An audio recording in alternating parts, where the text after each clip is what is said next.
Chair. We're now live on YouTube. When you're ready, would you like to start the meeting?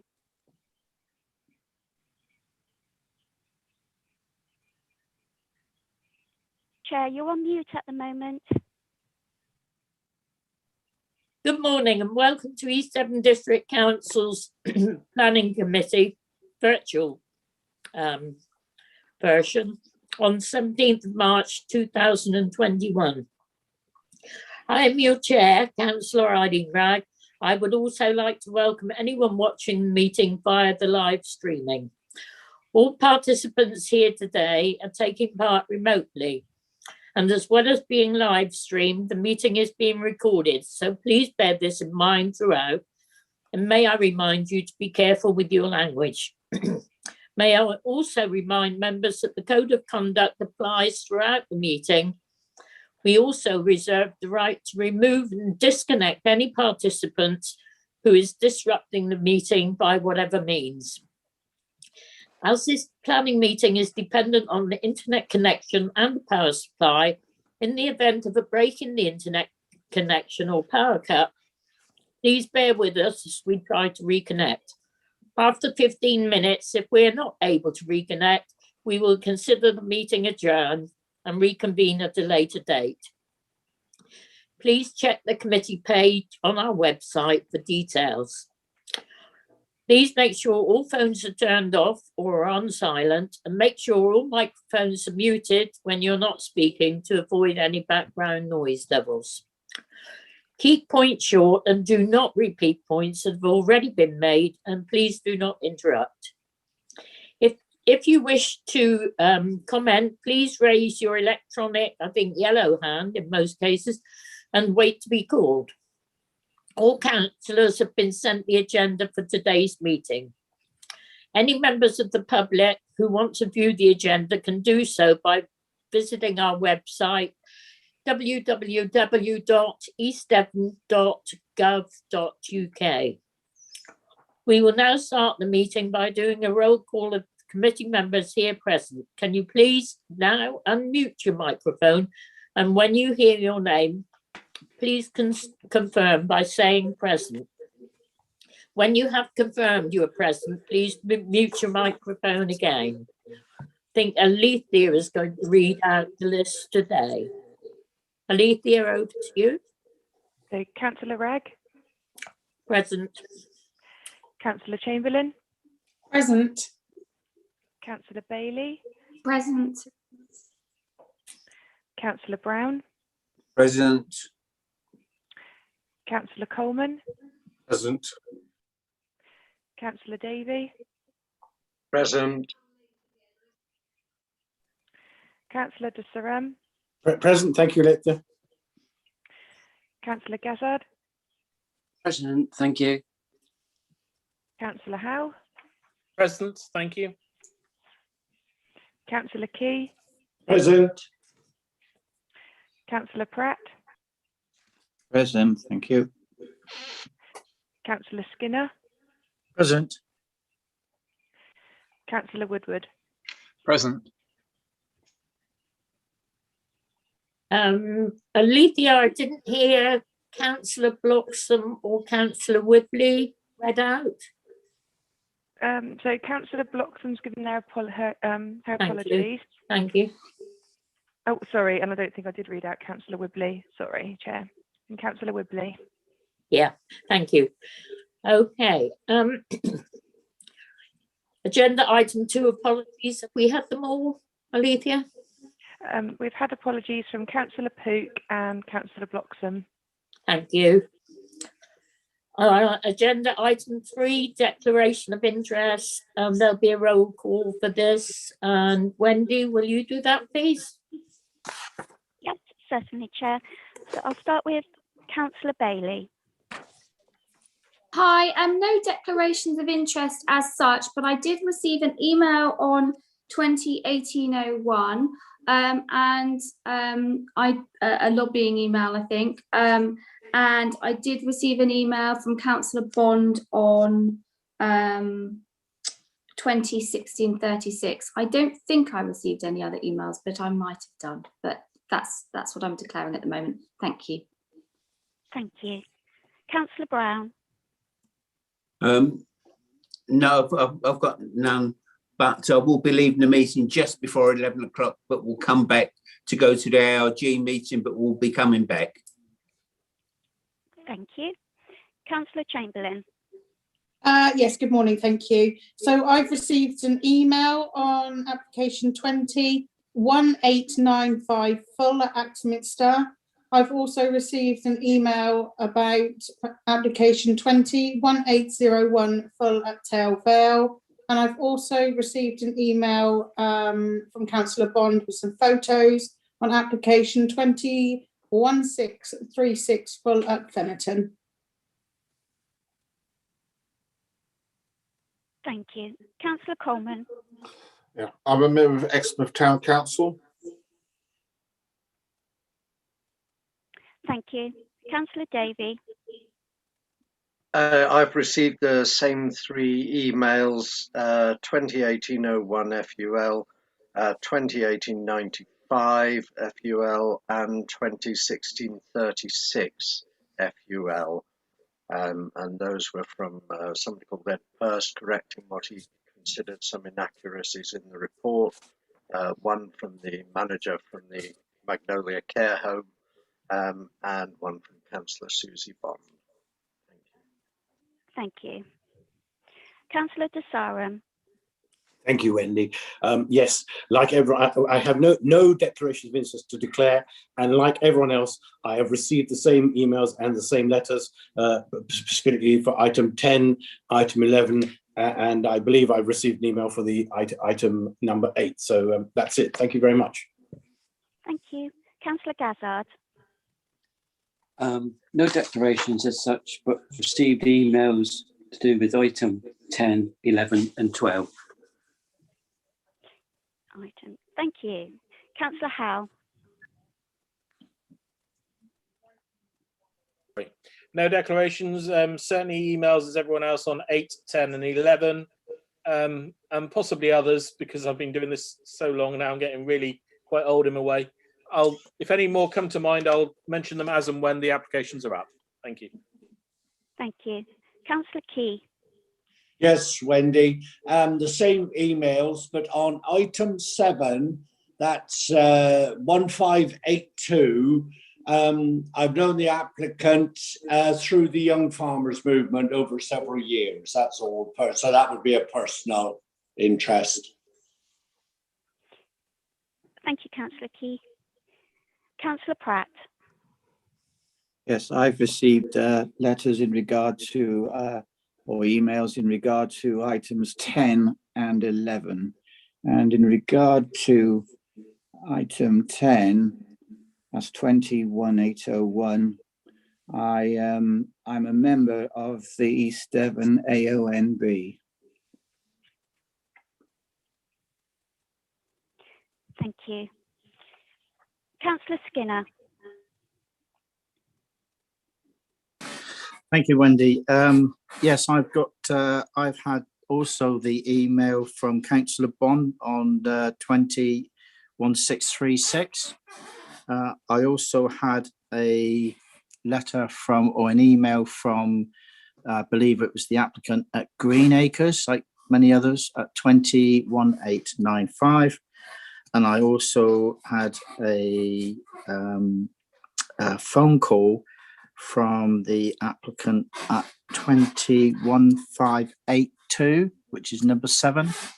And I would also like to add to that within the application number, which is in my ward as a ward member of 21801, that for clarification, I would like to make it clear that it has been brought to my attention that my comments on this application seem to have come across very strong regarding the applicants.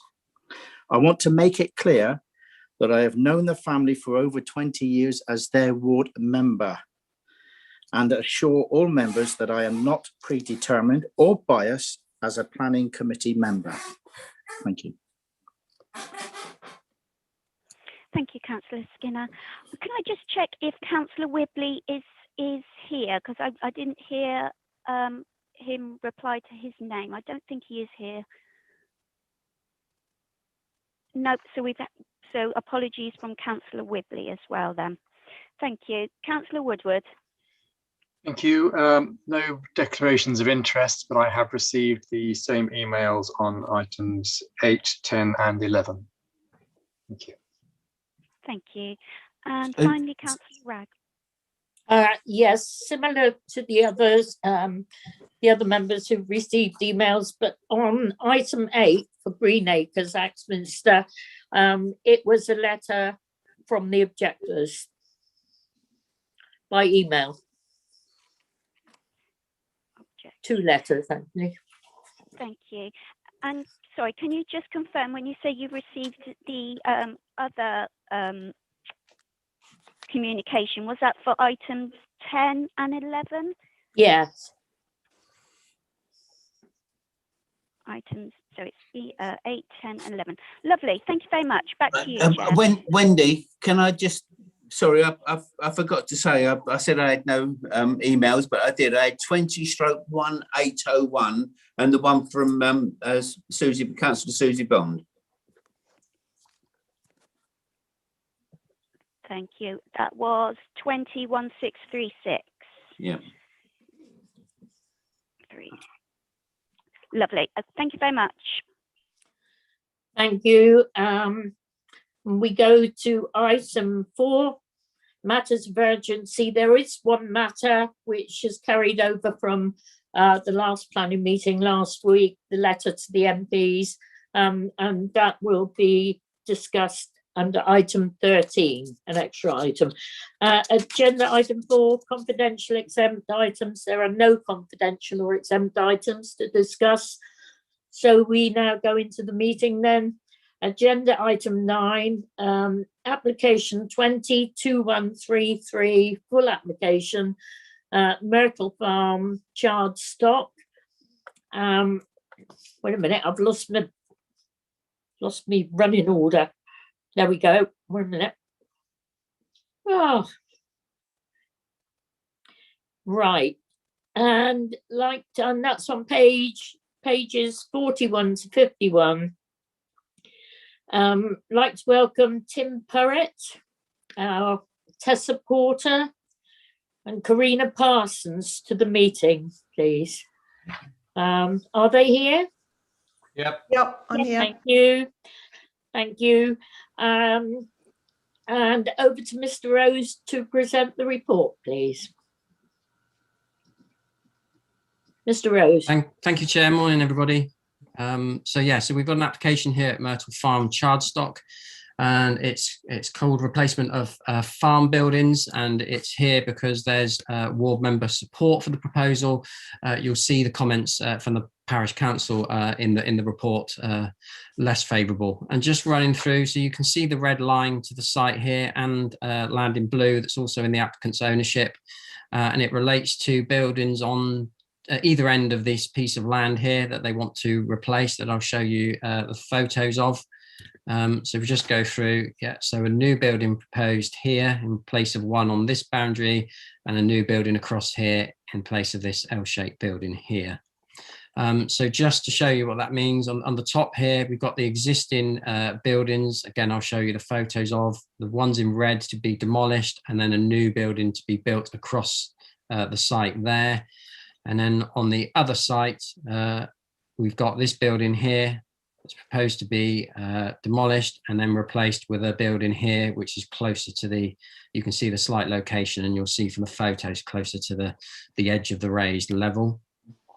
And these are the elevations of the buildings that are proposed. You can hopefully just see the dotted outline here of the existing building. So this is the one to the south of that picture I showed you.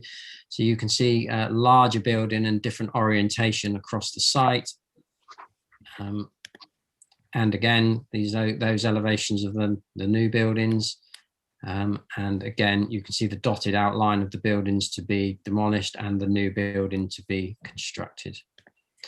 So these are the photos. So this is the bottom end of the location plan as I showed it to you. So these are the buildings that are proposed to be demolished and replaced with a new building going across this site in the foreground of the picture here. Again, so these buildings to be replaced with the new agricultural buildings.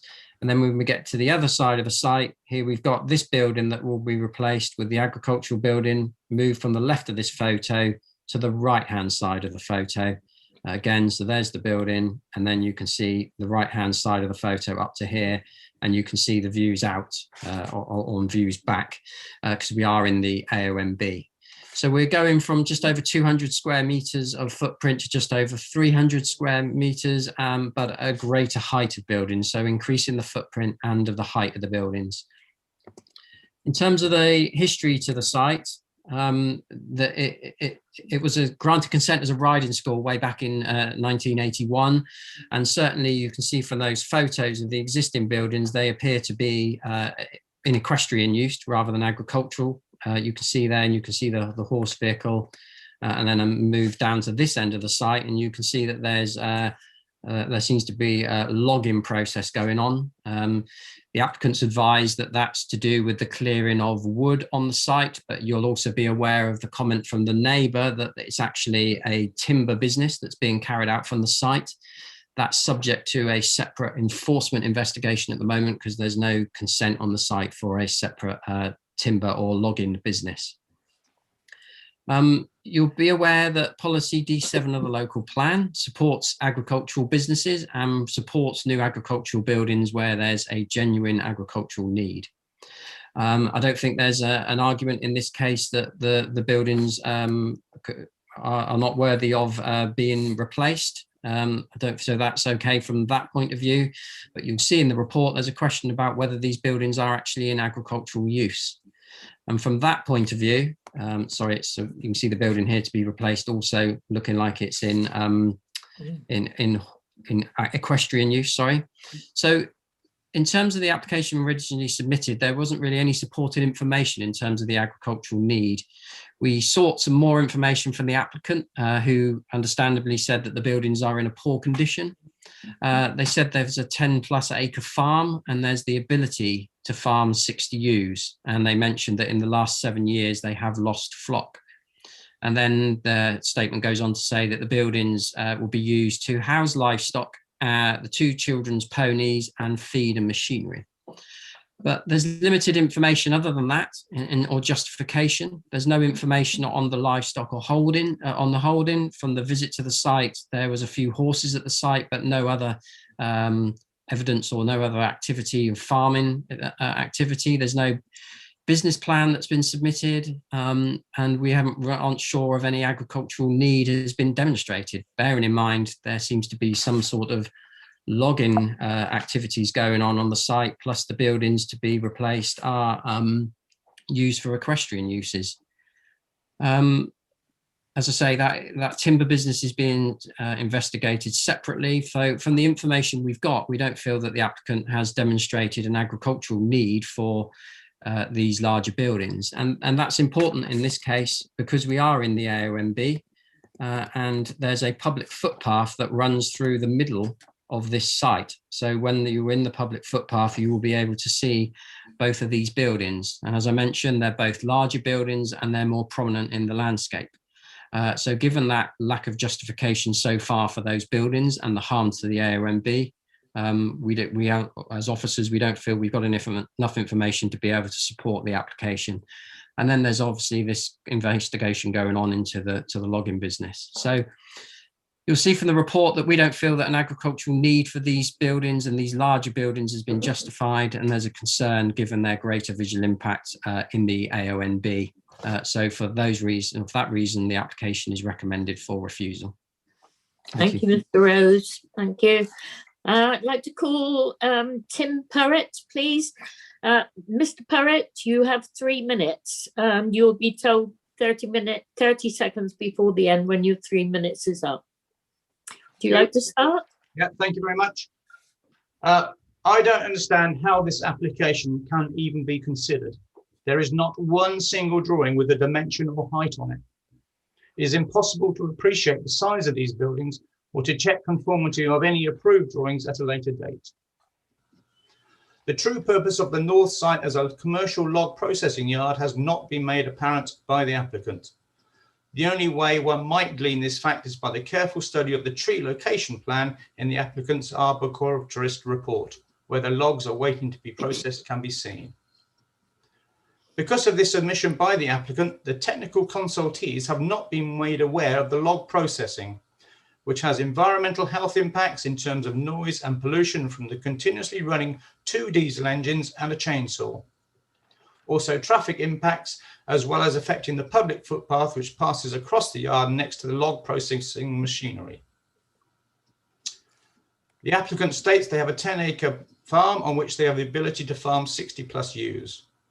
However, the usable area, arable area, is 9 acres once the 2 yards, tracks, hedges, house and gardens have been excluded. The applicant has not stated they want 60+ ewes, but only that they have the ability to farm them. However, with the 2 or 3 horses they have, they would not have enough pasture left to adequately farm half of that number of ewes, given the need for resting pasture according to the National Sheep Association guidance. In fact, Chris Parsons has previously advised me that the grazing isn't good enough to support more than a dozen or so ewes. There wouldn't be enough pasture for them and the 3 horses and the hayfield set aside for the horses, which is why there's never been more than a dozen ewes on the site. Currently, there are just 3. I understand the need to replace the existing equestrian buildings as they have been neglected and are starting to fall down. I have no objections to them being replaced on a like-for-like basis. The southernmost proposed building will be more than adequate for the equestrian and agricultural uses proposed. There does not appear to be a use for the proposed northernmost building, apart from as an expansion to the commercial logging process. I can only assume that is why it is so much higher at 5.5 metres than any other building on the site. The commercial log processing is contrary to the Charstock neighbourhood plan and should not be allowed to continue on this site on the principal grounds of increased noise and pollution. I have nothing else to say. Thank you. Thank you, Mr. Parsons. Could I just ask, you made reference to Mr. Chris Parsons. Could you enlighten the committee who... Sorry, Mr. Chris Parsons is the applicant's husband. Thank you. Thank you.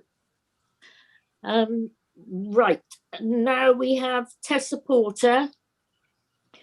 Am I unmuted? You are unmuted. Okay. You have 3 minutes. Thank you. I'm speaking both as a neighbour and as a veterinary surgeon. As a neighbour, as a general point, I believe by choosing to live in a rural setting, one should understand and be sympathetic to agriculture, which is indeed essential to maintain our countryside as we like to see it, especially in this area of outstanding natural beauty. For this to happen, farming, on whatever scale, requires suitable facilities to carry out maintenance and production on the land. More specifically, to assess the impact on the neighbourhood, I have studied the proposed plans and visited the site at Myrtle Farm. I believe the proposed new buildings will have no significant impact on the area. This view seems to be shared by the Blackdowns AONB partnership, since they have not raised any objections either.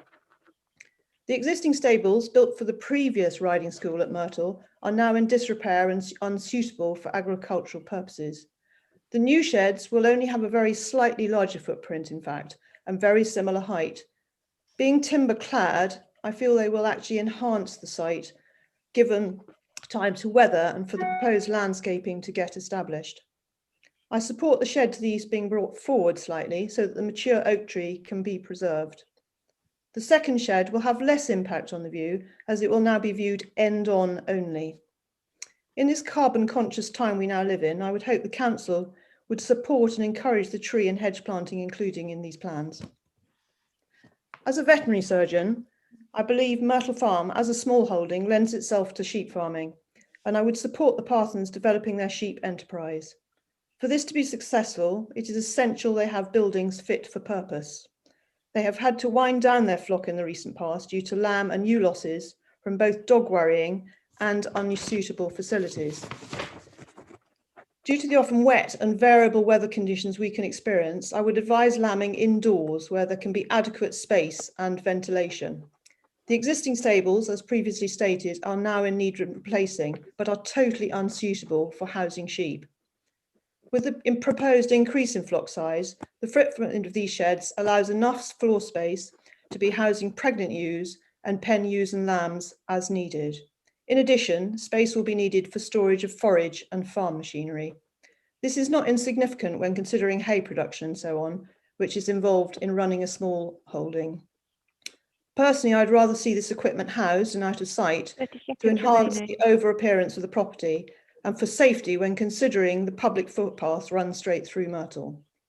In summary, as a member of the Chardstock community, I understand we are fully committed to supporting the rural economy. This seems just such a proposal that local community and the council that represents us should, like myself, fully support. Thank you. Thank you very much. Next, we have Karina Parsons, the applicant. Karina Parsons, are you there? Yes. Yeah. Would you like to speak, please? You have 3 minutes. Thank you. Thank you, Chairman. Officer's report accepts the need for replacement buildings, but questions only their, I quote, slightly larger size and short-term impact. When we purchased our holding in 2013, it was an obsolete riding school with dysfunctional stables. We have since adapted it to a productive farming enterprise. Whilst it is our intention to further increase sheep production, we have the chicken and egg situation where without buildings of adequate size and purpose, this simply is not possible. As with most small holdings, we also rent 50 acres of land elsewhere and have access to grasskeep, which allows us to increase our stock and justify a need for additional buildings, which, for good husbandry reasons, needs to be within sight and sound of where we live. Due to the poor quality of the existing buildings, we've encountered problems with ewe and lamb mortality. We have made attempts at outdoor lambing, which were unsuccessful due to dogs straying from the footpath 2 years running, attacking our stock and causing pregnant ewes to abort and lambs to be stillborn. After the second year of this happening, we took the decision to reduce our flock until we could provide suitable, secure accommodation. It would have been irresponsible to continue. The different siting of one of the proposed buildings results from the advice of our tree expert, who was concerned that an ancient oak would otherwise be endangered. Moving this building forward by a small amount to protect that tree will cause it to be significantly more prominent. When you view the farm from the valley, we're surrounded by other buildings and we're not on the ridgeline. The replacement building will be used to re-establish a building flock of sheep. In addition, we grow and produce our own hay and haylage, which together with the required machinery to do that need to be housed. The second building will replace a yard complex containing a block of 5 stables and a storeroom. The area occupied by those facilities is considerably larger than the replacement building, which will provide one multifunctional space to safely house livestock and store fodder and bedding. Our application seeks to replace buildings that have outlived their usefulness and fallen into disrepair to the point where they've become dangerous and unsightly. Those buildings cannot be adapted since they were never designed for modern farming practices. If our holding is to remain commercially viable, replacement is our only option. And since the replacement buildings are of similar proportions to those existing, their impact would be minimal. As long as farming remains the dominant user of land in the countryside, its success in maintaining its natural beauty will continue. That success, however, is dependent upon large and small holdings adapting in order to remain sustainable. Put simply, we're unable to continue the management of this holding with the buildings in their current state of disrepair and poor design. If the agricultural buildings are not permitted in the countryside on a farm, where can they be expected to go? We have transformed a disused riding school into a productive and successful small holding. Farming in the countryside is our way of life and a significant source of our income, but we cannot 30 seconds remaining. The investment now proposed. If the single issue in this case concerns the increase in the size of the replacement buildings, which the report confirms is slight and their impact short term, it is our sincere plea that the wider economic, social and environmental benefits to farming for the rural area are given greater weight. The matter concerning dog production raised under other issues has been investigated and resolved, with the council confirming the operation amounts to an agricultural activity for which permission is not required. I hope I've adequately explained our reasons for requiring replacement buildings. Thank you, Mrs. Parsons. Thank you. Now we have the ward member, Councillor Paul Hayward. Thank you very much, Chair. Thank you, members. Declaring a personal interest as the clerk to Chardstock Parish Council, who have opposed this application, and also declaring the fact that the council employs the applicant's partner in the role of parish lensman, and thus I have communicated with him on multiple occasions, albeit simply with regards to parish maintenance matters. I have also attended the site as ward member in a COVID compliant manner. I can attest that these communications have not led me to hold any predetermined view on this subject. I have also been present at parish council meetings as clerk and ward member simultaneously, where another speaker has voiced his objections to the proposals before you today. Again, those representations are known to me, but have not influenced my views on this matter. At the Planning Committee meeting of the 15th of February this year, members approved the construction of an artist studio in Chardstock. The applicant cited the economic need for the development and spoke very eloquently about how, if the application was refused, he and his partner and their young children would be forced to leave the village as a result. This application is no different. Here you have a young couple with children who have thrown themselves wholeheartedly into a rural lifestyle, living and working in the countryside, taking on a farmhouse and outbuildings to earn themselves a living. If you refuse this application, this couple may also have to leave the parish, as this proposal allows them to diversify, expand and grow their business, but also to remove derelict buildings that they purchased as part of the farm holding, which are no longer fit for purpose and are unsafe for humans and animals alike. You have heard from an animal welfare specialist a few moments ago who has said that the current buildings do not meet legal animal husbandry standards. The applicant has said that animals out in the fields are at risk from errant dogs on footpaths because they do not have the buildings to adequately house and birth lambs when the time comes. The argument that the buildings are too large for current needs makes a mockery of our economic support for growing, vibrant and ambitious rural businesses. In the world of IT, you always go for a system bigger and better than what you need today in order to plan for tomorrow. In logistics, you do the same. If you build a warehouse that can just about accommodate your current business needs, that's a recipe for disaster. It restricts your growth, it restricts expansion, and it limits your economic aspiration. Turning to the buildings in question, the building to the south will actually appear smaller when viewed from the valley below, as it replaces a longer elevation from a stable block with a new structure seen gable end on from the primary viewpoint in the village. The northern building has been brought forwards on the advice of an arboriculturalist to safeguard an ancient tree of significant importance. The replacement building will be more prominent, but as the site is not on the ridgeline and is surrounded by equally large domestic dwellings and other farm buildings to the south, the north and the west, 7 separate sites when viewed from Ivy Green Farm below, footpath 41, thus they will be no more or less incongruous than others immediately adjacent. I've already commented previously on the need to apply conditions to this application, and I do sincerely hope the applicant understands my reasoning for including these, primarily to mitigate against the impact, not harm, of the proposed new buildings, but also to demonstrate that they are listening to local concerns from their neighbours, parishioners and the parish council alike. The materials to be used and their colour can be conditioned. The hours of operation and lighting can be conditioned. Tree hedgerow planting to screen the site, both visually and to provide noise barriers, can be conditioned by this committee. These are not new or unique ideas when dealing with applications such as this in the OMB. They are meat and drink to this committee. Finally, all ward members in the Blackdown Hills AOMB will have seen a spike in the number of agricultural applications in recent months, almost all within the AOMB curtilage, for roofs, over silage clamps, over slurry pits and farmyards. These proposals rarely become before this committee because planning officers and ward members understand that farming was here in rural East Devon long before a great many of the residents who moved here subsequently. Just as with townies like myself moaning about church bells, pub noise and cocks crowing, being near a farm means farm traffic, farm buildings and farm activity, and almost certainly a tractor or two. In essence, what we're being asked for is a chance for this applicant to grow their business, to allow their kids to live and work on a farm and care for the animals in their custody. They have said that the buildings are not fit for purpose. As a former member of this committee, we're always told to make no assumptions and not to second guess the applicant's intentions, but to view what's before you and make your considered judgment on the application on its merits. I contest there is no harm that cannot be suitably conditioned away and that the benefit outweighs any possible harm or impact. Thank you all for your time. Thank you. Thank you, Councillor Hayward. Now, I'm going to allow questions before we move into debate, questions from members to the applicant. Can you take your yellow hands down for the moment and just raise it if you have a question for the applicant, please? Right, Councillor Key. I haven't got a question. I can't Then remove my. I'm taking questions only, Councillor Key. Right, fine. Councillor Howe.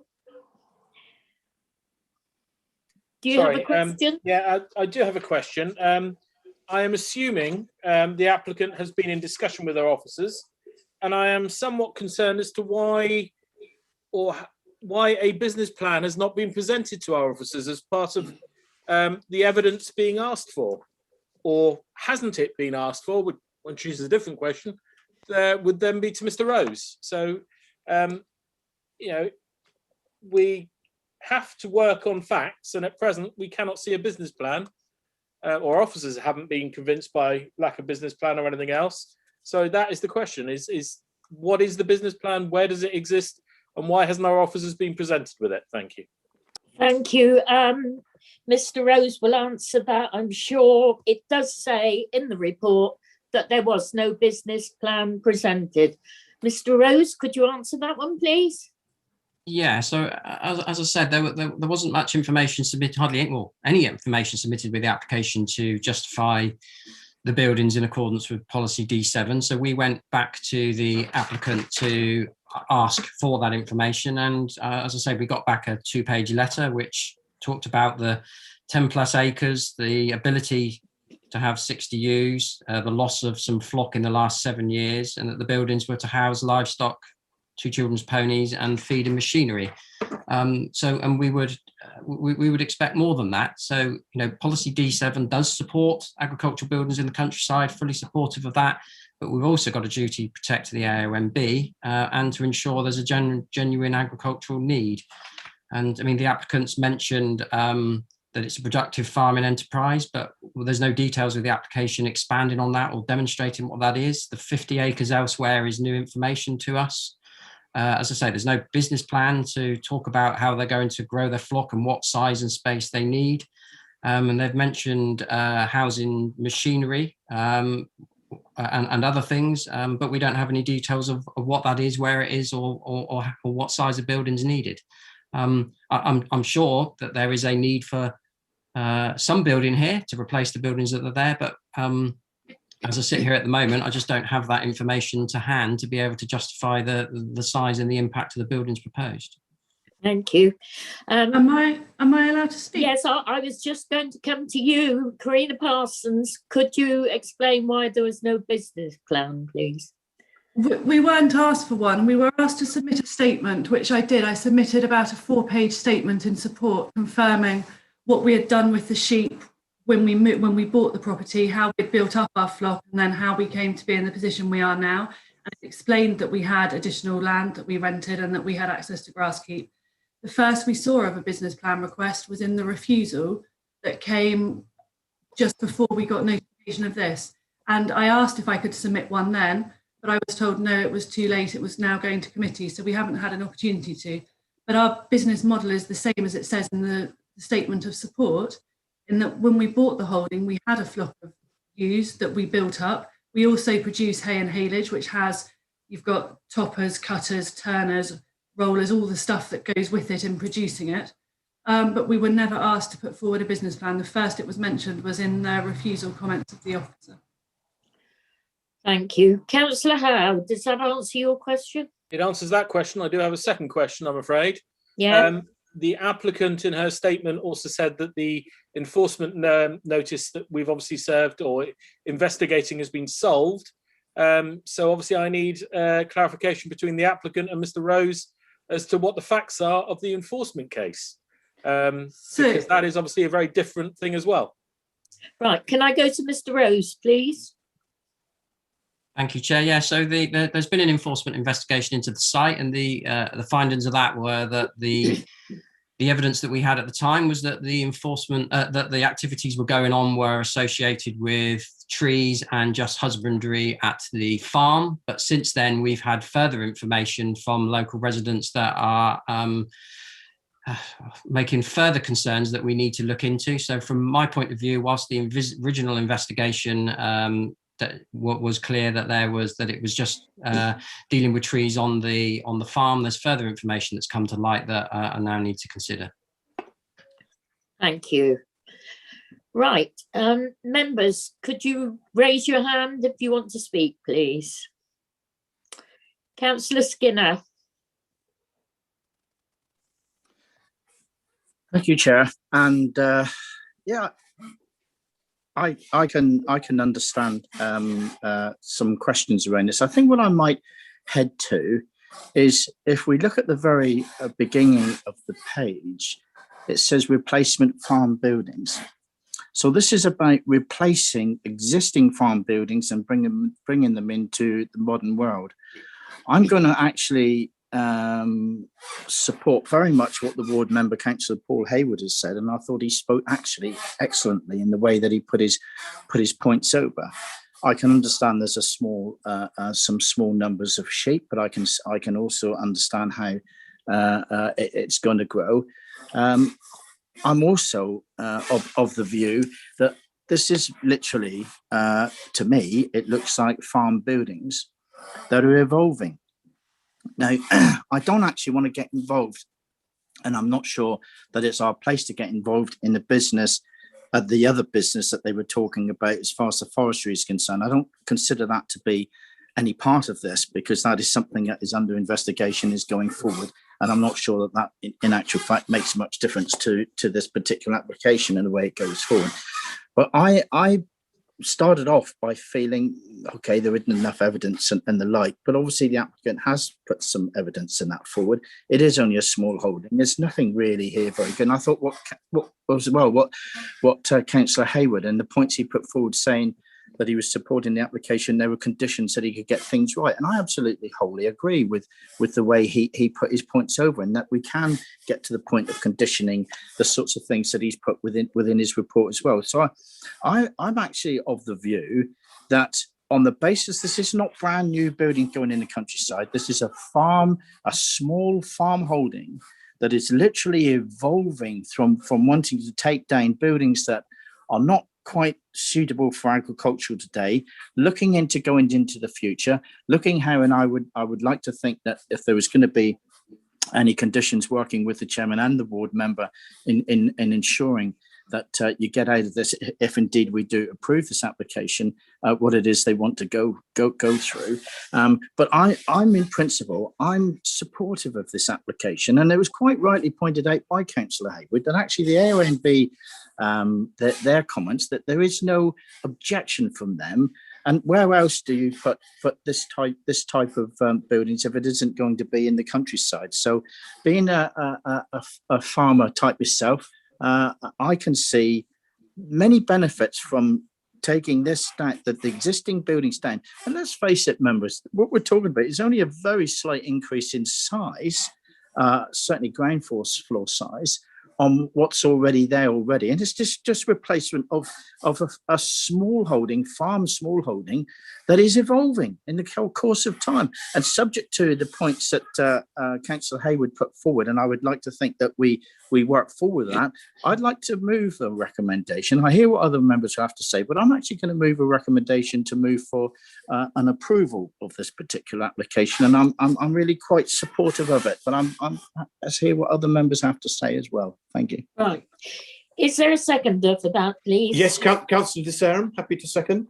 Yeah. Councillor de Saram. Councillor, would you like to speak on it, Councillor de Saram? I did raise my hand, Chair. Thank you very much. Yes, you're at the bottom of my list, though. That's all. Sorry. Yes, if I can, Okay. can I speak? Sorry, Chair. Yes, I appreciate that.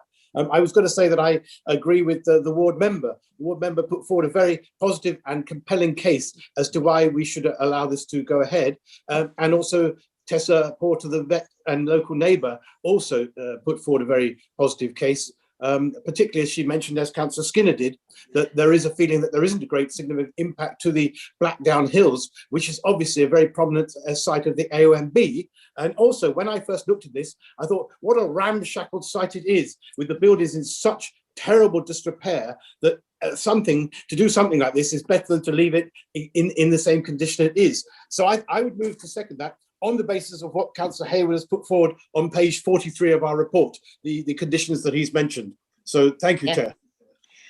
Thank you. Well, that's being dealt with by enforcement. So I think Councillor Key. Thank you, Chair. I've got big reservations about this application. Now, the thing is, I mean, 10 acres, I mean, as Councillor Skinner will know, keeping sheep, I've kept sheep as well. For 10 acres, you'd have one heck of a job to actually keep 60 sheep on that type of land, plus 2 ponies, and make forage. But it's not until the actual applicant comes up and says that they rent 50 other acres. That we've just heard of because it's not in the actual report. And we can't take into account because they don't own that. I mean, they could lose that rental tomorrow. So I'm sorry, I can't support the recommendation that's being put forward because these are 2 sizable buildings which I feel are too great for the 10 acres, or as it was quoted, is less than 10 acres once you've taken it, the buildings and that. And therefore, I'm sorry, I can't support it. Just to clarify what the ward member said, I've had 21 applications for farm buildings and that, but all of them have been on large dairy farms. Thank you, Chair. Thank you, Councillor Key. Councillor Howe. Yeah, thank you. Like Councillor Key, I have grave reservations about this. And the issue isn't about the principle. Well, actually, it's about the principle. It's about evidence. We haven't got the evidence to allow agricultural buildings in this location because we don't know it's for agriculture. We've heard what the applicant said, and I don't doubt her at all. I really don't. But this is about evidence, and we have strict policies, particularly in the AONB, not excluding what Councillor Skinner, Councillor Hayward, all the other councillors have said, but we need those I's dotted, the T's crossed, and everything else. And this is strictly about evidence. Otherwise, I'll go and buy a small bit of land in the AONB quite happily and say I'm going to farm it and not provide the evidence and put an application in. You've got to be careful. We have strict policies to enforce this. We have strict policies to follow, and I support our officers in making the right decision. I'm a bit perplexed maybe about the communication. I'm sure Mr. Rose will take that away to make sure that our officers are speaking correctly with the applicants. And I do hope this applicant can get the evidence we need for the officers to recommend approval to come back. But without that evidence, we should not be approving applications willy-nilly in the countryside. We need to know it is an agricultural farmstead, small holding, whatever you want to call it, but it is in agricultural use. And at present, we don't have that evidence. Thank you. Thank you. I think that's an important point that I'm sure Mr. Rose will take away in that any future such applications that can be, or which are made, that the applicant be asked to submit a business plan. Councillor Bailey. Thank you very much, Chair. Yes, I agree with Councillor Howe and Councillor Key. My particular concern is on the harm to the landscape and the visual impact in the AONB. And I don't doubt that the buildings may need to be replaced, but I'm concerned about the harm and, like Councillor Howe, the lack of evidence. So I won't be able to support it. And I think that if there was evidence that it was needed, and if there was also evidence from a landscape perspective, as opposed to just opinions expressed that it won't impact, then I may feel differently. But at the moment, I certainly can't support it. Thank you. Thank you. Councillor Pratt. Yes, thank you, Chair. Yeah. Thank you, Chair. Clearly, the condition of the existing, well, they're stables, aren't they? They're in a hopeless mess, and I should imagine that they let in a considerable amount of water when it rains. So the position is that the idea for replacement of those buildings is a fair one, but as Councillor Howes says, we must have evidence before the committee before we can really make decisions along these lines. And I think it would be better for the applicant to come back to us again with a further application with all the evidence that she has, including the details of the 50 acres, and we'll take it from there. Thank you, Councillor Pratt. Councillor Davey. Thank you, Chair. Yeah, we've heard some eloquently argued points of view from both sides, and I was going to stay quiet on this one because I wanted to hear from the farming representatives on the committee, and they don't agree with each other. I'm kind of slightly inclined to take a leaf out of Councillor Howe's book for this occasion and suggest that we defer this application in order to give the applicant an opportunity to come back with a well-argued business plan that shows that there is an agricultural need for this, because I do share the same concerns that we haven't really had the proof that these are going to be used for agriculture. So I'm quite conflicted on this one, because I really want to support activity in the countryside and have great sympathy for the applicants, and I have my head in my hands when they're telling me about walkers who don't keep their dogs on leads, so I really want to support them, but I feel that, as Councillor Howard said, without the evidence for the agricultural need, it's very difficult for us to do that. So I'd like to propose that we defer this to give the applicant an opportunity to come back with more evidence. Councillor Davey, thank you. But the applicant herself asked if she could submit a business plan and was told no, because the application's there. We have to judge it, I think, as it is, as it stands. Councillor Woodward. Thank you, Chair.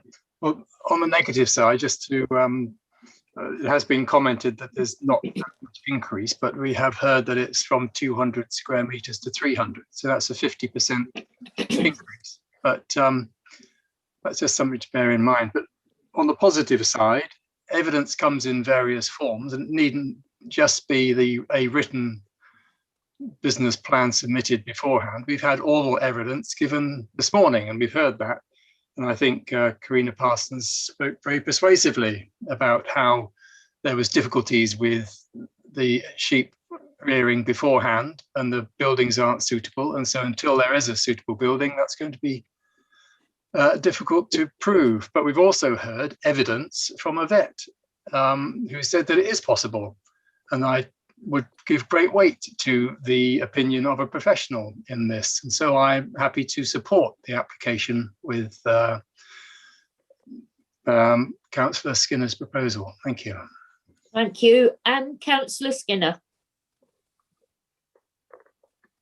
Thank you, Chair. Well, on the way the debate has gone forward, and absolutely understanding Councillor Howes and Councillor Key's perspective,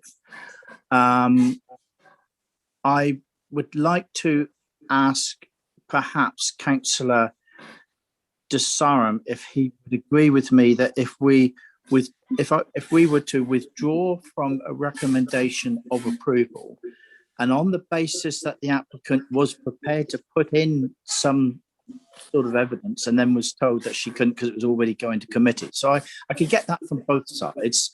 I'm going to make the recommendation then to not judge it on its merits today on the basis of lack of evidence when somebody could have put the evidence in, because I think it's quite harmful for an application that gets refused on the basis that they weren't given the opportunity to put it in. And we all know through the whole process that there is opportunity, but if that's fine when we sit as planning members, because we do this day in and day out.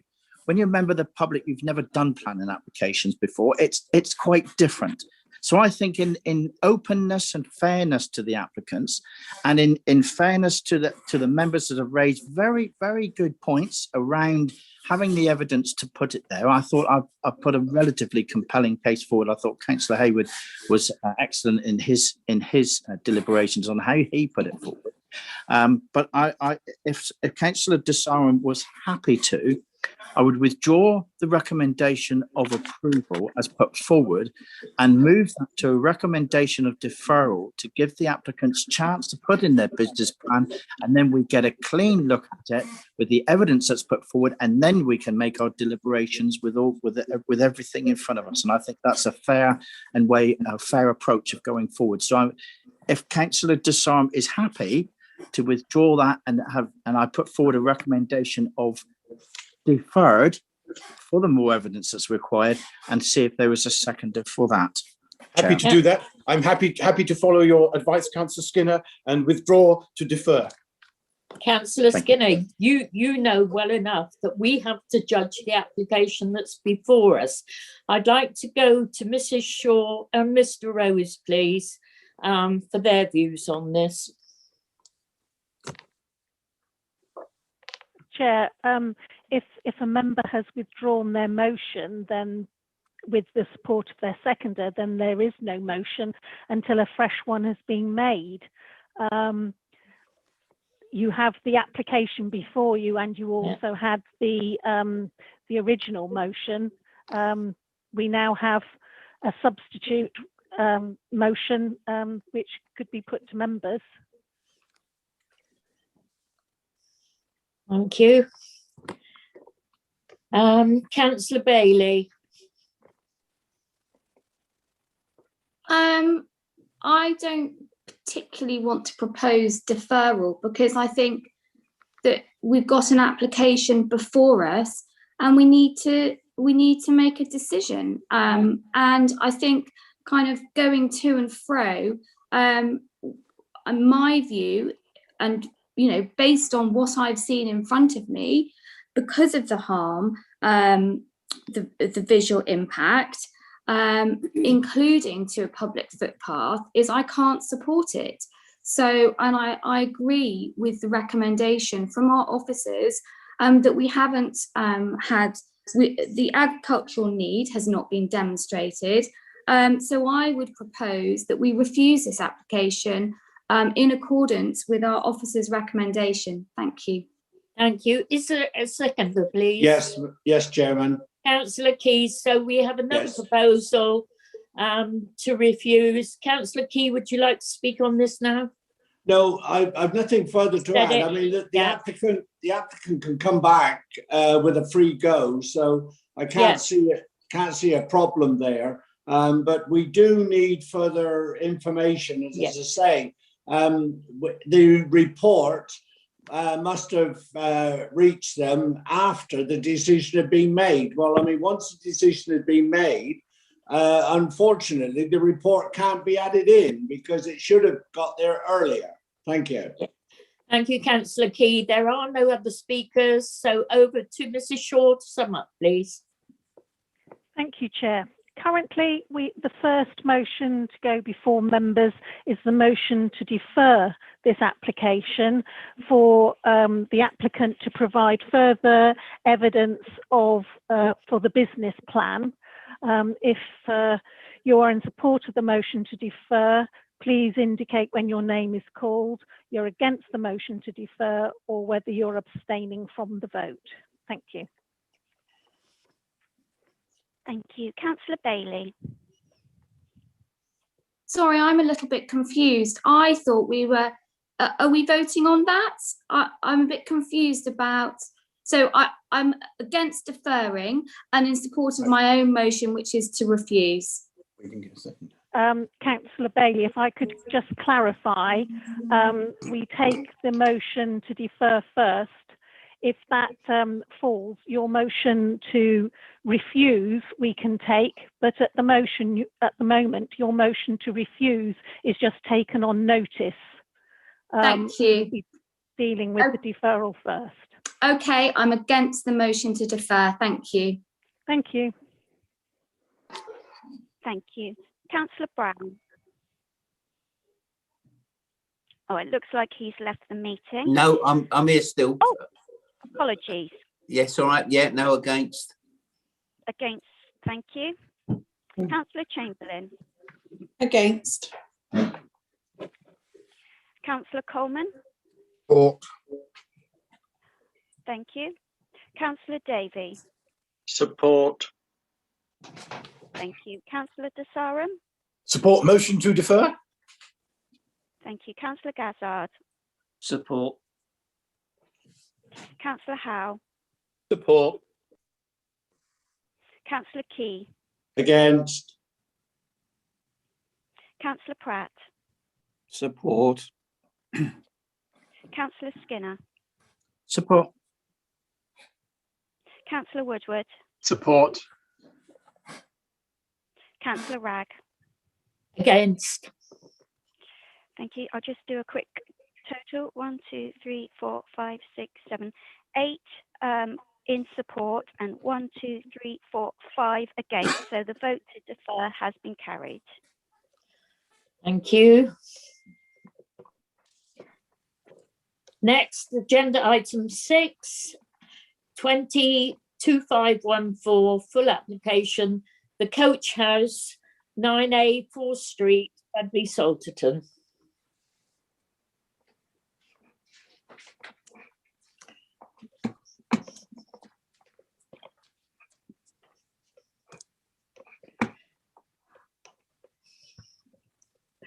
Oh, I'm sorry, I've just seen a message from Chris Rose regarding the last one. Do you still want to speak on that, Chris Rose? No, that's fine. Thank you. Okay, thank you. Okay, like to welcome Robert Harris to the meeting. Are you here, Mr. Harris? He is in the meeting. He's on mute at the moment. Mr. Harris, can you hear us okay? If you can click on your microphone to unmute. Yes. Can you hear me now? Yes, we can. Welcome to the meeting. You have 3 minutes. Thank you very much indeed. Good morning. My name is Robert Harris, and I, together with my wife, are the applicants in this case. Mr. Rose should be first. Oh, beg your pardon. Yes. Sorry. Sorry. I'll hold fire. Yes, sorry. Thank you, Mr. Harris. Mr. Rose. Mr. Rose. Thank you. Yeah, so this is application at the Coach House, 9A 4th Street. It's in Budley. It's application to change an outbuilding from ancillary accommodation to an independent holiday let. So in effect, subdivision of the site. So you create or you keep the main house here, and in this annex building at the side, you create a holiday unit. And it's here because it's got ward member support. But you'll note in the report that we are in the flood zone here. We're also in the conservation area and the AONB. If I just run through the plans quickly, so you can see the annex building here to the side that the application relates to with its access, and you can see the elevations for that. The only change to the building shown on the plans are doors, new doors to the rear, but in themselves they don't require planning permission. And then we've got the layout for the building, which already in suitable layout for use for holiday accommodation. And here's the photos of the outbuilding. So you'll see from the report the main issue here is flood risk. That's the only consideration of concern. There's no significant changes to the building, so there's no harm to the conservation area, no harm to the AONB, and we're in the built-up area boundary. So the principle of subdivision of the property is acceptable in principle. But you'll see from the report, it goes through the fact that we're in flood zone 3. And from that point of view, we've got the Environment Agency that require us to go through the sequential test, the MPPF that requires us when we're in flood zone 3 to go through the sequential test, as does policy EN21 of the local plan. And of course, the sequential test is there to ensure that we don't have more units in the flood zone, or we don't, no extra units in the flood zone because of the pressure that puts on emergency services, and just the common sense approach of not building and putting people at risk when it's not necessary. So we need to go through the sequential test in accordance with those policies. And as I've said before at this committee, it's a district-wide assessment that we need to do. So is there any other land available in the district that isn't in flood zone 2 and 3? And the obvious answer to that is yes. There is land available outside of flood zones 2 and 3 where such units can be provided. And as I say, the issue here, although the building's already there and it may seem as if there's no greater impact on appeal decisions, the inspector has accepted that when you are creating more uses, so either going from one dwelling to 2 or one dwelling to 1 and a holiday let, then you are likely to get more people and therefore more pressure on emergency services. And from that point of view, a proposal should fail the sequential test. So because of the location of the site in the flood zone, as it fails the sequential test, and that's a requirement of the NPPF, the Environment Agency, and our own policy EN21, the application is recommended for refusal. Thank you. Thank you. Now, Mr. Harris, sorry for the false start. You have 3 minutes. Thank you. I'll start again. My name is Robert Harris, and I, together with my wife Meg, are the applicants in this case. We've lived at Abeele Tree House since March 2018, having moved from Exeter. When we moved in, we lived in the coach house for many months as the main house was uninhabitable. The coach house already forms a 2-storey residential unit with central heating and 2-bedroom accommodation, having been converted in the late 1980s. You've seen some photographs of some internal photographs also available in our additional statement submitted in February. Since 1980s, the cottage has been used by the previous owners as ancillary accommodation for their family and friends visiting and on holiday from around the country, and we have done the same. We're not creating additional accommodation or extending the footprint of the building. We wish to use the cottage for holiday letting, making no difference to the number of people that can reside in it, still 2-bedroom accommodation. We wish to widen the appeal, not only making a contribution to the local tourism economy, but also allowing the council to charge business rates council tax on the property from which it is currently exempt. It also allows us to earn some income into our retirement, which is clearly quite important. I'd like to draw your attention to the Environment Agency guidance notes, paragraph 46 of the Flood Risk and Coastal Change Guidance, that states that minor developments are unlikely to raise significant flood risk issues unless they'd have an adverse effect on watercourse, floodplain, or flood defences. They would impede access to the flood defence and management facilities, or where the cumulative impact of such developments would have a significant impact or effect on local flood storage capacity or flood flows. None of these apply in this case. In the notes to table 3 of the EA flood zone and flood risk tables, it states that the sequential and exception tests do not need to be applied in the case of minor developments. The EA consultation response to our application stated that they didn't have the time to consider the application fully, and therefore the sequential test may be applied. I appreciate that it is also council policy. This is contradictory to their guidance, however, and prejudicial to our application. If studied closely, the Environment Agency flood map actually shows that at least half of the coach house is in zone 1 and outside the flood zone. The stream along the main road in front of our property would have to rise at least 1 metre to reach road level and higher still to enter our You driveway. have 30 seconds remaining. Thank you. We'd like to propose in mitigation that as the entire site, including Abeele Tree House, is surrounded by brick walls, we could install a floodgate defence by the entrance gates to the coach house. In conclusion, whatever the outcome, the coach house will continue to be used for residential purposes. Consent would, however, provide much needed visitor accommodation and a beneficial use of an existing residential unit, which we believe will be in high demand as people go back to holidaying at home. Just 3 minutes. Thank you for your time. Thank you very much, Mr. Harris. Now the ward members, Councillor Wright and Councillor Dent, you have 5 minutes each. Who'd like to go first? Shall I go? Happily. Sorry. Shall I go first this time, Alan? Yeah, go on, Tom. Well, I think Mr. Harris has said it all. I've known this Abeele Tree House. I live very close to it. In fact, I can see it out of my office window when I'm sitting here. Had this been a new build, I could understand the concerns, but this has been accommodation lived in for many decades. The previous owner, Mrs. Priscilla Hull, had a very large family who often lived in it. And when she became a little bit more infirm, which was not that many years ago, she actually had a carer who lived in it. So it is lived in, it can still be lived in. So I don't see the problem. The other thing is, although it is in a flood zone, if you actually look at the premises from the front, a Beely Tree house is actually situated on land which abuts or sticks into the grounds of the church next door. You can see the red brick there. The coach house is several feet, or between 2 and 3 feet above the level of a Beely house. The driveway slopes up from the drive uphill, and water doesn't flood uphill, as we know.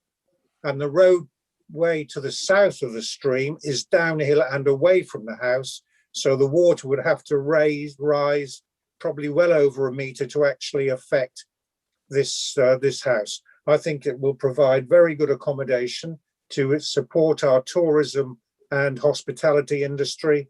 As I say, had it been a new build there, I could understand objections. The house is there now. It can be lived in now every day of the week if Mr. Harris wanted to do so. So I think the objections fall on those grounds. It can be lived in, it is lived in, and I think if we can get people living in it who benefit the local economy, that is even better. Thank you. Thank you. Councillor Dent, anything Thank you, to add? Chair. Yeah, thank you, Chair. First of all, of course, this is not the creation of a new residential unit. It's not new. It's been there for many years, best part of 100, and is already available as accommodation, as we've heard. In terms of flood risk, the site overall is in flood zone 3, but the site of the coach house is on the very edge of that, and part of it actually extends into flood zone 2 or 1. The government UK flood risk map indicates that the coach house is actually or part of the coach house is outside the limits of the marked flood zone. And I've got a screenshot, so I copied down that map, which proves that point. The building itself is raised above ground level. There's a photo in the application documents. You can see the one on the screen now with the brick damp course below the white render. As Thomas said, the ground rises from the road to the coach house. And it just feels on this occasion, the sequential test is not appropriate and not mandatory. The location of the coach house is within the built up area boundary. As has been said by Chris Rose, there's no harm to the AONB and is supported by conservation. The 4th Street itself is close to shops, the beach and the Royal Mews car park. There is a great potential value here to our local economy. We currently are losing the Long Range Hotel, which is up for sale, and it's the only one in Budleigh that's surviving. There is a limited amount of holiday accommodation in Budleigh, so this is a very welcome initiative. Policy support, our council policy supports the creation of holiday accommodation. And on top of that, there's a potential contribution to the vitality of our high street, which is struggling, as well as our tourism economy. The financial contribution via CIL and for Pebblebed Heath mitigation has been secured. So in conclusion, I would say that our planning officers have cited the need for a sequential test to be applied is understood and in keeping with local plan and national policy. In this instance, I honestly believe we need to balance out the risk factor against the benefits to our local tourist economy when making a decision. The coach house isn't a new building. It's been there the best part of 100 years and to my knowledge has never, ever been flooded. The siting of the coach house at the very edge of the flood risk zone and is really only endangered by what is a fluvial event, fresh water coming downstream in the Budleigh Brook. If we're a tidal surge coming up the other way, then the rest of the lower part of Budleigh would be engulfed. I simply ask the committee to note that the coach house is at the very edge of the flood zone, is at minimal risk, which is shown to be the case on the government flood zone map.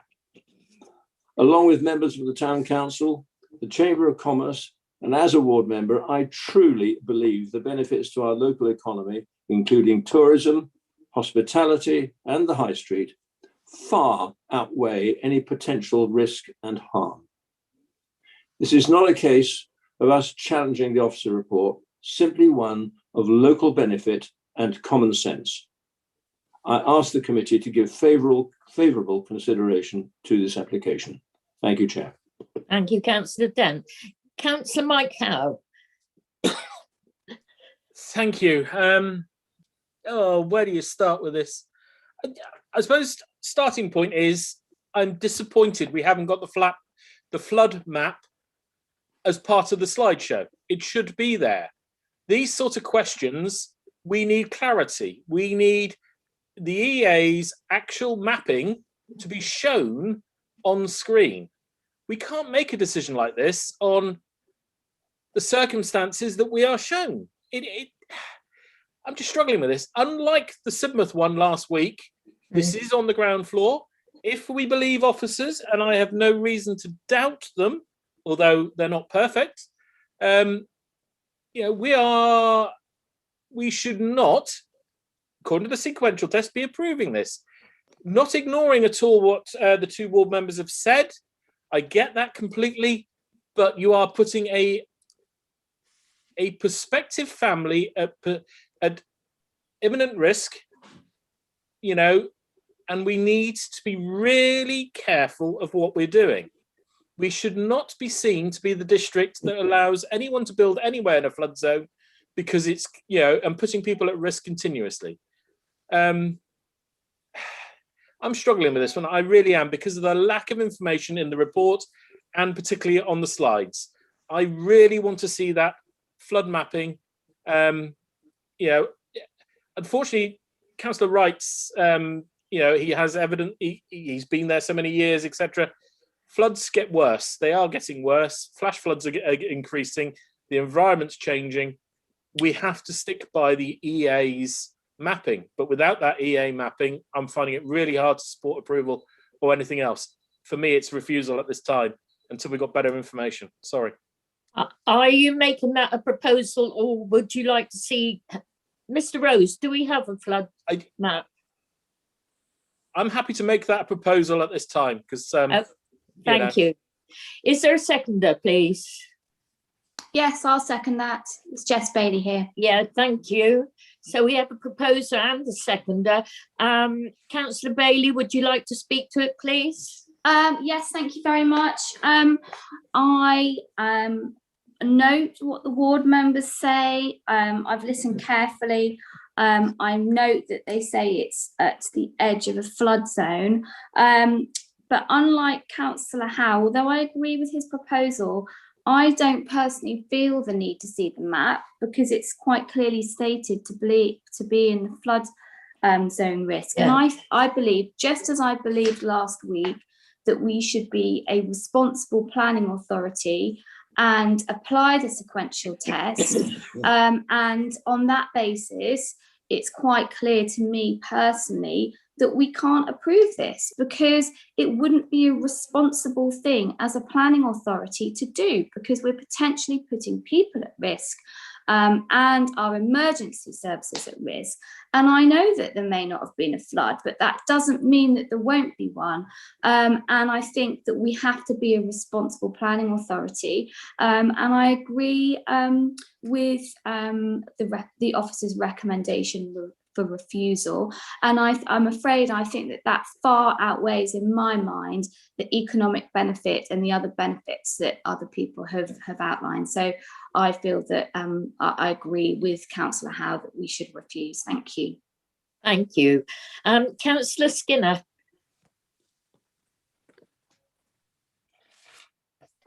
Thank you, Chair, and obviously you probably understand where I'm going to come from because I'm going to take absolutely the opposite direction.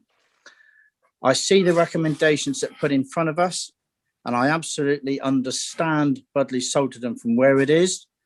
I absolutely understand the situation whereby people are already living in the house. I thought both ward members spoke excellently.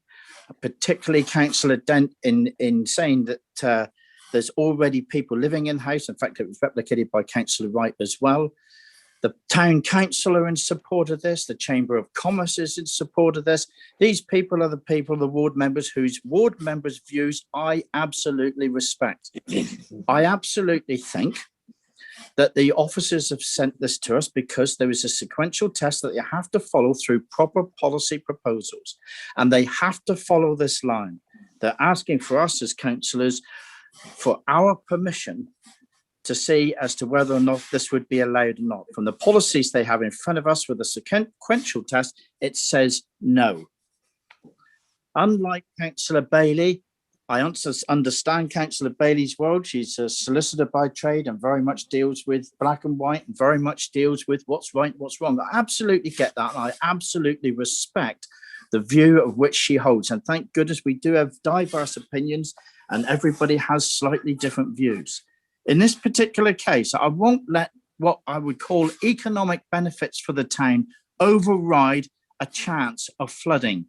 A chance of flooding, which may be going to happen because somebody's got a flood zone map that they put out there, that there's a potential risk. I understand all of that. I understand the EA, but we've also got to live our lives.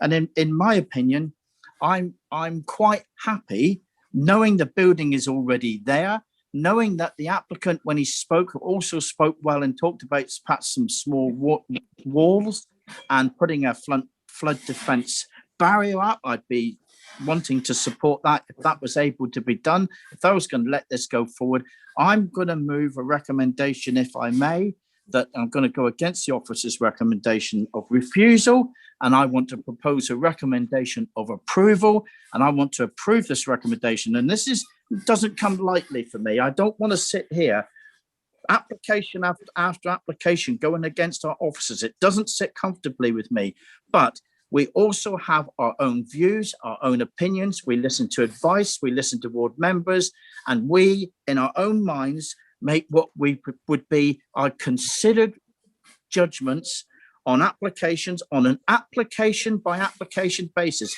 And for me, the fact of the one last week at Sidmouth, as Councillor Howe pointed out, was on the first floor up. It was up out of the water. I get that.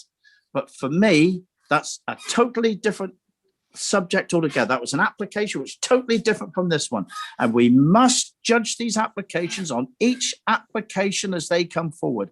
For me, I'm quite comfortable in my skin that this would not be harmful. I'm going to, as I say, recommend the recommendation, put a recommendation of approval for this. And I just hope that I hear what others have to say and get a seconder. Thank you. You can't do that. That's a direct negative. A proposal has already been brought forward and it's been seconded. Now, Mr. Rose would like to come back, please. Mr. Rose.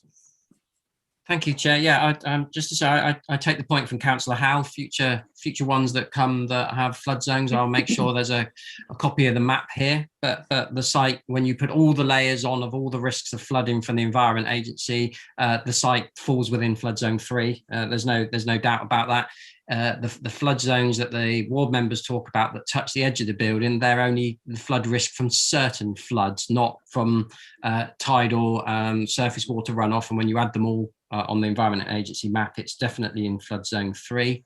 And the other thing to say on that, of course, is that, I think it's already been mentioned, we have climate change happening. So things will only get worse in terms of those flood maps and the impacts. And while I've got your attention, and I know the applicant mentioned minor development. This isn't minor development, so it is caught by the need for the sequential test. Minor development where you don't have to carry out the sequential tests, small non-residential extensions, house extensions, changes of use from shops to other uses, those sort of things. And whilst, yes, members within your gift to have those other material considerations that you think outweigh the flood risks, so the economic benefits, the tourism benefits, the starting point for consideration of the application is a development plan. And you have a policy in the development plan that's backed up by the NPPF that says you should go through the sequential test and we should avoid placing more development within the flood zone. And we should follow that. And I mirror what I think Councillor Howe said in terms of I given what happened at last committee and this committee, I have a nervousness that we are becoming an authority that's starting to allow lots of exceptions in a flood zone, and all that's and I'm concerned about the message that might be sending out to the development industry and what implications that might have for other applications that we have coming forward in the flood zone. So yes, you can have other material considerations, but we've got local plan policies there and national guidance for a reason, and that's why the report is recommending refusal, because we are following those. Thank you. Thank you, Mr. Rose, and I do share your concerns. I think it's a dangerous route to be going down once you start departing from policies. They are there for a reason. And the one last week, yes, it might have made common sense because the levels were at first and second floor, but it doesn't make it right. The policies are there. If you don't like the policies, you change them. But this comes from the Environment Agency, and they've got reasons for having the sequential test in place. Now, Councillor Davey. Thank you, Chair. Well, I understand all that, but I've just heard Mr. Rose say that it would be all right to add an extension to a house in the flood zone, but you can't change the use. For me, I've got to say, to a member of the public watching, they would wonder where common sense has gone with this. This accommodation exists. It's not a new build. It's not extra. There's no addition to the building. It could be in use. So all we're looking at is a slight change of use. It could be used as a granny annex. There could be a disabled person living there. It'd be a lot more of a challenge for the emergency services than the likely occupants of this. It's being proposed as a holiday let, and that is likely to be seasonal, and probably outside of the most likely times of flooding, which are more likely to be the winter rather than the summer when this is likely to be let. And because the building exists, and because it could be in residential use, I cannot see that it is a problem, even though it's in a flood zone. It's not the fact it's in the flood zone that is my problem. My problem is that the building could be occupied anyway. So it's not increasing the accommodation. If anything, it's decreasing the likely occupation of this building. So I am going to support the application. Thank you. Councillor Desarum. Thank you, Chair. I have listened with great intent to this debate, and I absolutely totally get that our policies are there for a reason, and that this sequential test is a major issue. But you can clearly see, if you read page 8 of the report and you've listened to the ward members, Councillor Dent, for example, has said, this building, as well as Abertree House, have not been affected by any flooding issue during my nearly 20 years in Budleigh Salterton, and both the buildings have been there for many years. The decision to refuse seems to go completely against what most of us, including the Town Council, feel is common sense and beneficial to the local tourist economy. So yes, I get there is a conflict between what our policies say, but clearly the Town Council wishes this to go ahead. It supports the local economy. And obviously, as Councillor Davey quite rightly pointed out, this is a seasonal issue. So the flooding presumably may take place outside of the high seasons. So for that reason, I should be joining those who say that this should go ahead. But I am aware of the sequential test, and I wouldn't want us to be sending out the wrong signals. But I think we must judge each policy or each application on its merit. And clearly in this case, the application has greater benefit than the risks associated with it. So thank you very much indeed. Thank you. Councillor Bailey. Thank you. Yes, I am concerned about our reputational issues if we go down the route of supporting this. I'm concerned that we may be seen as well, as Chris Rose has highlighted, what our reputation is, that we think that we can ignore planning policy and the NPPF. And I don't know, Chair, whether it might be possible to have a report come forward, because it feels to me that some of our councillors aren't you know, everybody's entitled to disagree, but we've got a very clear position on this. And the fact that it hasn't flooded doesn't mean that it's not going to. And I think people at home, Councillor Davey talked about common sense. Well, to me, common sense is not putting your residents or your emergency services at risk. And there's clear evidence that by encouraging intensification of use, you may be putting your residents at risk and your emergency services. And the difference between ancillary accommodation and holiday lets or holiday accommodation is an intensification. So to me, it's not relevant that the building's there. The nature of the use is going to change, and I'm really concerned about it. And I think common sense dictates that you follow your policy, and that I believe the officers are correct in their recommendation for refusal. But I would like there to be some kind of report so that our council, our planning committee, and our wider council can understand the implications of the route that I'm concerned we seem to be going down in ignoring the sequential test. Thank you. Thank you. Mr. Rose, do you have any comment on that possibility of a report, please? Well, we could do. I suppose what I would say is that all these issues in terms of the local plan and the policies will be brought forward to strategic planning committee as part of the local plan review over the next few months in various topic papers. So that's probably the most appropriate place for it to come forward for members to discuss. Yeah, I agree. Thank you. Councillor Woodward. Thank you, Chair. I don't want to repeat what everybody else has said on both sides, but I did note in the report that the Environment Agency were too busy to comment, so we don't have their direct comments on this proposal. I quite agree with the officer's recommendation, and I can see why they got there, I should rather frame it that way. And that, as Mr. Rose has said, this it may appear to be a minor development, but actually it excludes subdivisions of buildings. So this would fall within the sequential test. So I fully accept that. And if one was being very loyally, one would have to accept the sequential test. But I think on the other side, it's not a question of ignoring the test. We're not ignoring the test at all. We've discussed it a lot. What we're doing is weighing the pros and cons.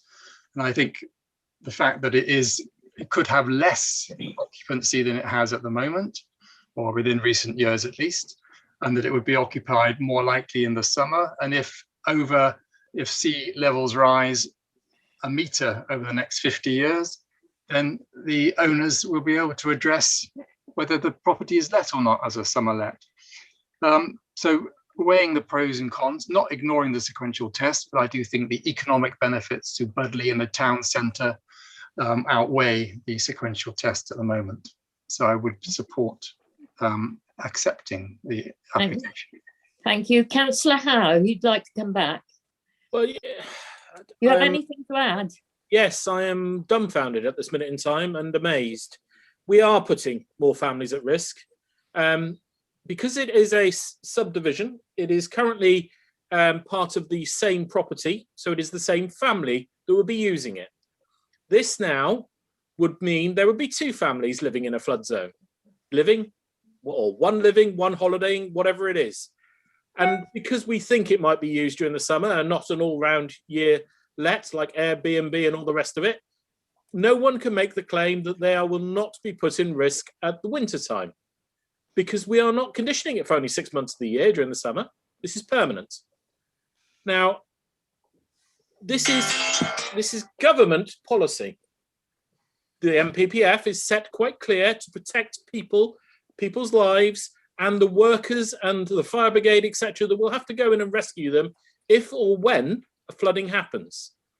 And I can see no mitigating circumstances to overrule that. I am just astounded we are putting people's lives in danger. Thank you. Thank you. And Councillor Key. Thank you, Chair.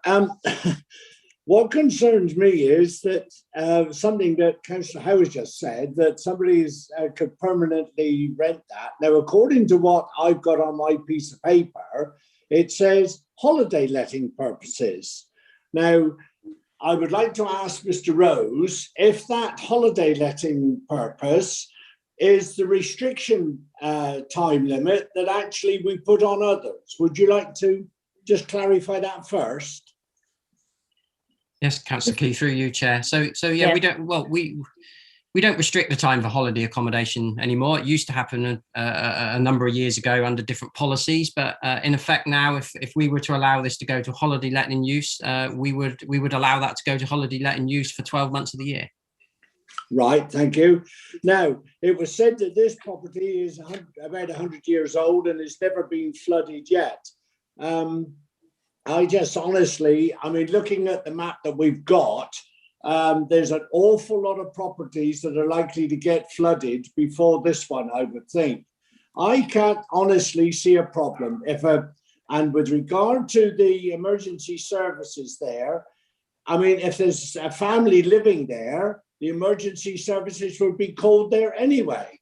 So that's no different to actually a holiday person being there. So I cannot see really the problem with this being refused. I really can't. Thank you. Thank you. And yeah, I quite understand that argument. There are people living there permanently, but not allowed for holiday. But the message, as Mr. Rose said, is sending out that it's okay. You can apply for, you know, development or certain uses within a flood risk zone without adhering to the sequential test. And it sends out a message that it's going to be open season. Councillor Skinner. Just to finish up, Chair, and through you, I've been a councillor for over 20 years. I don't know that I need my intelligence to be insulted any further by other members suggesting we don't know what we're doing. We absolutely understand. I absolutely understand the implications of this. I absolutely understand the EA's point of view, and I have a view. And I don't expect to be insulted by other members who are alluding to the fact that we are members here, even talking about coming forward with some report of whatever, like we don't know what we're talking about. It's insulting to my intelligence. Can we move on, please? People have their views, whatever their views are, we will have a vote and let's move forward. Skinner, I remind you, I'm in the chair, you're not. Now, can I go to, there are no more speakers unless I see Councillor Gazzard. Did you want to speak, Councillor Gazzard? You've just flashed up something. No? No, the comment's been made. Thank you, Chair. Then I go to Mrs. Shaw to sum up, please. Thank you, Chair. We have one motion on the table at this time. That is to refuse this application for the reason as set out in the report. Members, when your name is called, please will you indicate whether you are in support of the motion to refuse, you're against the motion to refuse, or whether you're abstaining from the vote. Thank you. Councillor Bailey. Support motion to refuse. Councillor Brown, or has he left? It looks like he's left. Councillor Chamberlain. Abstain. Thank you. Councillor Coleman. Against, because the building's already in use. Thank you. Councillor Davey. Against. Councillor De Saran. Against the motion to refuse. Councillor Gazzard. Support recommendation to refuse. Councillor Howe. Support. Councillor Key. Against. Councillor Pratt.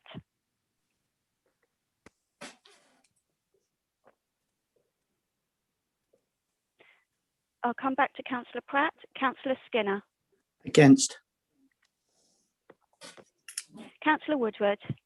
Against. Councillor Ragg. Support refusal.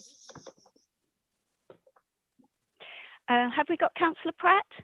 Yes, sorry, against. Against. Okay, let me just do some sums. So 1, 2, 3, 4 votes in support of refusal, and 1, 2, 3, 4, 5, 6, 7 votes against refusal, and 1 abstention. So that has fallen, Chair. Thank you. Thank you, Wendy. We move now to agenda item 8, application. Excuse me, Hang on. Chair. Sorry. Excuse me, Chair. If that has fallen, we have no motion and we need to take another motion. Oh, so that yes, the yes, matter can be sorry. determined. We do indeed, yeah. Right, is there another proposal, please? I'm proposing support for the I application, second it. which I did from the start. Thank you. Councillor De Serem seconds. Thank you. We don't need to take any more speakers on this, so can we move to the vote, please? Over to you, Mrs. Short. May I just ask through you, Chair, whether councillors would delegate to the officers in consultation with the chair and ward member conditions for the application? Absolutely. Absolutely. Thanks very much. Could I just ask Chris Rose, is he happy that he is clear as to the reason for going against officer recommendation? Well, I'm not happy, but I have the reasons. I think the economic and tourism benefits outweigh the harm from flood risk and failure of the sequential test. So economic and tourism benefits outweigh the harm. Thank you, Chair. Then I'll move to the motion. Members, you have a motion to approve with the delegation of conditions to officers in consultation with the chair and ward members. Please, when your name is called, would you indicate whether you are in support of the motion to approve, you're against the motion to approve, or whether you're abstaining from the vote. Thank you. Councillor Bailey. Against. Thank you. Councillor Chamberlain. Abstain. Councillor Coleman. Support. Councillor Davey. Support. Councillor De Sarum. Support. Motion to approve. Councillor Gazzard. Against. Councillor Howe. Against. Councillor Key. Support. Councillor Pratt.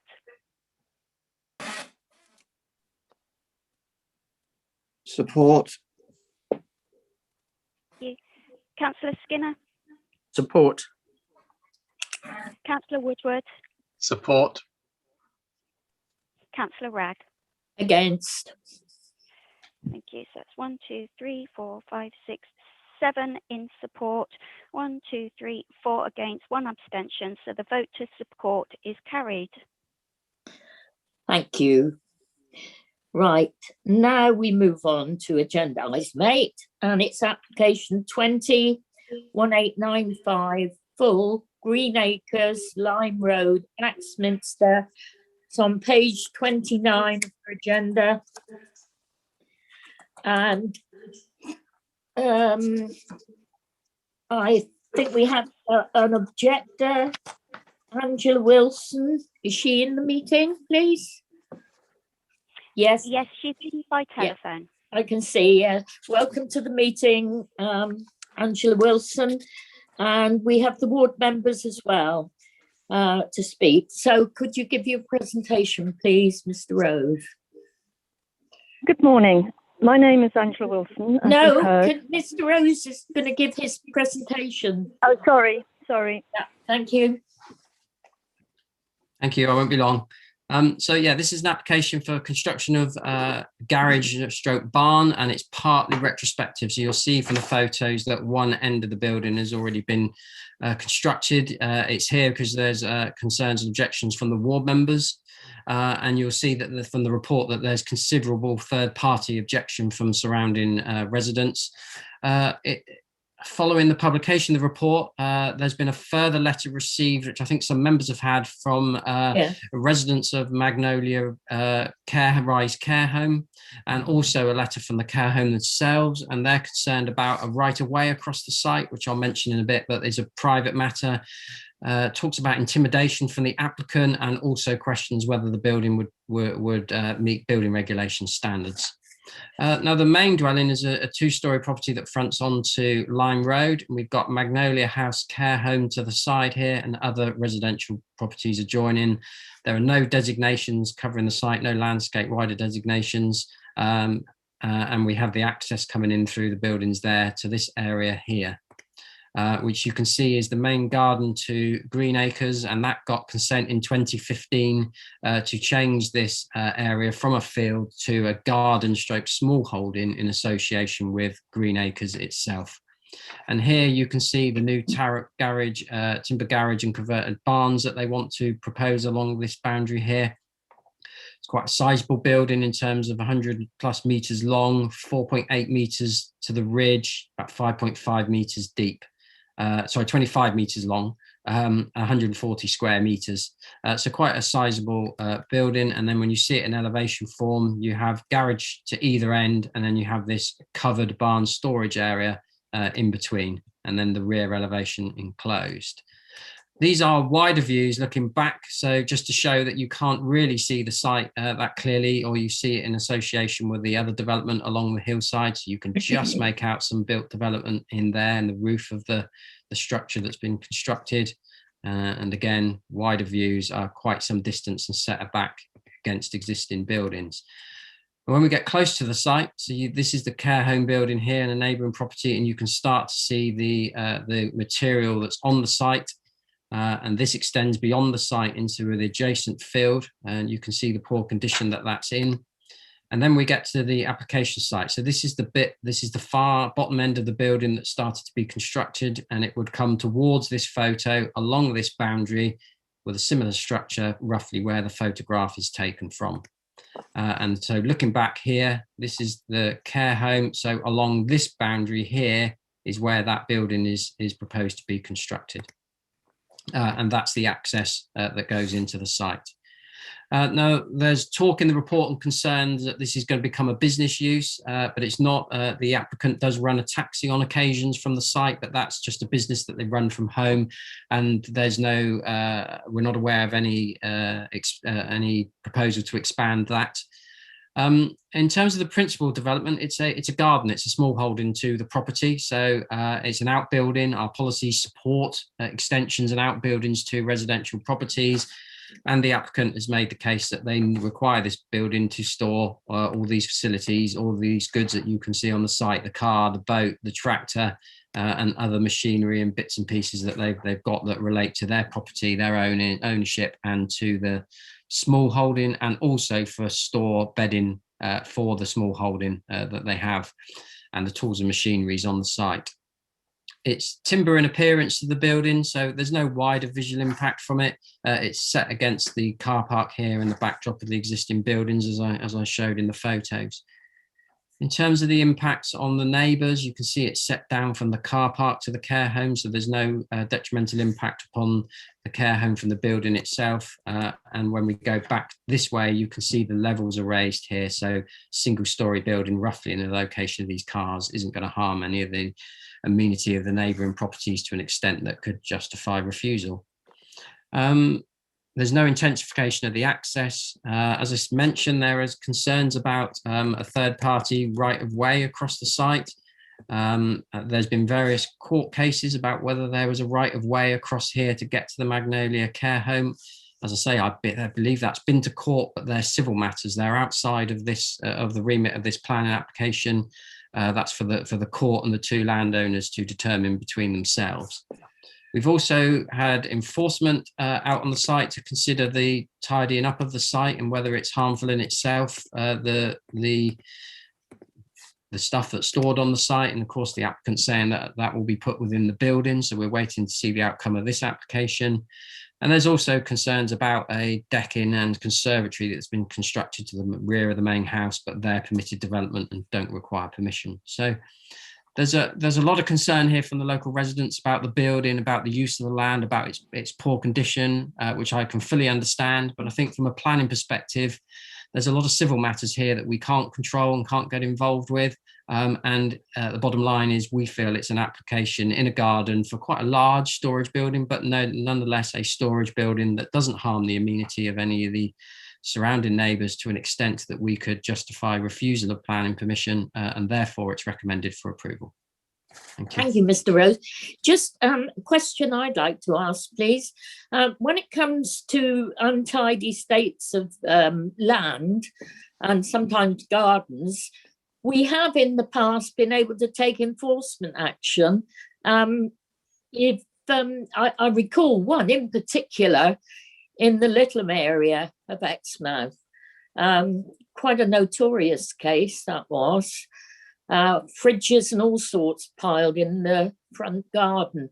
At what stage can enforcement action be taken? So yeah, there's legislation under the Planning Act that allows us to go in and take action against land that's considered to be untidy. Now, it's always a matter of fact and degree about whether something's untidy and what harmful impact it has. I think when the enforcement officer initially went out onto this site, they felt that it didn't quite get to the point where it was harmful enough to justify that action. But of course, what we are doing at the moment is waiting the outcome of this application, because if this application is approved and that material gets taken into the building, then some of that harm disappears.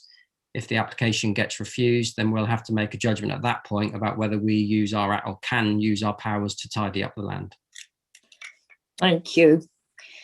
Thank you. Right, Angela Wilson, welcome to the meeting. You have 3 minutes. Good morning.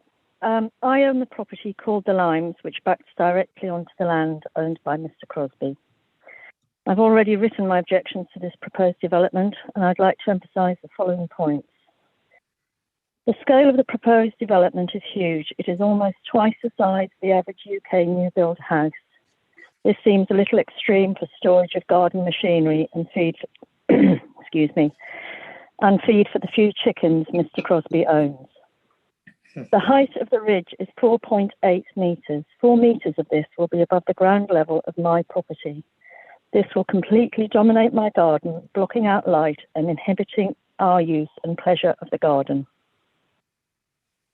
One of the attractions of the Limes when I bought it was the south-facing aspect, and although the garden is relatively small, as a professional gardener, my plans intended to make use of the light awarded from this position. This overshadowing will prohibit much of my original planting scheme and cast shade across my garden, which is smaller than the proposed development. The construction of the build is extremely not in keeping with the neighbourhood, and the substandard construction will surely constitute a health and safety risk.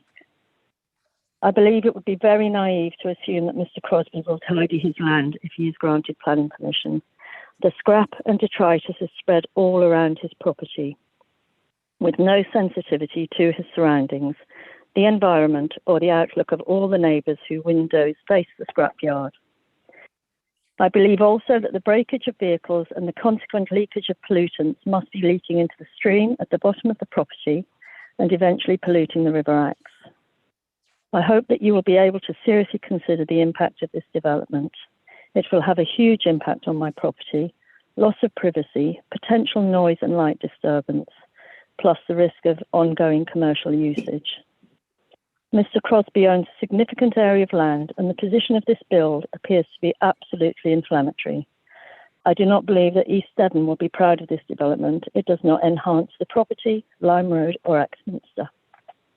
Thank you. Thank you. Now we have the ward members. Are they all here?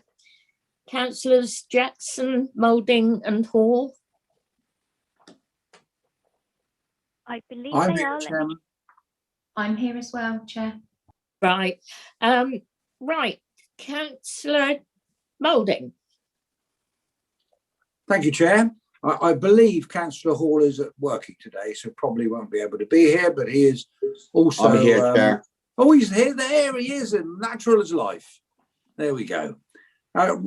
Chairman, or Chair rather, I know this property well. It's called Green Acres now. When I was a child, it was called North View.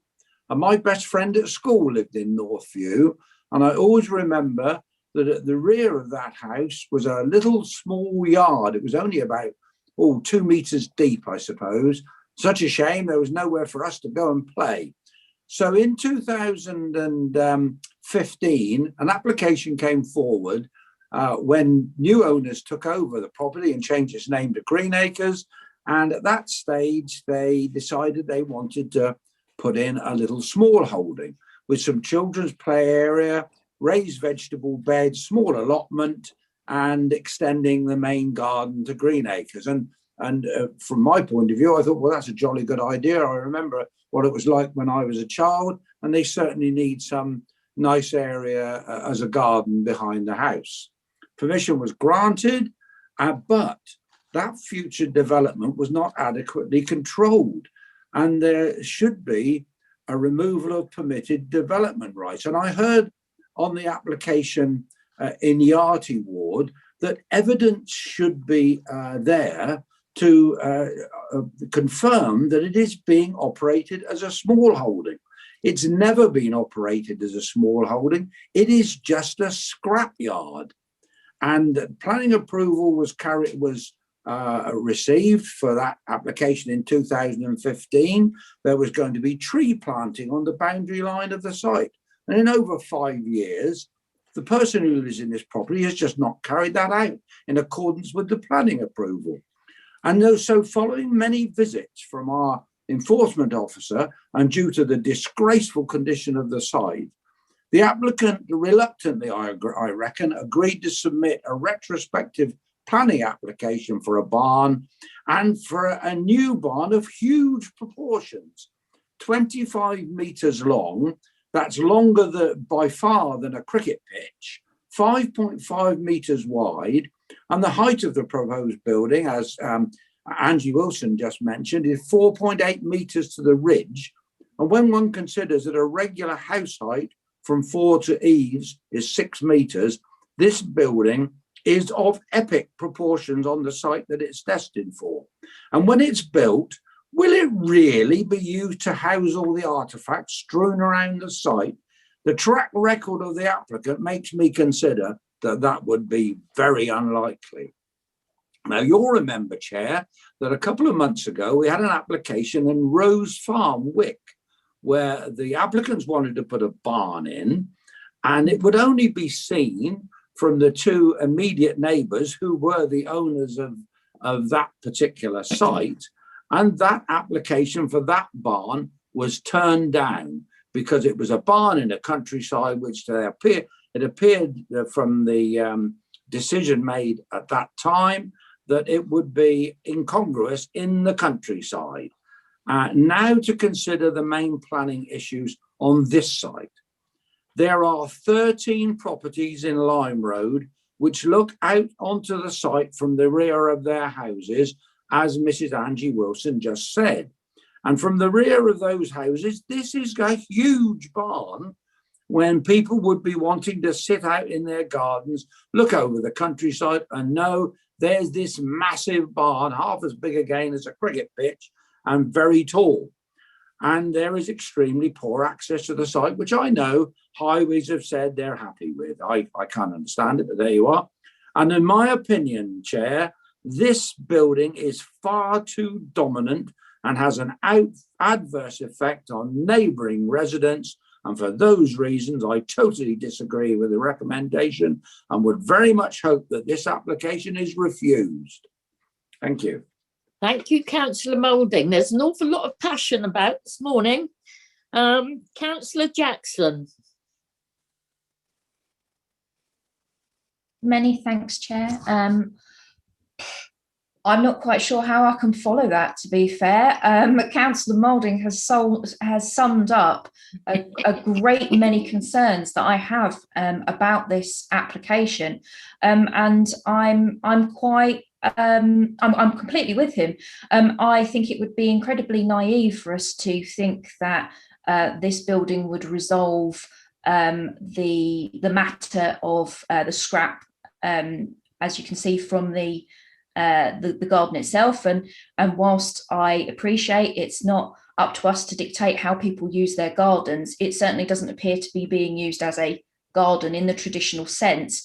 And I do fear that if this goes ahead, we'll continue to see more scrap spilling out into this area anyway. But the actual plan in front of us is huge. It's the sort of building that I might expect to see in a far more agricultural setting rather than so close to existing dwellings and neighbours, and I feel that it will have quite a detrimental impact on the direct neighbours. I just don't think it's appropriate, and can't agree more with my colleague. Thank you very much, Chair. Thank you, Councillor Jackson. Councillor Hall. Good morning, Chairman. Good morning, everybody. My fellow two ward members, I'm in absolute agreement. So I'm not going to repeat everything you say. I will make a couple of declarations, Chair. I'm a Devon County Council for the area, and I also in the Lamb Inn now and again, which you can see this establishment. One thing I want to really note here, when you've got the exit next to the Lamb Inn, knowing the area very well, there has to be a left turn only. Chris is getting the photos up. As that exit, it has to be a left turn only. Why? Because the building, that is the entrance to Magnolia. So if we can go back one, please, through you, Chair. That's it. So that would have to be an exit on the left turn only, because where you've got the white building on the right-hand side, Chair, there is always parking up that hill and it becomes a risk. Now onto the actual area of application. And in my opinion, this has become a junkyard by architect. We've heard from the speakers earlier, and I'm always looking at consistency. We know recently we did have that application at Rose Farm, Wick, which was refused. But on balance, what is the benefit to our local community of this? Because I actually see none. This has had a real massive sway of public interest in this area. And again, another question, what's been going through my mind is 2015. An application was put forward to become a garden and a small holding. How much can we stretch this to? Because my opinion as a layman is a small holding is for a few animals and veg and crops to live off the land and not to be a scrapyard, car port or a boat dock, along with ensuring the application is of benefit to the local community and not a hindrance. So finally, Chair, I'm really pleased that my colleague, Councillor Moding, took the time to go to Chairman's delegation, and this can be determined by committee. Thank you very much for your time. Thank you, Councillor Hall. Could I go to Mr. Rose and ask about the impact on the lines, please, particularly with regard to the loss of sunlight? Yeah, thank you, Chair. So yeah, the photo you've got in front of you there shows that relationship. So you can see where the cars are is where the building is proposed. So we've got a building that comes roughly where that silver car is, that comes up on the boundary here.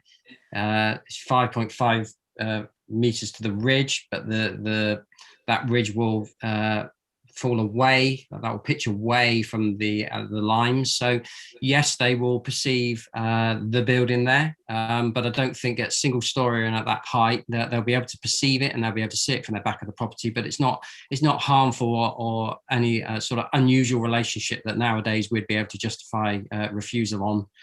It's not uncommon for people to have single story buildings on boundaries with neighbours.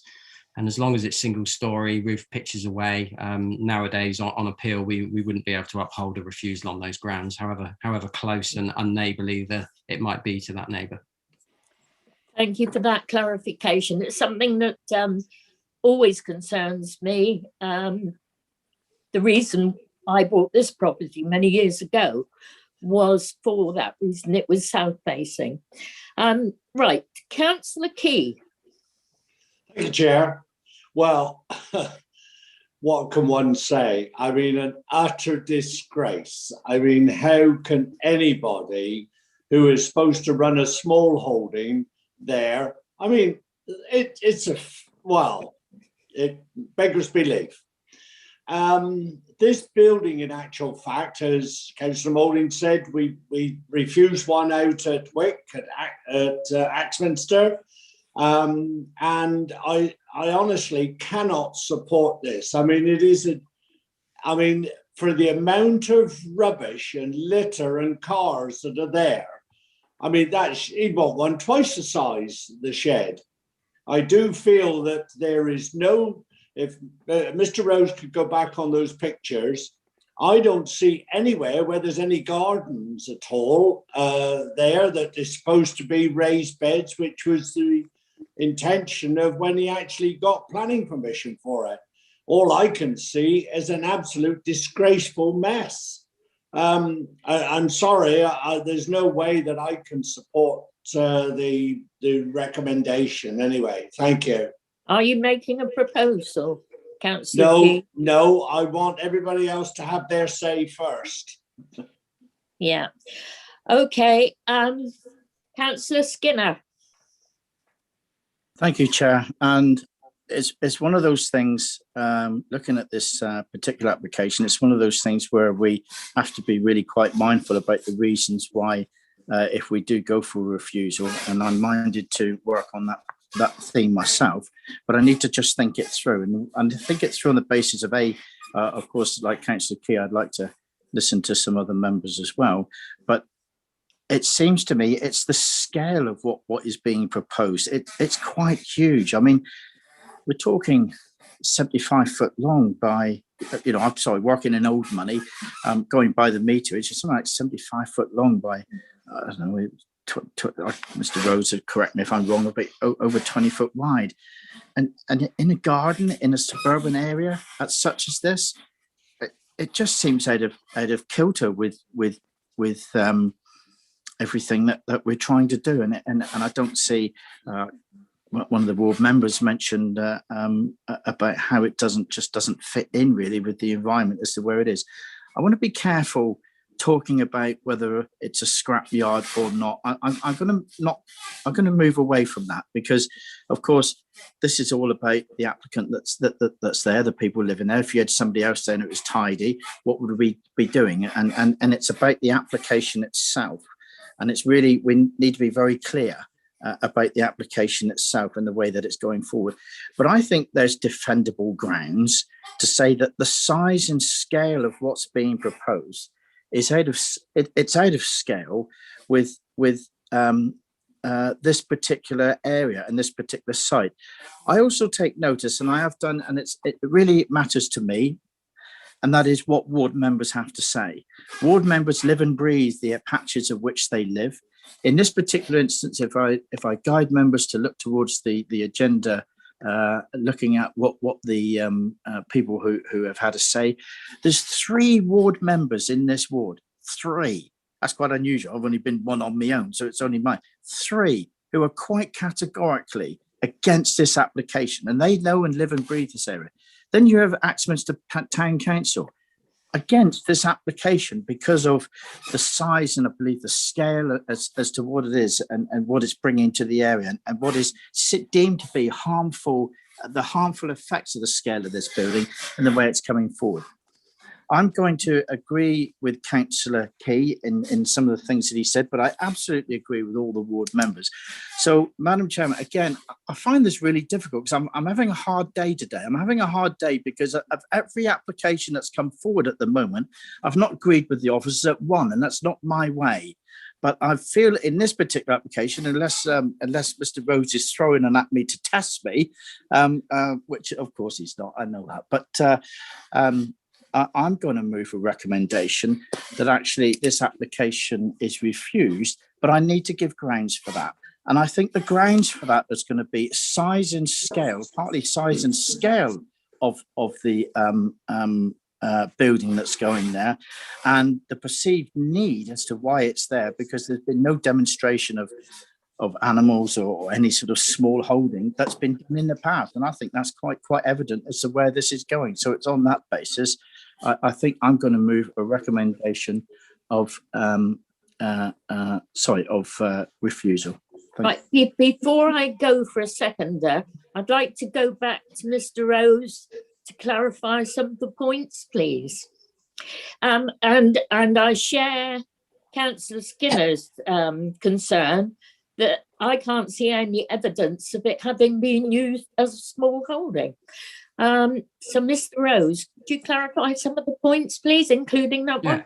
Yeah, that was one of them I was going to come back on. So yeah, the consent granted in 2015 allowed the change the use of the land to residential stroke small holding. So it can be used either or. It could be used solely as a garden, it could be used solely as a small holding, or it could be used as a combination of both. So the fact that there's no animals on the site isn't an issue, isn't a breach of that 2015 condition. They can just use this area of land as a garden, or at some point in the future use it as a small holding on part or all of it.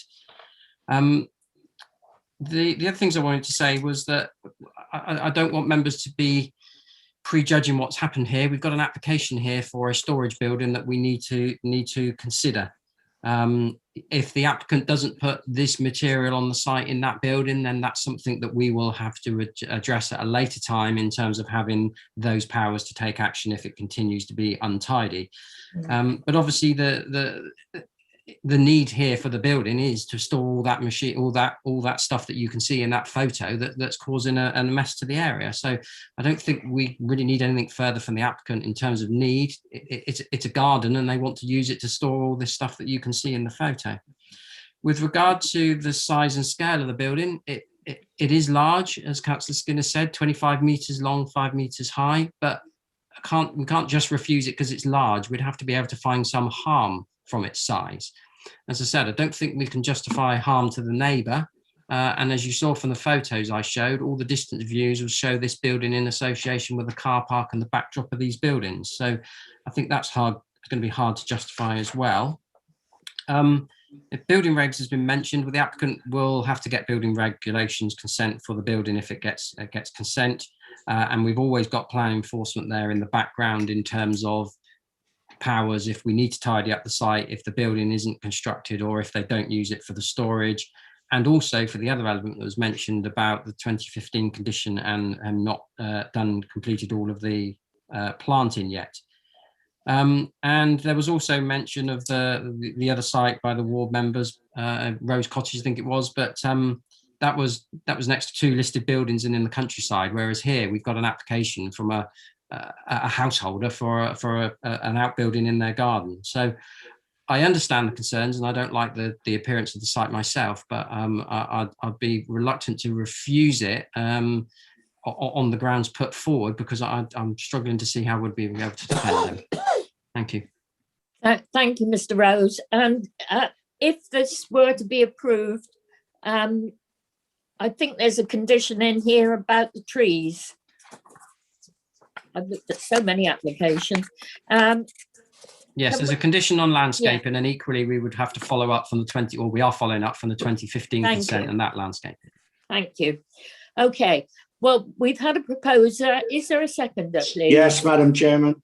Yes. Thank you, Councillor Key. Yes, could you I have just already spoken. Would you like anything to add? Yes, I would. As this land was passed for a garden or a small holding, this building is far in excess of what would be needed there for a garden shed or a small holding with that size of land. So there is no way that building would be needed that size anyway. Thank you. Councillor Steve Gazzard. Thank you, Chair. Yes, speaking to the application and not the photographs that we see in front of us at the moment, I am of the opinion, Chair, that this is the height and density of this building is far too big for a back garden. And as I think as Councillor Key just said, that for a building that big to go in somebody's back garden is excessive in my view.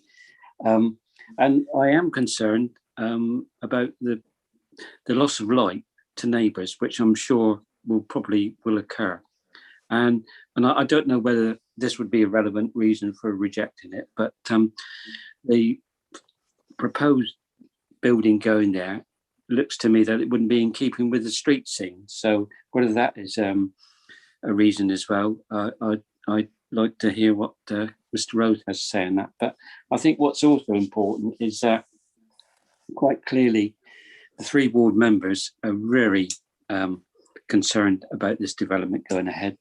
So, and the town councillor, and I think we have to take a fair bit of weight on that. But I think the application should be refused. Thank you. Thank you. Councillor Bailey. Thank you very much.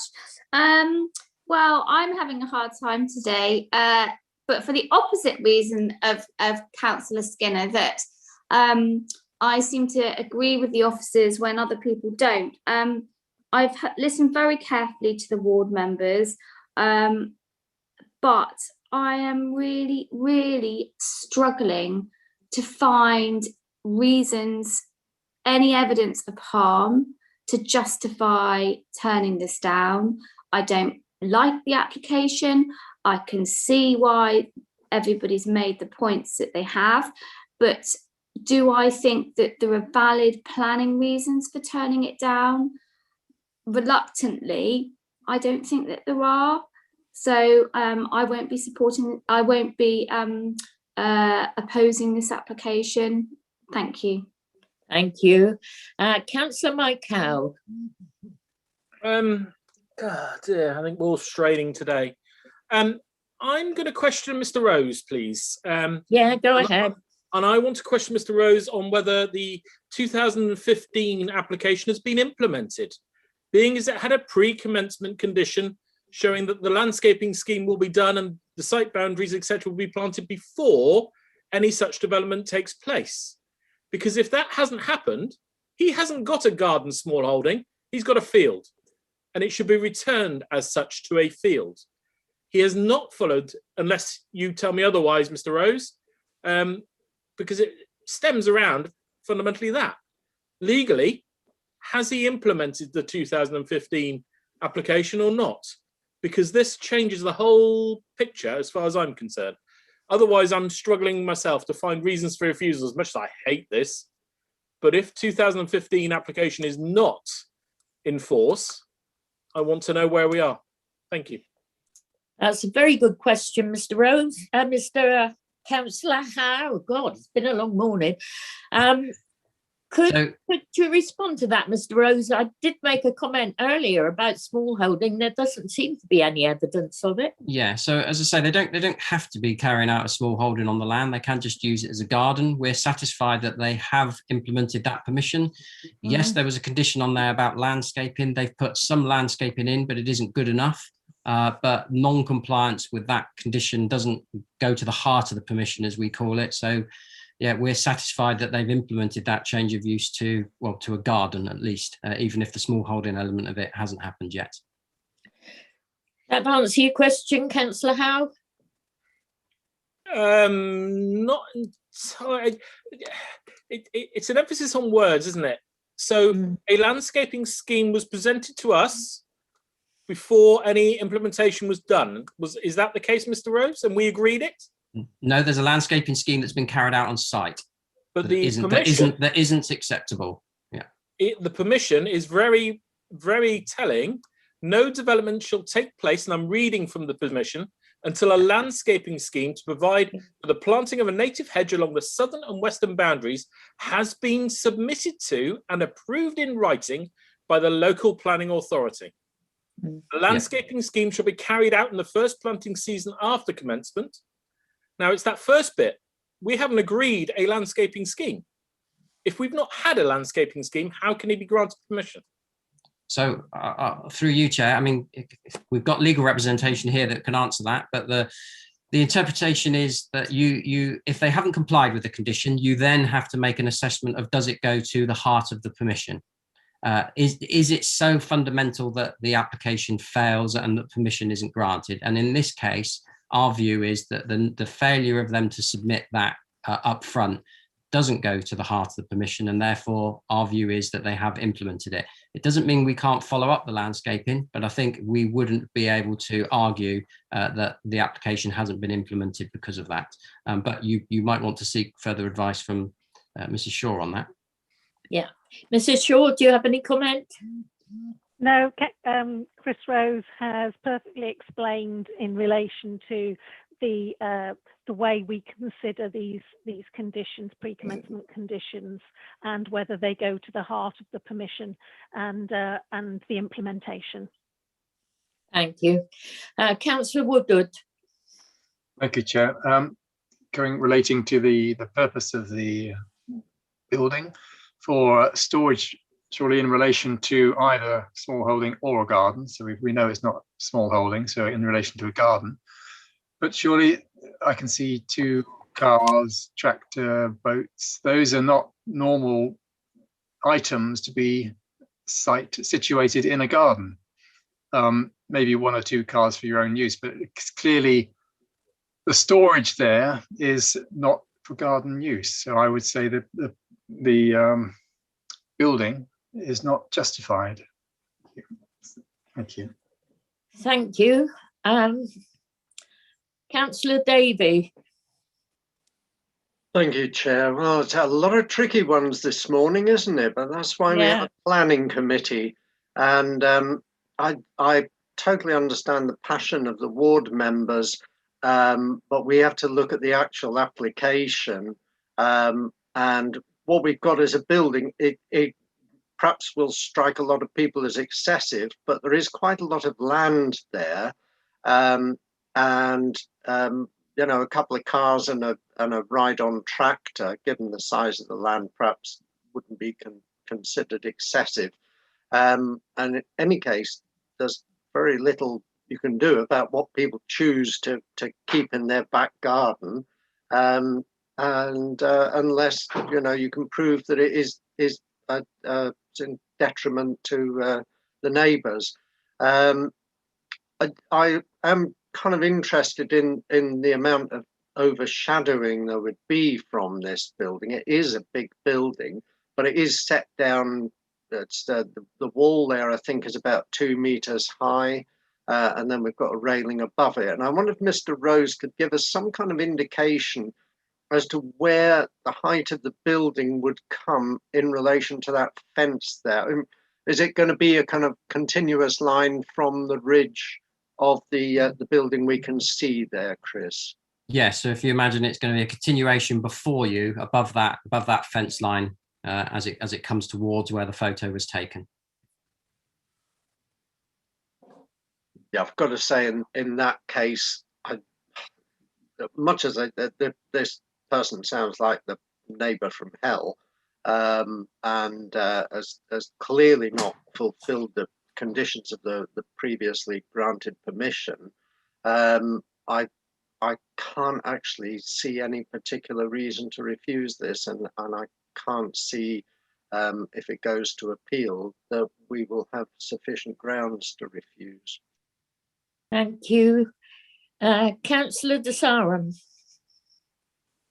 Thank you, Chair. It's like everyone, I've been following this very closely, and I think that the ward members have very aptly summed up the problems. The fact they've raised the issue of its being huge proportions, epic proportions, and basically we don't see any benefit for the local community. So I think what we don't want to do is set a precedent for others to build similar such things, which I think have been considered monstrosities. All 3 of the ward members are certainly not in support of it.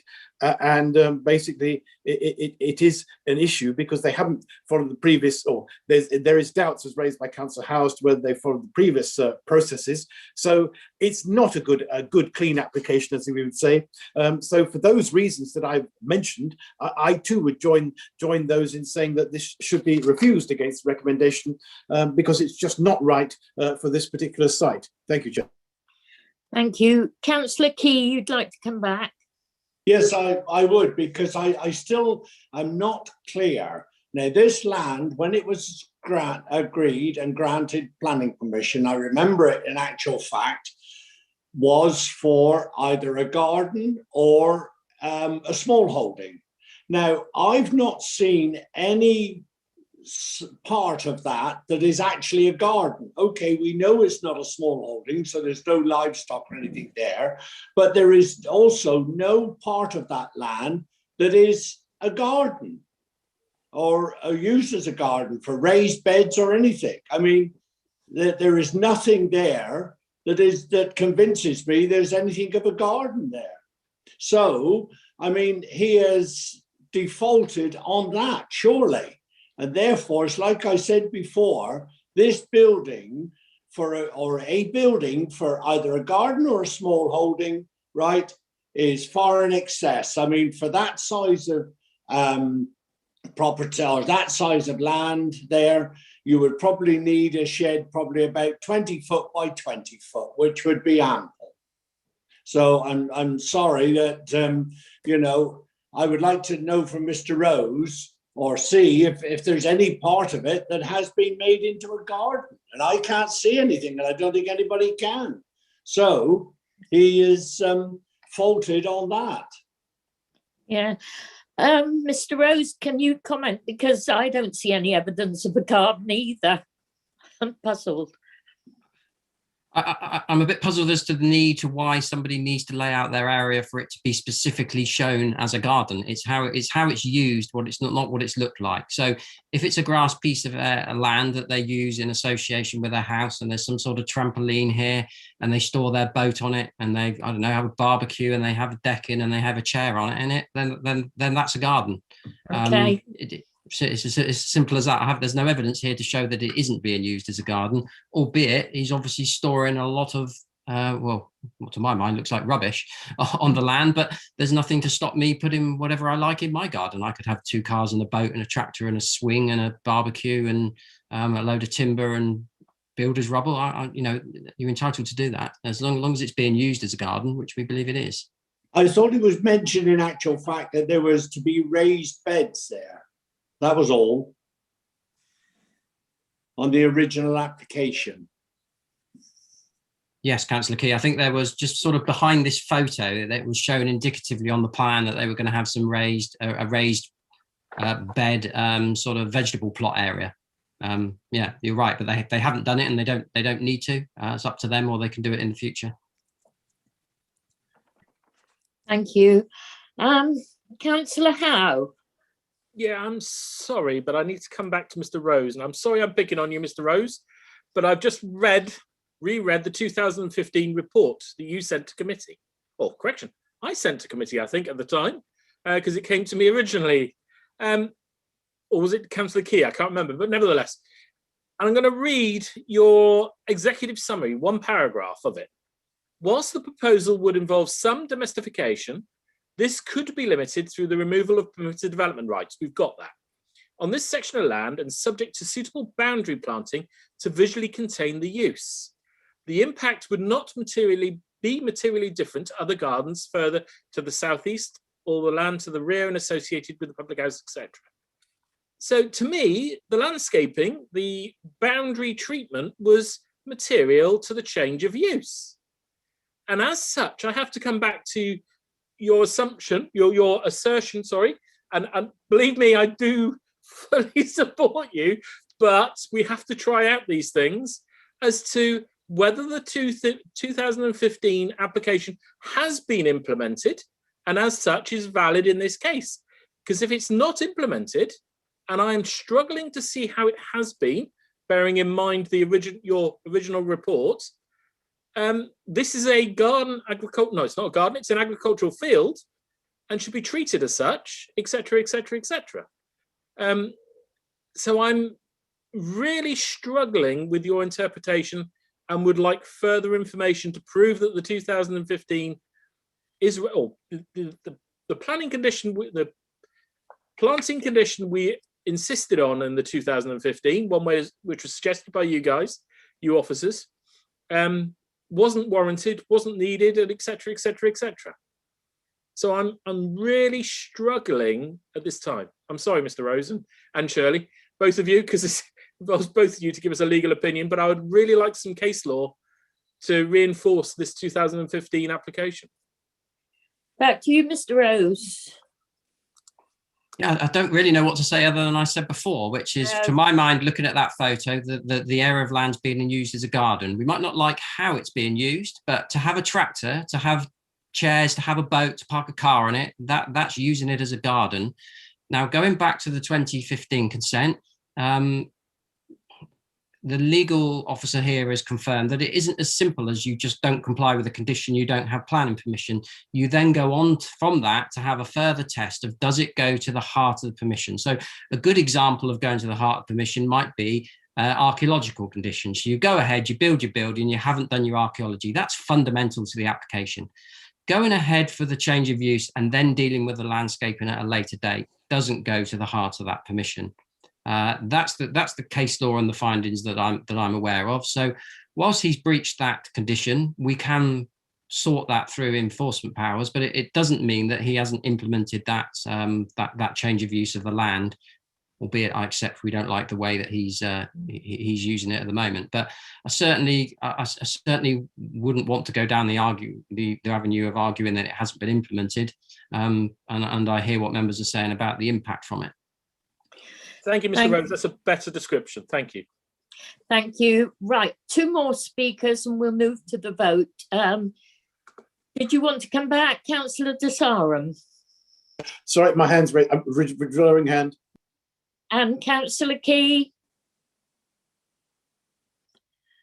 No, Chairman. No, thank you. Okay, over to Mrs. Shaw for summing up, please.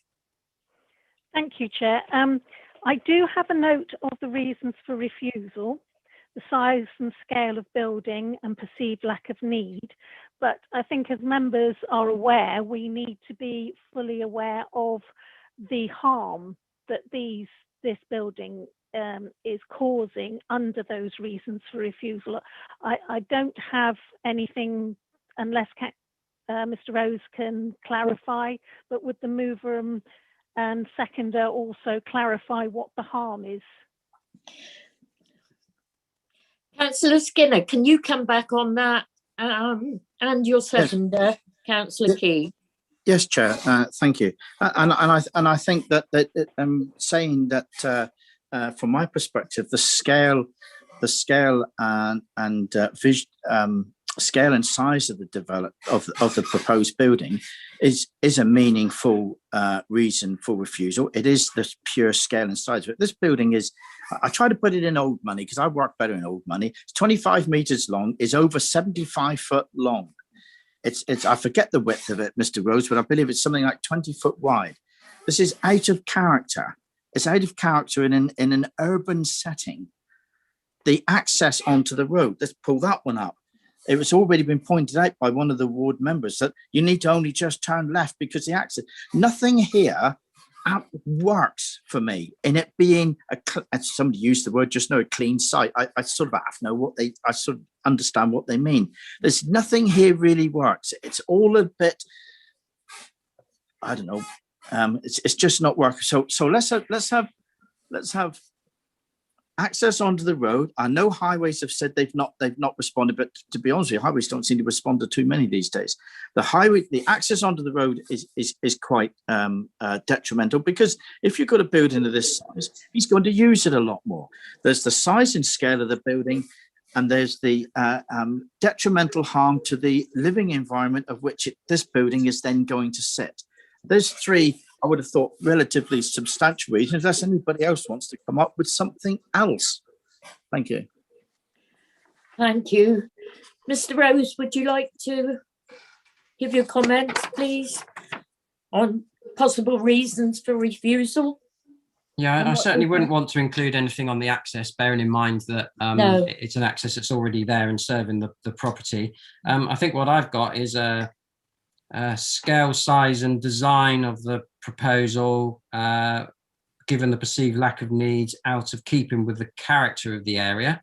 I get that. I suppose it's then where's the harmful visual impact from? Bearing in mind you can't see it from the road, and I've showed the photos from the footpath. Where is the harm from the size and scale of the building? May I speak, Chair? Yes, yes, carry on. But the harm is the impact around the environment in which it sits. There's, I believe Councillor Moulding said that it sits within, or it could have been Councillor Hall, I'm not sure, one of the members said it sits within 13 developed 13 houses around. I can't see to the buildings that are there. I can't see how many houses that is there, and that is in the area.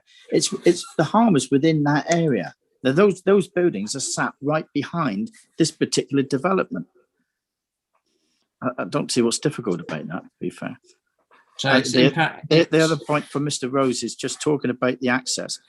Mr. Rose, would it not be a fair assumption that if somebody is going to have a building of the scale of to what it is, and let's say the scale of what the potential of the building is going to be, that actually the use of this building is likely to change dramatically. When I say dramatic, sorry, refrain from using the word dramatically. The use of this building is likely to change, that there could very well be and would likely to be more vehicle movements in and out of this particular site, which is already acceptable for a garden. But we're now putting a building 75 by 25 foot wide in it. Thank you. Thank you, Mr. Rose. Thank you. Councillor Key, you've got your hand up.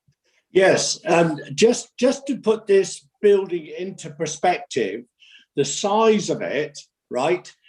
And for those that have any idea or any knowledge of agriculture, would house 30 dairy cows in cubicles with a scrape passage behind them. So that'll give you some idea as to the size of that thing. Now, there's no way he's got enough land there to do that. So this is why I think this building is far in excess of what is actually should be there. Thank you. Thank you. Right, Mrs. Shaw, can you sum up, please? Yes. Members, you have a motion to refuse, which is on the scale, size and design, given the perceived lack of need, is out of character in the area and harm to dwellings in the area. I would suggest the exact wording to be delegated to officers in consultation with the chair and ward members, and also the access, the impact of the access. I wasn't sure whether that had still been maintained as a reason for refusal with Councillor Skinner and with the seconder, Councillor Key. Thank you. Did you, sorry, do you want my clarification on that? Sorry. Yes, please. Then the answer would be yes, please. Yes. Again, I would suggest that the exact wording be delegated to officers, chair and ward members, that the impact on the access from the development is a reason for refusal. Therefore, Sorry. Sorry. Go on. Sorry. Or the only point I'm going to make is I do want Councillor Key, who's seconding the motion, to concur with what we're both agreeing. I concur. Thank you. Therefore, members, when your name is called, please will you indicate whether you're in support of the motion to refuse, whether you're against the motion to refuse, or whether you're abstaining from the vote. Thank you. Councillor Bailey. I'm sadly against the motion to refuse. Thank you. I can see that Councillor Brown has rejoined us. I'm not sure at which point. Councillor Brown, can I just check if you heard Chris's report at the beginning? No, so I won't be voting. So you'll be abstaining? Yes, I wasn't here at the start of this particular item. Lovely. Okay, thank you. Councillor Chamberlain. Abstain. Councillor Coleman. For. Councillor Davey. Reluctantly against refusal. Councillor De Saran. Motion to refuse. Councillor Gazzard. Support. Councillor Howe. Reluctantly against. Councillor Key, Support. Councillor Pratt, Support. Councillor Skinner, Support. Councillor Woodward, Support. Councillor Ragg. Again, reluctantly against. Thank you. I'll just do some quick sums. 1, 2, 3, 4, 5, 6, 7 in support of refusal. 1, 2, 3, 4 against, and 2 abstentions. So the vote to refuse is carried. Thank you. Thank you. I think we'll take one more item and then we'll have a break, because I believe that the agent is in the waiting room, or is he in the meeting? Hello, Malcolm. Right, so we move then to agenda item 7, application 201582, full Barns at High Hawkland Farm on page 15. So welcome to the meeting, Mr. Gigg, and Dr. Sarah Russell. And over to Mr. Rose to present the report, please. Thank you, Chair. Yeah, just to start to say that since the publication of the report, I've had a further letter of support for the proposal, reiterating some of the reasons for support outlined in the report. This is an application for a change of use and subdivision of barns to form 10 storage and distribution units, and it's a retrospective application. So there's associated changes to the buildings, so changing the buildings in terms of roller shutter doors and cladding, and the application's here because it's got the support of a ward member. And you can see here that, so we've got the A3052 up here, just down from the halfway in, and then we've got the access road that leads down past these properties, this group of homes, and then down into this field where the buildings are located. And if I just show you the photos, so these are the 3 buildings converted, so 3 agricultural buildings, and now in that use as businesses occupied since last year. So these are the original elevations of Barn 1, and then you can see the proposed, so converted to in business units, Barn 2, and again converted. And then Barn 3, although you'll note from Barn 3 that it keeps this area of the building in agricultural use, with half of it turned into the employment use. And then you can see standard layout for the units, square units with roof lights.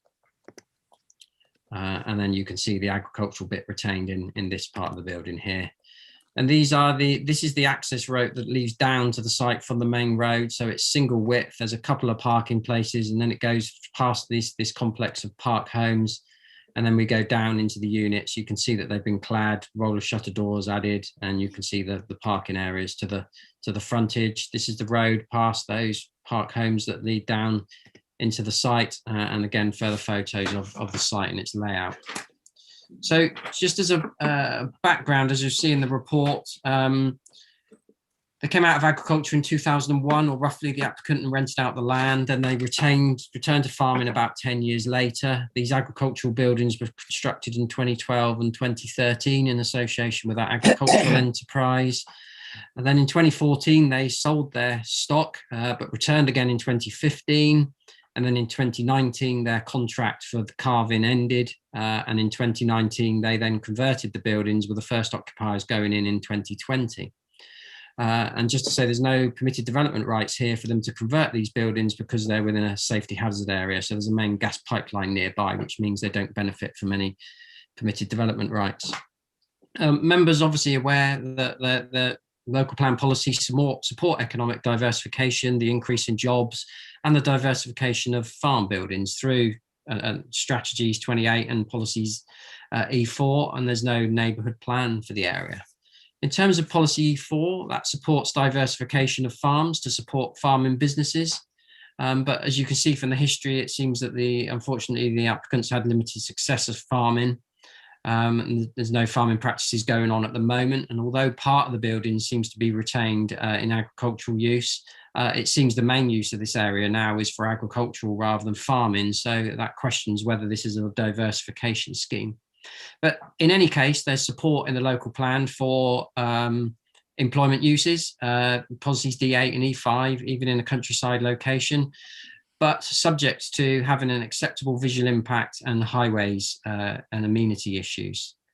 With regard to the visual impact, you'll see in the reports that there's no wider concerns expressed in terms of the visual impact. Again, the site's not kept in its tidiest, but it can be screened and landscaped. You can see the banks that go around the site. So despite it not being looked after in the best of conditions, then with suitable landscaping, there won't be a harmful visual impact.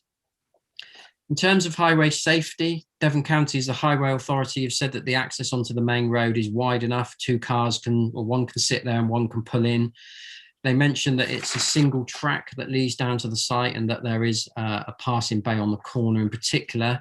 So they raise no concerns from a highway safety perspective, although us as officers have some slight concerns about conflict of the vehicles with pedestrians and cyclists on that narrow access route that leads down to the site, an example of it there.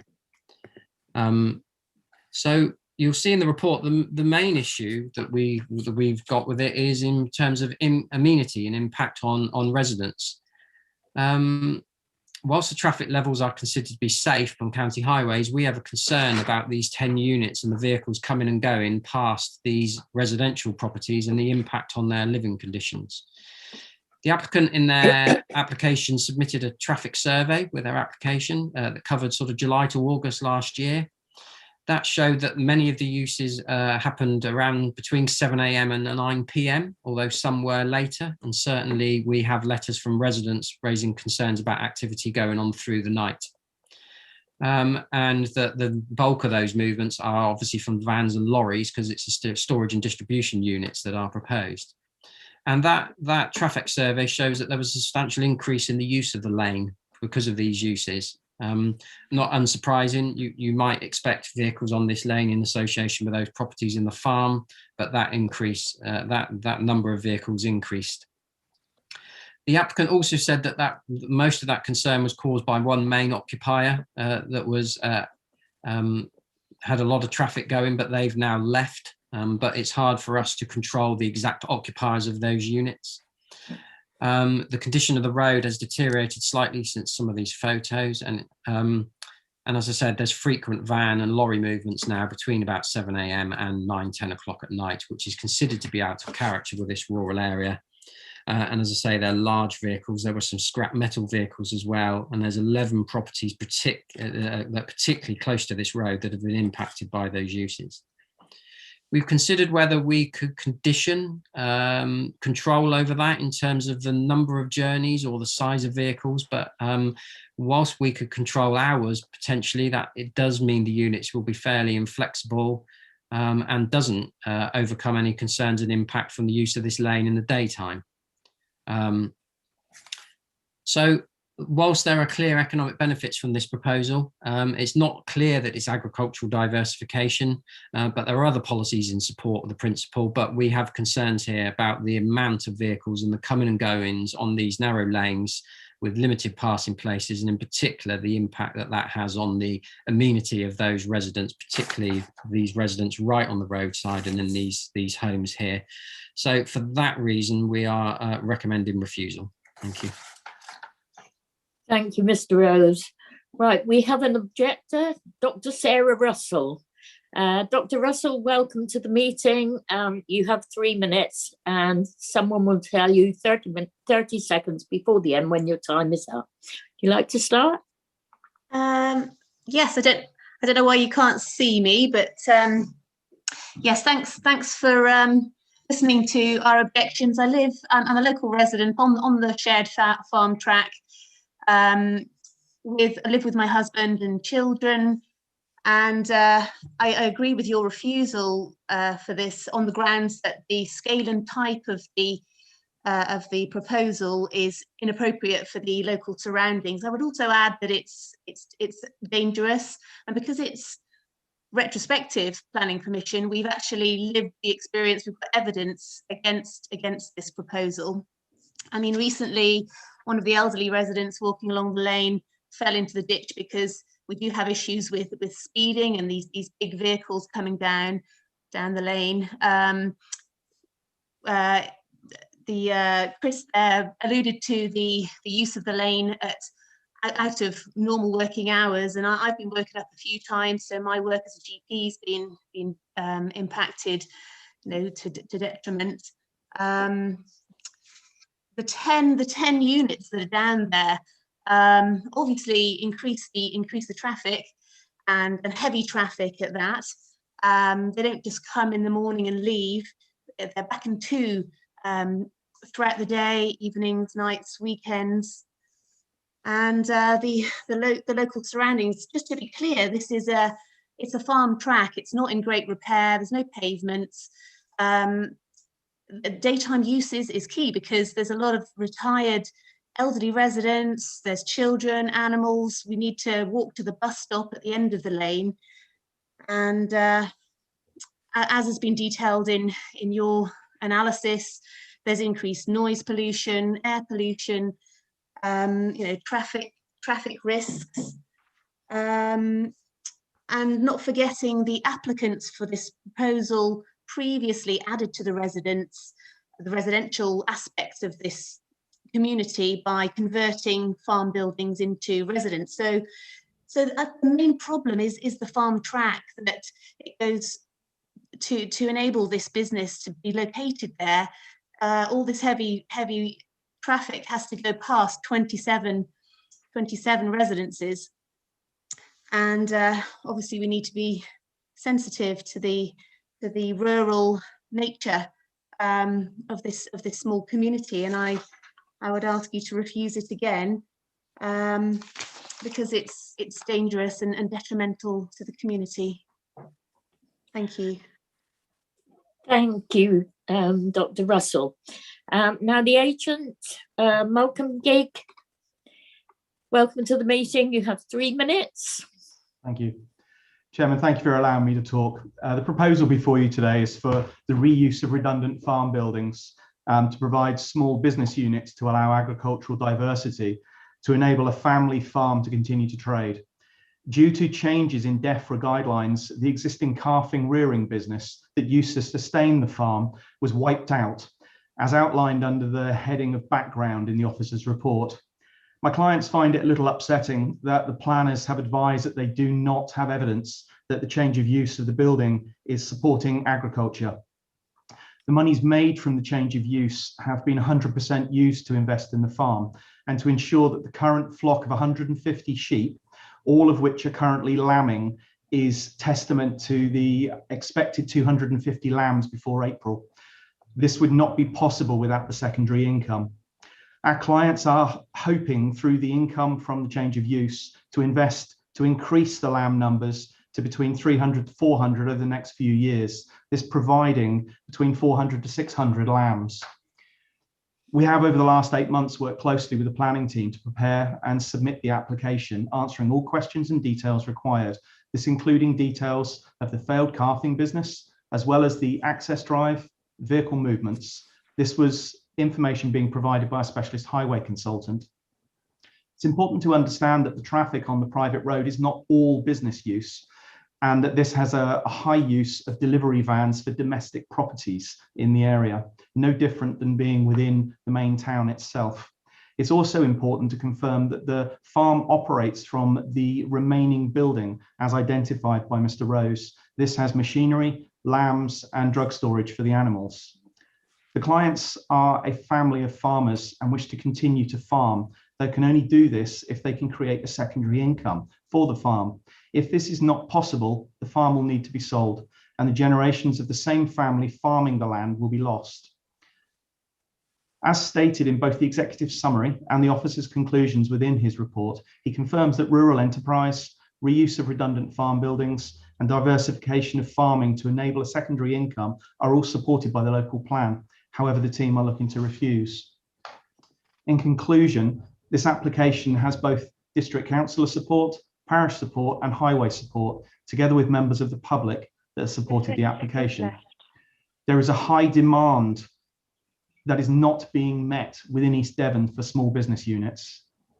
I'd like to add that the vehicle movements from the farm would have been 24 hours, and they would have been loud, large farm vehicles traveling up and down that lane, which would have been a lot more dangerous than a white van. They would have been a lot more noisy as they crash over the actual road itself. And I just think that should be taken into account as well. I'd ask you to overturn the officer's recommendation and support this family business. Thank you. Thank you. And I note the parish council doesn't actually support the application. Right.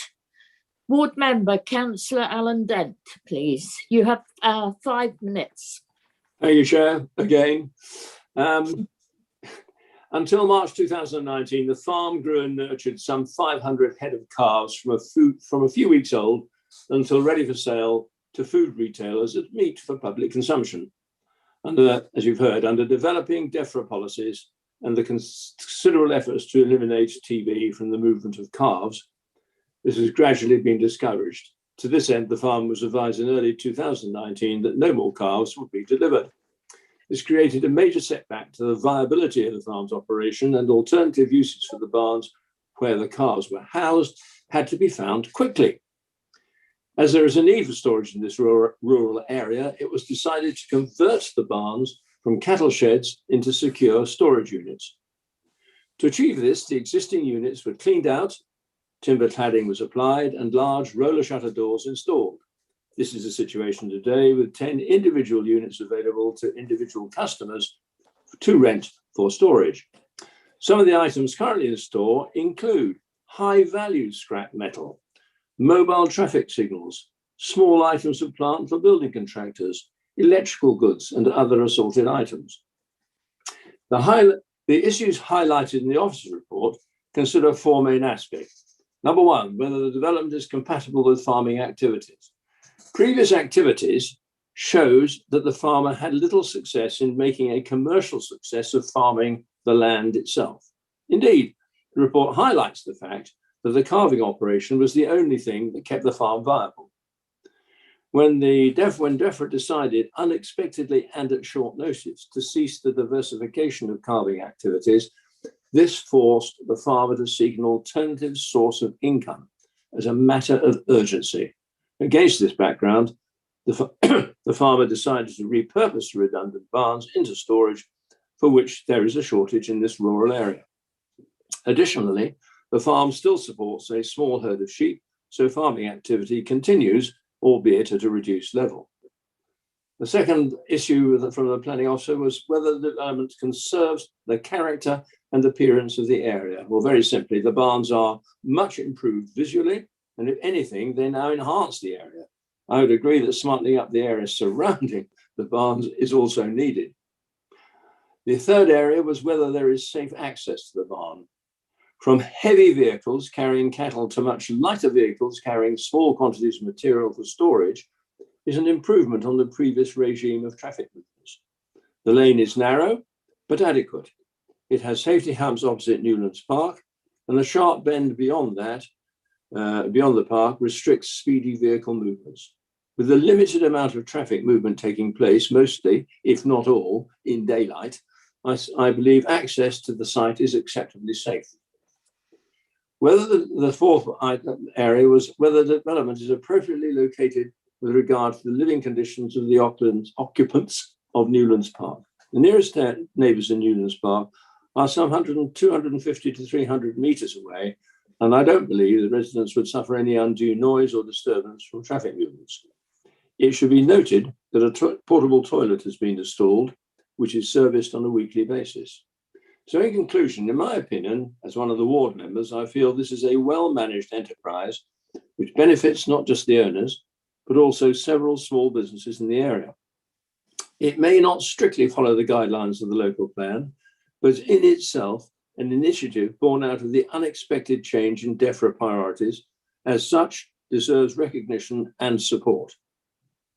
The storage business utilises redundant farm buildings, which themselves are quite remote from any dwellings. Access is safe from both a traffic viewpoint as well as for pedestrians. The investment carried out to make the barns suitable for secure storage has enhanced them both practically and visually.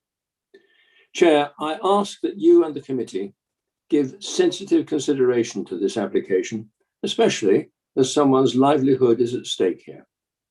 As you can tell, I am happy to support the application. Thank you, Chair. Thank you, Councillor Dent. Right. Now we have got two speakers. Councillor Key. Thank you, Chair. Yes, I mean, I first of all, one or two points I'd like to pick up on. I don't know where the objector actually lives along that lane, but that lane, when it was a dairy farm, had a large bulk tanker going in every day to pick up the milk, would have had a feed lorry going in once a week to actually deliver the feed, plus the fact of straw deliveries, which would have been on articulated lorries and that. So there has been large lorries, very large lorries going in there when there was milk production. This is now sort of ceased. Now, when the calves were going in there, evidently, I've been told that sometimes the lorry, the articulated lorry to deliver the calves could be anything. They have been known to be 2 o'clock in the morning, which might have been when whoever it was woken. But now these have now stopped. Unfortunately, they lost the contract because of TB. And now, I mean, we have smaller vehicles completely going in through there. A lot of the vehicles would be, the biggest percentage of the vehicles would probably be going into the small estate there, as if Mr. Rose could bring that picture up. They're into that estate there because they're people living there with cars, and also, I mean, would be mail order. I mean, everybody knows how the mail order is going these days. And so a lot of the vehicles go in there. Now, these buildings that we're looking at now, if we can have those brought up, Mr. Rose, please. Yep. That's fine. That's fine. Yes, bring up that one. The one where you see this one here, those vehicles there are evidently vehicles of the people working there. But rather than blocking up the passageway to the barns, they park them on the side there, so that it's. I know it looks a little bit untidy there, but it's better than blocking everybody's access there. Half of one of the buildings there is kept for agricultural purposes because, as you heard, the agent saying that they've got sheep there and they're wanting to actually increase the number of sheep over a period of time. And I honestly cannot see a problem with this. We can actually stipulate that there is plantations done around there. The bank is quite high now. If you put sort of like some small whippets there, it would soon actually cover the buildings. The buildings are far enough away for any of the properties in that small residential area not to hear any noise or anything like that, because as you can see on the map, it is several hundred yards down the lane to there. The highways have no objection whatsoever because the traffic can pass there. As you can look on the map that is there now, the black blob on the left-hand side there, halfway down that lane, that is in actual fact another farm. So that is also use of the lane. I cannot see a problem with this at all because it's like the ward member said, there is an absolute desperate need for small premises like this in the area. And if this was refused, where would these people go? There are no places for them to go, and this would be good use of these buildings to actually make use of it. Whether anybody wants to actually put a time limit on it, right, that's entirely up to them. I would like to actually let other people speak before I put forward a recommendation. Thank you. Thank you. Councillor Bailey.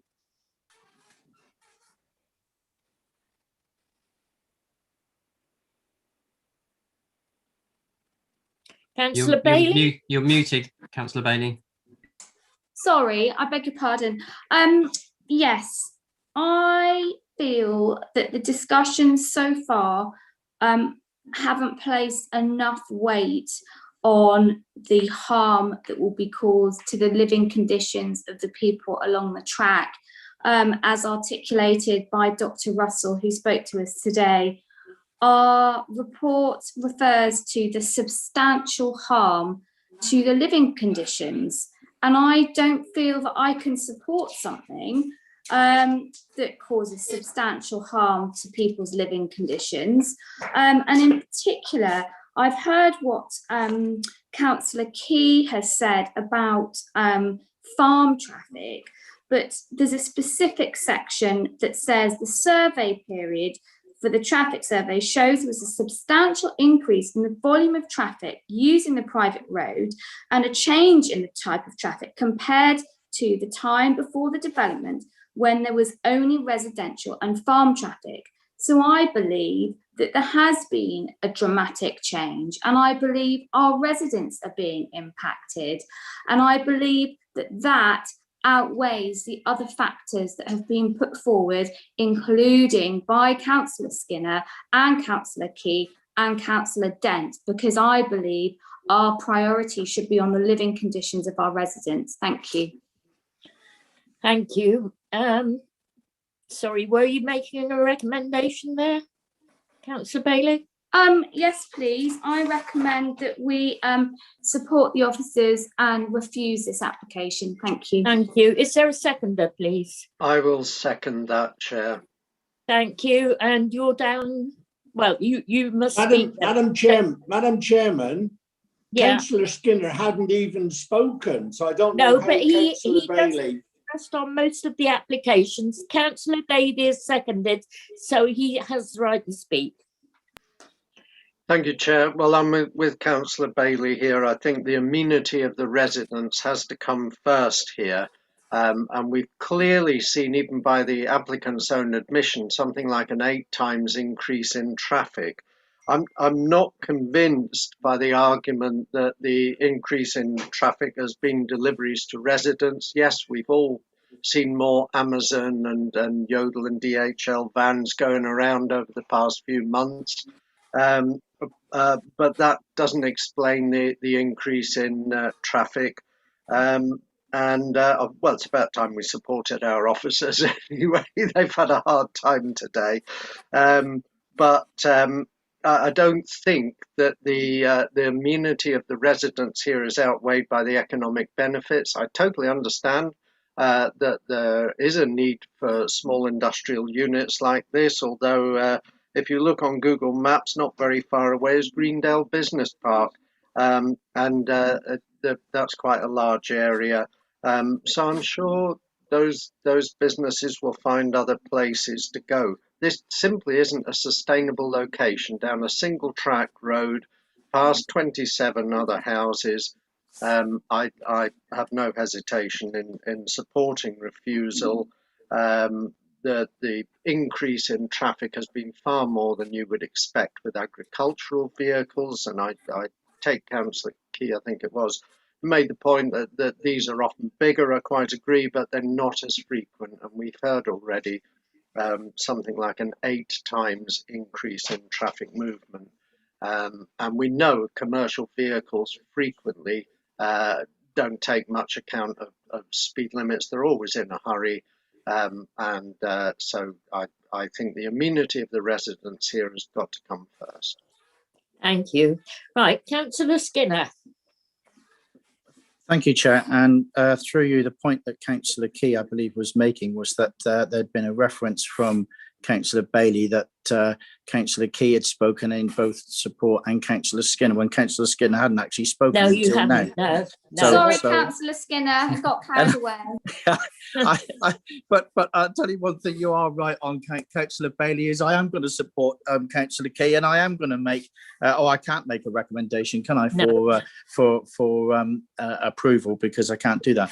But let's just focus on the application itself, because this has got lost a little bit about the residents. The farm that's there is moved into, and it's been quite clearly spelled out by Mr. Rose, quite clearly has moved into farm diversification. Now, farm diversification is put in place really to protect farming and to keep farmland and land looked after by the farmers that actually own the land of which it's set.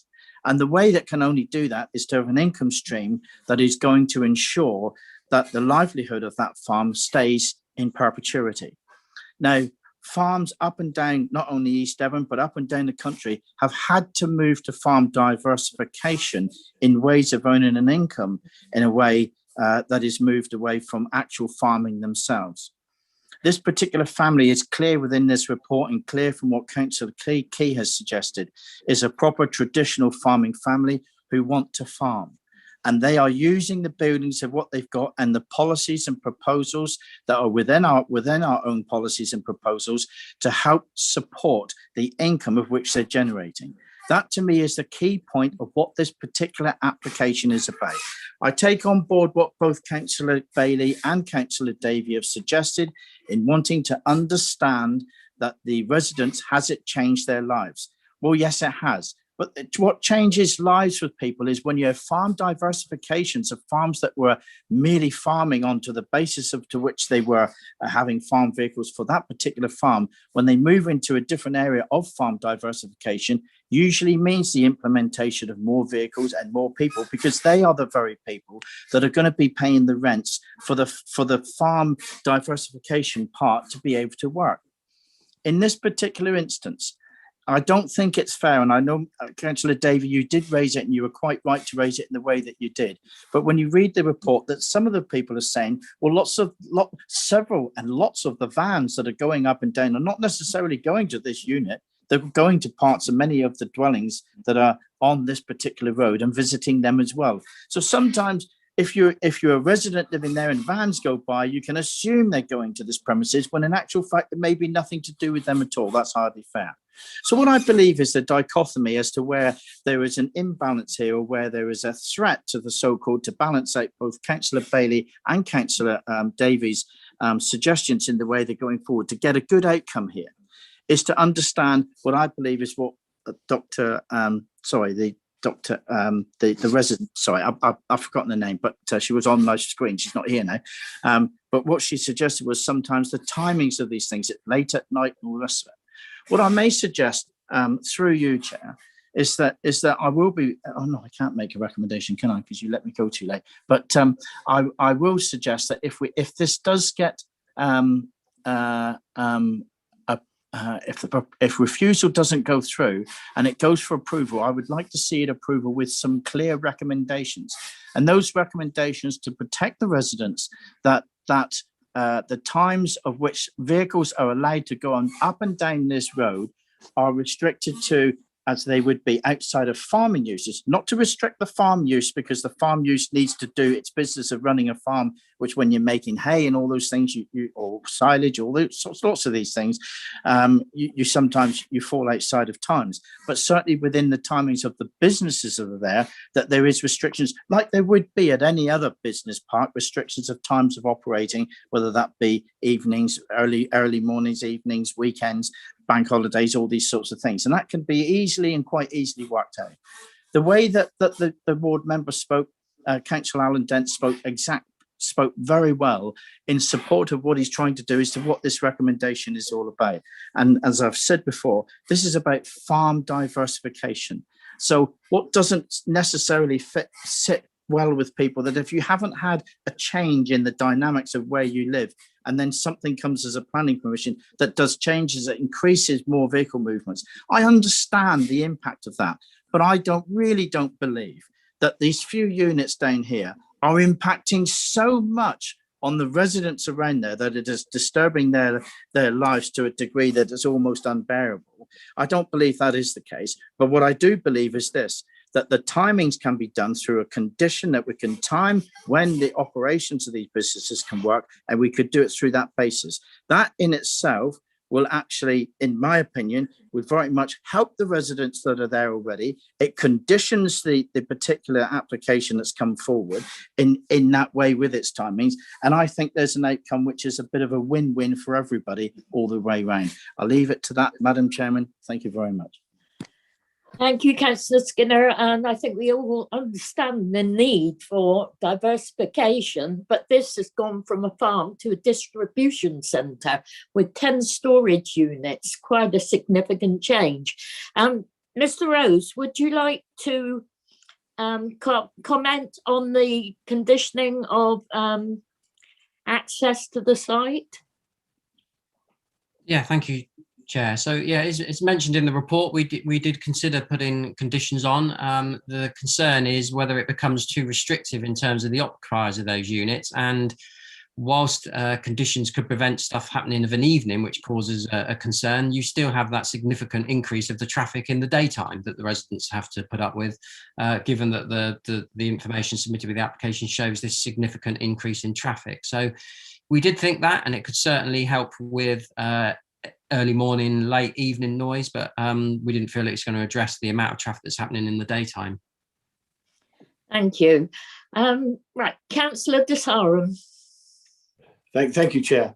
I have every sympathy with Dr. Sarah Russell, but it is my belief that both Malcolm Gigg and the ward member, Councillor Dent, have put forward a very compelling reason for why the applicant wishes to run this new type of business, i.e. farm diversification.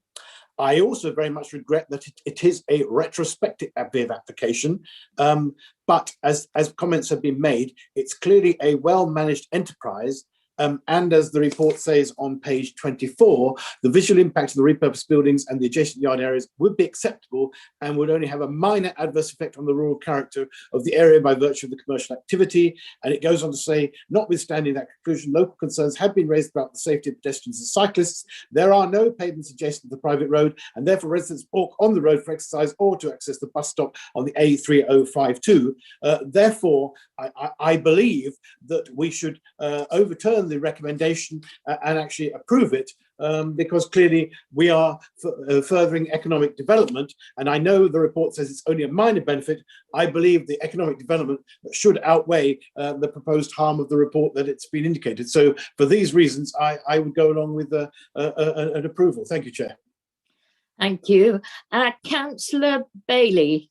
Just very quickly, thank you. Yes, I did think about, I listened to Councillor Skinner's comments about the conditions, and also Chris Rose's comments.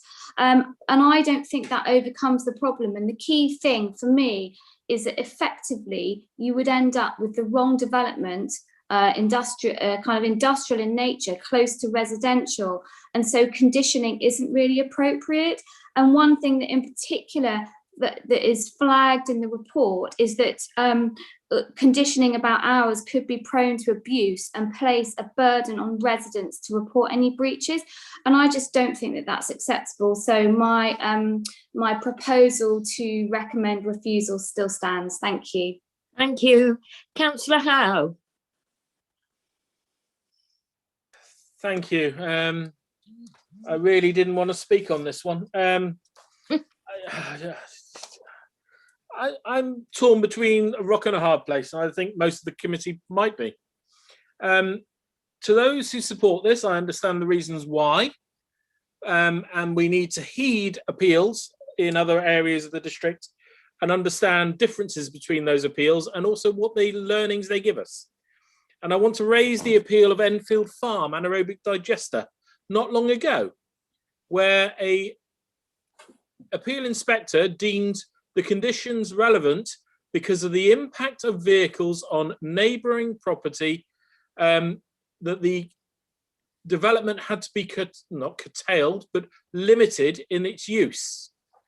And this is the problem here. it's limiting that impact on those residents who will be impacted, but at the same time trying to find a way forward for the farm that is obviously will support it and its future growth. And that's where I'm also at a bit of a dichotomy, because the farm wishes quite rightly to grow again. Does that mean it will have enough storage with the limited storage it is proposing as part of this development for its future growth? So we will be looking at then another barn to be put in for that, having heard of what lambing problems, etc., is and should be indoors, etc., earlier today. So I'm really struggling. To me, diversification is great. I think the farm should be diversifying. Whether it should be storage units, storage and distribution as this application applies, is the real crux of the matter, and maybe it should be something else, not storage and distribution. I really am struggling, but I do have to bear in mind the residents, and as such, in its current form, I cannot support this, bearing in mind appeal decisions we've had supporting homes and residents in very similar, if not almost identical situations. So, yeah, thank you. Thank you. Now, this has been a long session and I've been on since 9 o'clock this morning. So unless Councillor Key, Councillor Skinner, you've got your hands up, unless you have something new to add, I'll go to the vote. Yes, in actual fact, just to clarify, there's been very, very few objections, if any, from those people actually living in those premises. And going back to what Councillor Howe said about the amount of buildings kept for the sheep, the applicant has kept back sufficient for the number of sheep that he actually intends to keep. And I would have thought we could have actually put on there something that is, there is no further development actually approved there or even applied there. I don't think you can do that. It has to take the form of a new application coming forward. Councillor Skinner, anything new to add? Yes, just quickly on the points that the councillor Howe has suggested. The one at Elmfield was really quite a different application. It's great big machinery, and it was a different bag altogether. I do take on board what he says about that and what the planning inspector said, but I do believe that's a totally different concept.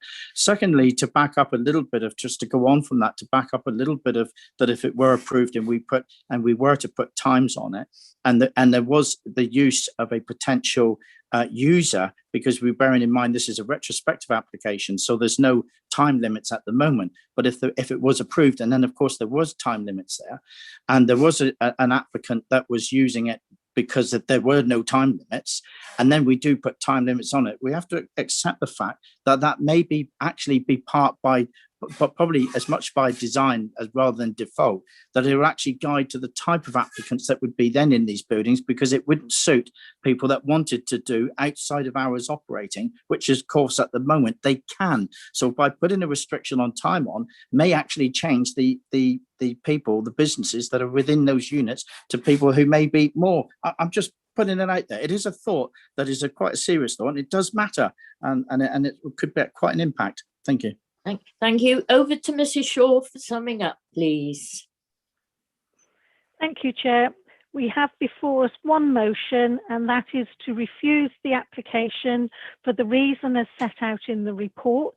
Members, when your name is called, please you indicate whether you are in support of the motion to refuse, you're against the motion to refuse, or whether you're abstaining from the vote. Thank you. Councillor Bailey. Support motion to refuse. Thanks. Councillor Brown. Against. Councillor Chamberlain. Support. Councillor Coleman. Support refusal. Councillor Davey. Support refusal. Councillor De Saram. Against the motion to refuse. Councillor Gazzard. Support. Councillor Howe.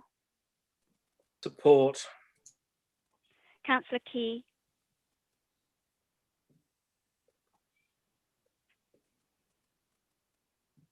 Councillor Key, Sorry, against. thank you. Councillor Pratt, Support refusal. Councillor Skinner, Against. Councillor Woodward, Support. Councillor Ragg.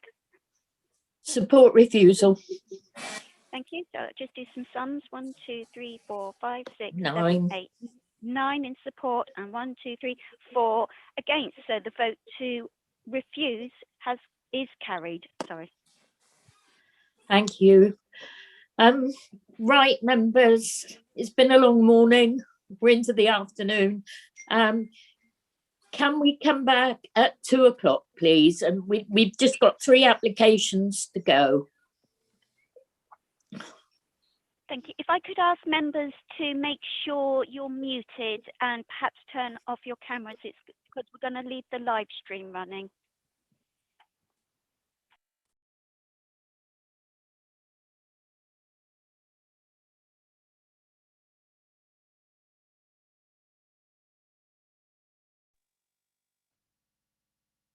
Thank you, Wendy.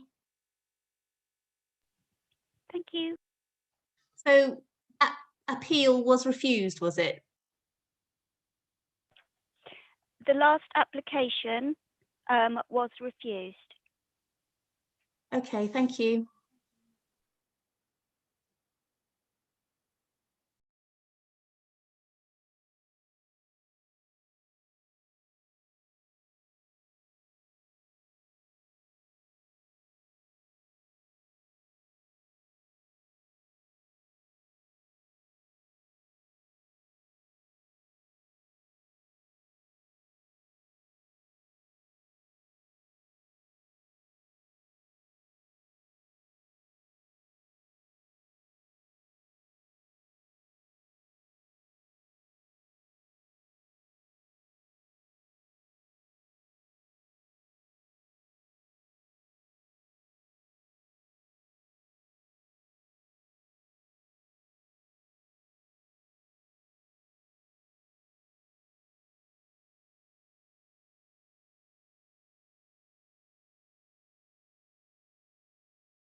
Are we ready?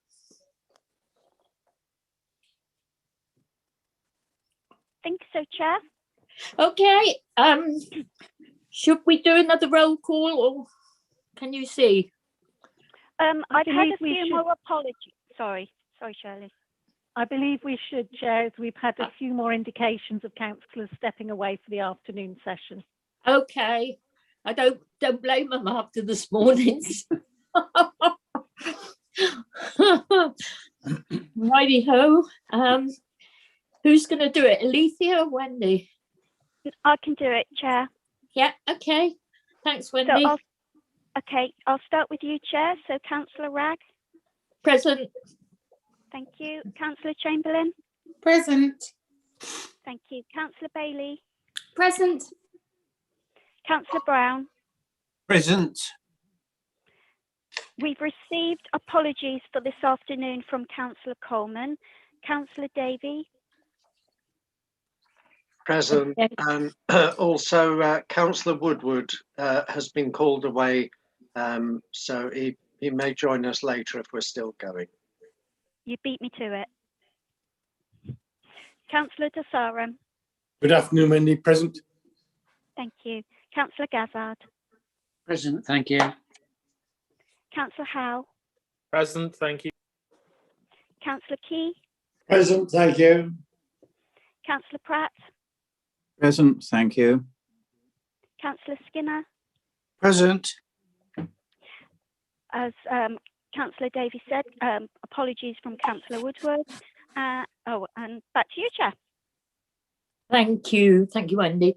Right, agenda item 10, application 2018-01, full application, Edenvale Turf, Courtlands, Dulford, and that's on page 52. I'd like to welcome Alice Golding to the meeting. Is she? Yes, I can see she's in by phone, yeah? Yes, I'm here, thank you. Thank you. Right.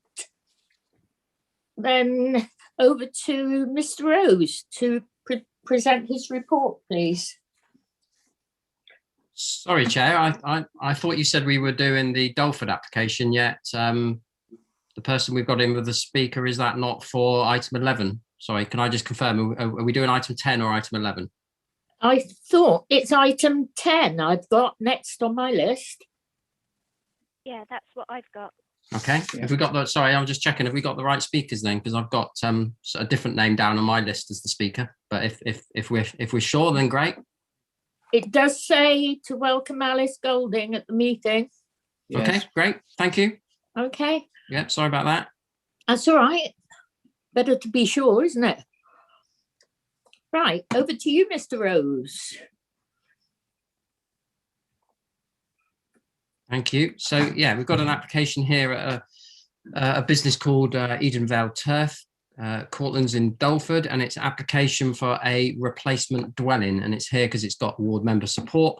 So this is Edenvale Turf, the complex, the business here, and the application relates to this corner of this field up here, as you can see outlined in red. It's a business, rural business, growing and selling turf and doing landscaping that are operated on this site here. And if I just run through the plan, so this is the layout for the replacement or the replacement dwelling at the front of the site. So off this access to the property, I should point out this complex has an access off of this road and also an access off of this road, and this building is proposed at the back there. And then you can see it's a three bedroom, a fairly contemporary design. So that's the layout. These are the elevations. So you can see large windows use of render, standing seam roof, so for fairly contemporary for its site. And this is the location here on this corner and access into the site. So behind the hedge in front of you, behind the car there. So you can see on this corner and this open field, and that's where the building's proposed. Now, it's down as a replacement dwelling, which it is, because, but the relevant history to this is that back in 2019, prior approval was granted for, I don't know if you can see my cursor, for these 2 units here. So 1 unit, 2 units, and this L-shaped one, under the prior approval process to go from agricultural use to 3 residential dwellings. So that was granted under that prior approval process. What the applicant wants to do is swap out one of these units, one of these consents for these conversions for a new build at the entrance to this entrance to the business. And it's stated in the application that it's for the applicant who's works as part of this business, and partly as succession planning. So the business was owned by parents and now being passed on to the daughter, I believe. So this is for them to occupy and be able to support the business that's running from the business. You'll see various references in the report to a rural workers dwelling. The application isn't being proposed as a rural workers dwelling, but it's assessed in the report and mentioned on the basis that the applicant has mentioned succession planning in terms of that part of the policy on rural workers dwellings, and also talking about the possibility, if members wanted to tie the dwelling to the business. And that's not something we as officers are recommending, because it's the main point of the case is a straight replacement dwelling, so replacing one of these buildings that can be converted under the prior approval with this dwelling at the entrance. So in terms of local plan policy, the main one, strategy 7, there'd be no policy support for a new residential dwelling in this location in this field. But that prior approval consent as a fallback is accepted, and it's been established through case law and appeal decisions that you can swap out one of these prior approvals for a replacement dwelling. That's the sort of thing that gets accepted now in planning terms. And the applicant is offering to swap out one of these by way of a legal agreement, so that if this consent gets granted for this building here, they would only be able to implement the other 2 of the 3 consents here on this part of the site. But you'll see from the report that it's not considered to be a rural workers dwelling, but policy H6 deals with replacement dwellings. So we do have a policy that allows replacement dwellings, and it's on that basis that we would support the replacement of one of these units that's been granted under the prior approval with a new dwelling. But the issue that we have as officers is that policy H6, one of the criteria to it is that it should be on or adjacent to the footprint of the existing building. This isn't, you can see for yourself, it's quite a way detached from those buildings on a virgin piece of green field with no development on it. And it shouldn't harm the visual amenity of the area. And obviously the concern from residents from the report is by putting the dwelling on this corner here in this prominent location, and given its contemporary design, it is going to have that harmful visual impact and doesn't comply with policy H6 because it isn't on or adjacent to the buildings being replaced. The applicant has put forward a case that there are security benefits from having the dwelling on this part of the site. So it's right next to this secondary access to the property. So they'll be able to control access into and out of the business. Whilst that case is accepted, it's not considered to be strong enough on its own to justify this location, this prominent location. And certainly as part of the pre-app discussions that were had, officers and myself were saying, well, we can understand a replacement of one of these units, but why not closer to this complex of buildings? Why does it have to be at the frontage here on this site? You could get security benefits by having the building much closer to the range of properties there. And on that point, they've mentioned there's health and safety issues about having a dwelling located so close to this complex, but that's surprising from my point of view because there were no such concerns put forward when they came in with their prior approval to convert the 3 buildings to residential. So they can't have the argument both ways. So in terms of the principle of development, that's accepted. We're happy to accept as officers a replacement of one of these with a new dwelling of a different design. But our concern here is it doesn't comply with H6 because they're proposing it so far away from those buildings that have got consent on the site, on the field, in a prominent location, on of a design that's very contemporary and not very Devon, if I can put it that way. So therefore, we've got concerns of the application from that point of view. More than happy to talk to the applicant about relocating the building further up the drive, but we do have concerns here about the principle of development contrary to H6 and what this might do in terms of other prior approvals that we've allowed if we allow new buildings to be sited so far away from where they've been granted their conversion. So for those reasons, the application is recommended for refusal. Thank you. Thank you. Right, now we have Alice Golding on the phone. Welcome to the meeting, Mrs. Golding. You have 3 minutes.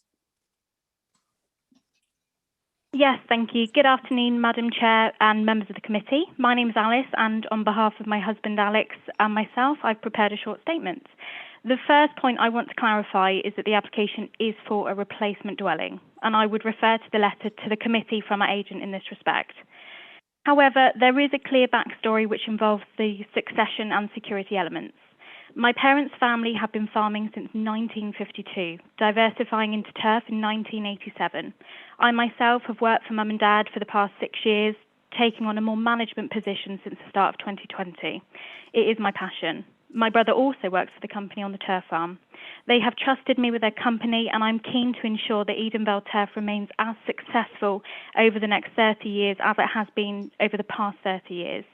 As a family, it's our belief that family-run businesses in the countryside are of great importance and have a lot to offer. Succession is of great importance to Mum and Dad and our family as a whole, Dad having taken on from his father. I really want to be able to push forward new ideas and excel in a sector which has very few women working within it. I have a lot to learn about the business, and I know that I can do this more effectively whilst living on the premises. We are currently living in rented accommodation. Alex and I have a young son, so the current permission to build has given us massive concerns regarding his safety in a home within a busy working yard with heavy machinery operating on a daily basis. The replacement dwelling location is a more suitable position for a family and will also provide additional security to the farm as a whole. The existing building is very large, but we have submitted an application for a modest, low-level home, more situated to a family using less square meterage.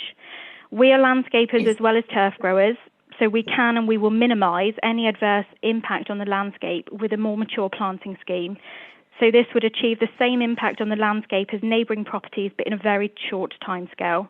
It's so important to us, as I'm sure it's yourselves, that we would do this. I would also like to say at this point that the photographs in the committee presentation only show the site from one very specific viewpoint. However, in the most distant viewpoint, the proposed dwelling will be seen in the context of the dwelling beyond the site and the farm off to the right-hand side.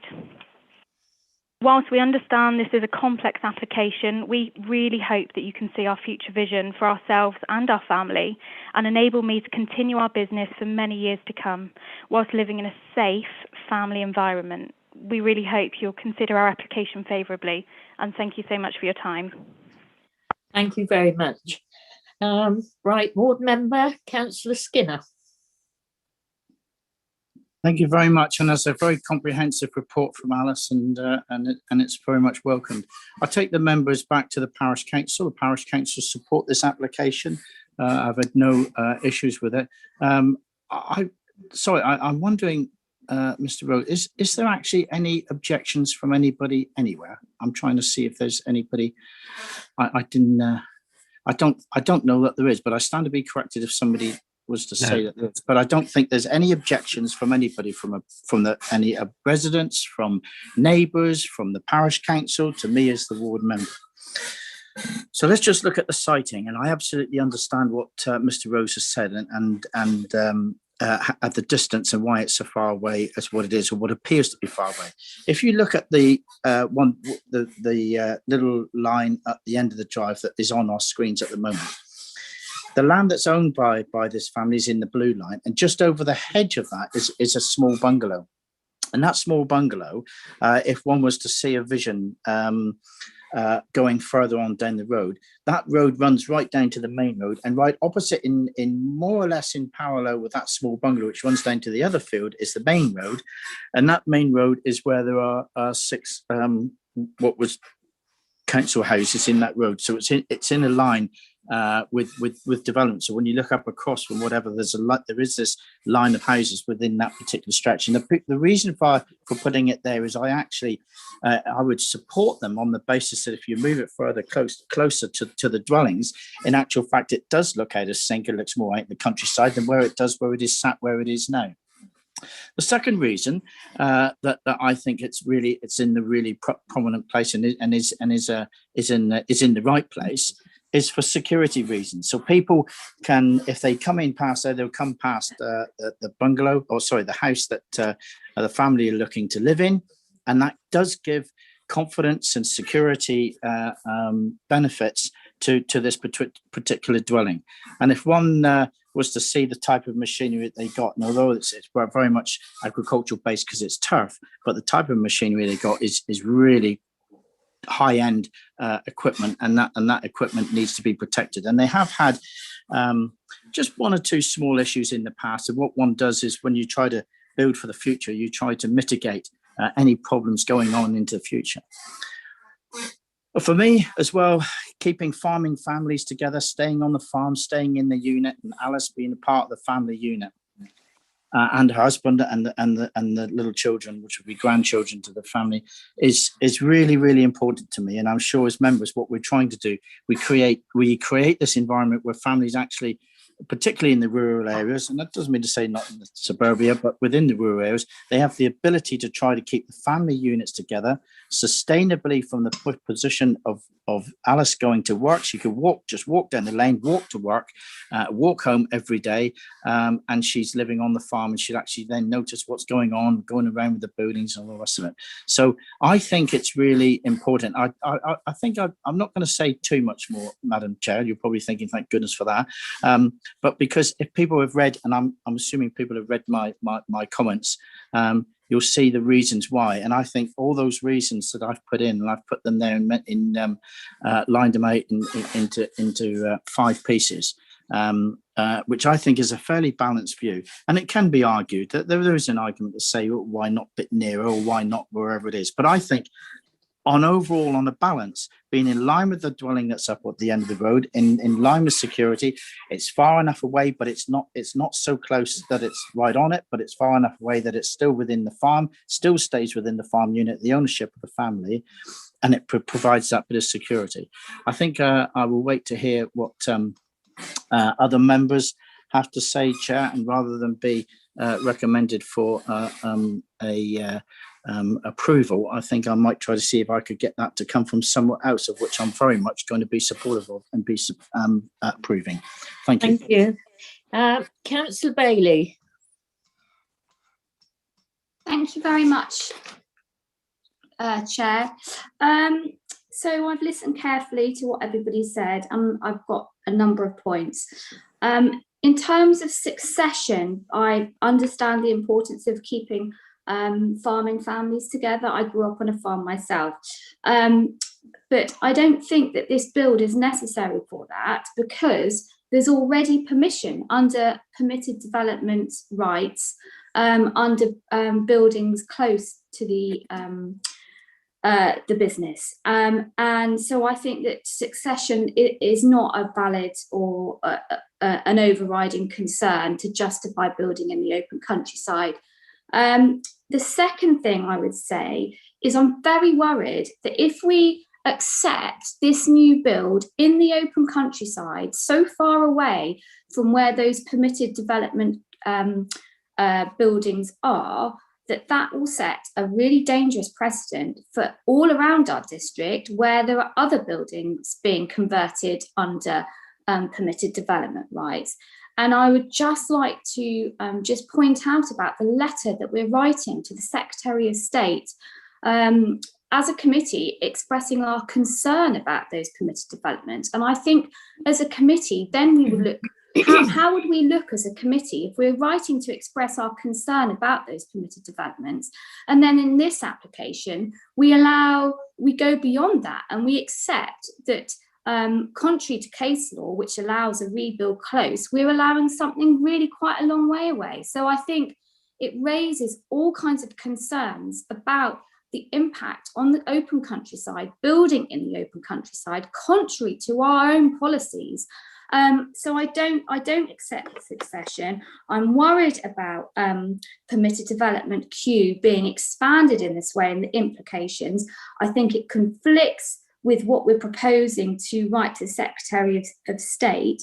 And I don't think there's any policy support for this at all. And I believe that it's very detrimental to our open countryside. And so I would propose refusing this application in accordance with the officer's recommendation. Thank you. Thank you. You made some very cogent points there, Councillor Bailey. It is something we are very concerned about, and we'll hear about that at the end of the meeting. So it's been proposed for refusal as per the officer's recommendation. Is there a seconder, please? Yes, I'll second that. Is that Councillor Howe? Yes. Thank you. Would you like to speak to it? Yes, I feel I have to speak because while seconding refusal, I do need to speak that I believe the applicant makes a very good case. I just think it's in the wrong location. And that's the fundamental thing here. Even the officers agree this can be achieved, just not there. You know, the Mansell case, which this is hinged on as a replacement dwelling, really is, and I've read it at length, and I'm sure our legal will have read it, because it's quite fundamental to an awful lot of planning applications these days, and it was quite limited in its scope, that it is a replacement dwelling or for a Part Q development, but it contained the same shoe print or virtually the same site. You start taking it away from the site, it's not Part Q anymore. It's not a replacement dwelling. It's a brand new build in the countryside. So I do hope the applicant, if this is refused, comes back with a better located application. I don't have a problem with the design. I don't have a problem with the ethos, the reasoning and everything else. And I'm sure our officers would work with the applicant to get it right, but this location does not fit. We have refused many applications before where people have come in with it's the security. We need security. It doesn't apply. And many appeals have backed that up, saying there are many reasons for security. And being as the buildings are down the machinery, I imagine, are all with the barns and the buildings down at the end of the lane, being closer to the machinery is where you should be. You know, so unfortunately, I have to go with refusal, but I do hope that the succession planning and everything else can be achieved, and I believe it can be on this site. It just needs to be a different location. So, yeah, thank you. Thank you. There was you were quite sympathetic to that, I thought, and I'm sure most of the committee would share your views. Councillor Key. Yes, thank you, Chair. Yes, I mean, the thing is, I mean, when you look at security, the actual buildings are the other end of that lane. This is at the other end of the same lane that actually leads down to it. And this is where I think, you know, people sometimes overlook the security side of it, because it's quite easy if you, I mean, I know the area, but I mean, it's quite easy if you don't know the area, one could go in that end of the lane to the building, some of the buildings, and with no problem at all, could virtually, you know, abscond with some of the machinery. So this is why I think that they actually wanted it at that end of the lane, because it is a quiet lane. This is where most of the actual problems are getting with farm machinery that's being stolen at the moment. They're going down a quiet lane in the back way, and that's it. I honestly couldn't see, I mean, somebody mentioned about they've got the permission for a permitted development there. Yes, but they're prepared to give up one. So that's not a problem. So instead of having the two there, they're going to have one. And this would be a replacement there. It's not visible from anywhere because it lies sort of way off of the road there. So I can't honestly see a problem with it anyway. But yes, I do appreciate what Councillor Howe is saying is the fact that it could be closer, but it would have to be on that lane to actually prevent sort of any, for security reasons. But anyway, so I'll leave it at that. Thank you. Thank you. Councillor Steve Gazzard. Thank you, Chair. Yeah, I've got a lot of sympathy for this application, Chair, but unfortunately for me, the building is in the wrong place, as has already been said, and under the policy that's been stated. So unfortunately, I don't think I shall be able to support this application. Thank you. Thank you. Councillor De Sarum.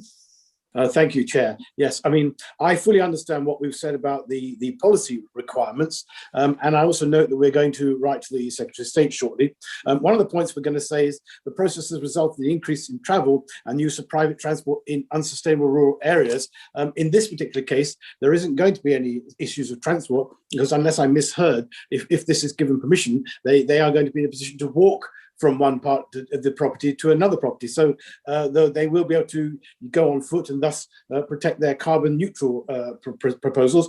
And I refer to page 61 of the report, which does propose a solution, which says, however, it has now been confirmed that should the committee be minded to approve the proposal, there would be an acceptance of an occupancy restriction condition being attached to the grant of planning permission. So if members were to go ahead and follow Councillor Skinner's thoughts, then I would certainly support that proposal. Really, that's all I have to say, other than the fact that it will help sustain this business. Thank you, Chair. Okay, thank you. No other speakers, so I'll go to Mrs. Shaw to sum up, please. Thank you, Chair. Members, you have the motion before you to refuse for the reason as listed in the report. Please, when your name is called, would you indicate whether you support the motion to refuse, you're against the motion to refuse, or whether you're abstaining from the vote? Councillor Bailey. Support motion to refuse. Councillor Brown. Support the motion, unfortunately. Councillor Chamberlain. Support the motion to refuse. Councillor Davey. Support refusal. Councillor De Sarum. Against the motion to refuse. Councillor Gazzard. Support. Councillor Howe. Support. Councillor Key. Against. Councillor Pratt.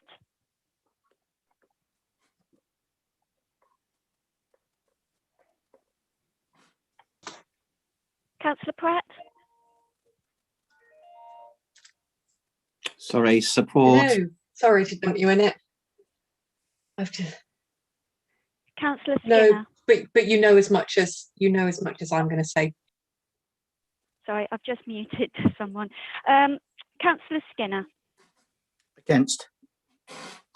Against, thank you. Councillor Ragg. Support refusal. Okay, 1, 2, 3, 4, 5, 6, 7, 8 votes in support of refusal and 3 votes against. So the motion to refuse is carried. Thank you. Right, we go to agenda item 11, application 2016-36 full, the workshops, Deer Park Farm, Buckerill, and that's on page 70. And I'd like to welcome Donovan Garling to the meeting. Is he in?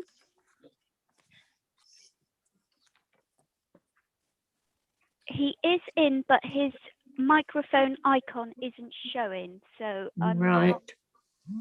Not, there may be an issue with him speaking. Mr. Gallin, if you can hear me, you might need to leave the meeting and come back in just to see if your microphone pops up on my screen, because at the moment it isn't. Oh, bear with me. Oh, it's appeared now. Mr. Galling, if you could just 2 for rent and 1 shared ownership was meeting the affordable housing need for the area. Hence, the proposal was supported as an exception site. Sorry, what? Application, or so it's come back to you. Sorry, you're just asking if you're in the meeting. Mr. Rose has to present his report first. 1 shared ownership to 3 shared ownership units. Mr. Galling. It's the implications of that are in the in front. Okay, thank you. I'm not sure who's talking actually. The site, as was considered before, nothing has changed from the committee in 2019. I believe it's Chris, Mr. I think. Rose that's speaking. Parking area, and then Right, and he's speaking via his. Units were. I'm going to mute everybody at the moment. And yeah. Acceptable in the location. Right. Okay. So, sorry about that. Chair, would you like to continue? Bearing in mind you're on mute. Right. Now what's happening? Is he coming back in on the phone or? So Mr. Galling is in. He can hear us. Right. I think it's Chris to present. Yeah, over to you, Mr. Rose, to present your report, please. Thank you.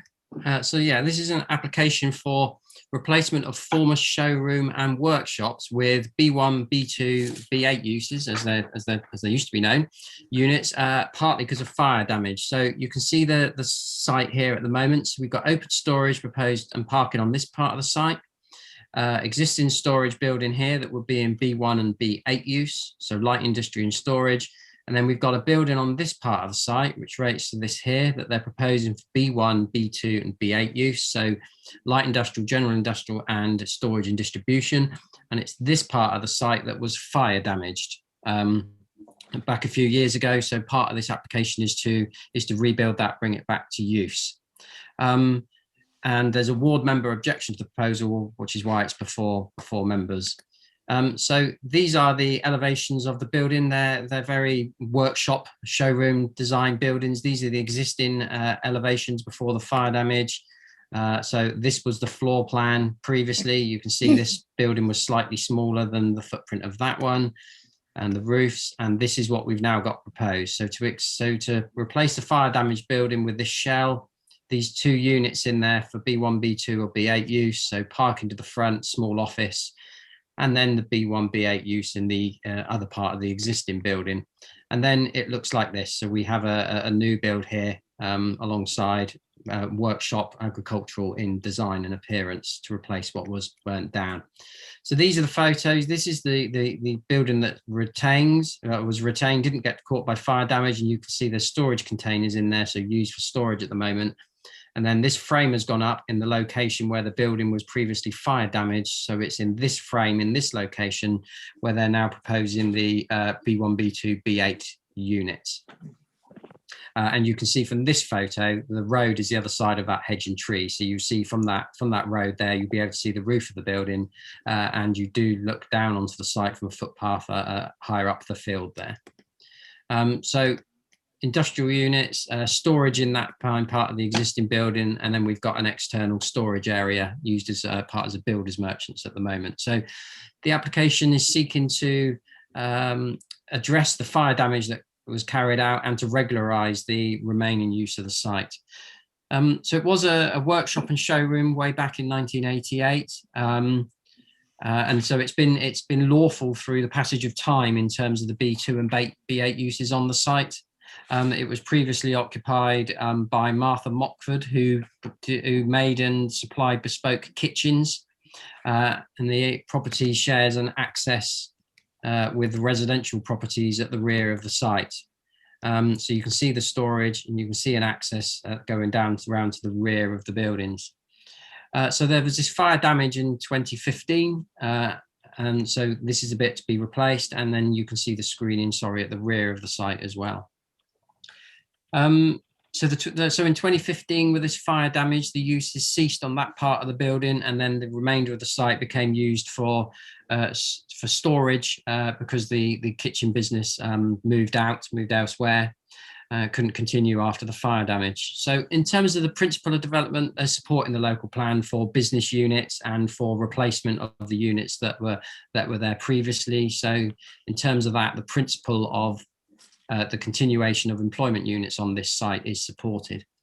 The report then goes on to discuss the visual impact. The roof, you can see from this frame, is going to be slightly higher than the roof of the existing building and is a slightly larger footprint than the building that was to be demolished. But it's not considered to be that much larger that it's going to be harmful to the area. You will see the buildings on approach from the road, see the roofs of those in the winter months in particular, but given what was there previously, it's not considered to be harmful.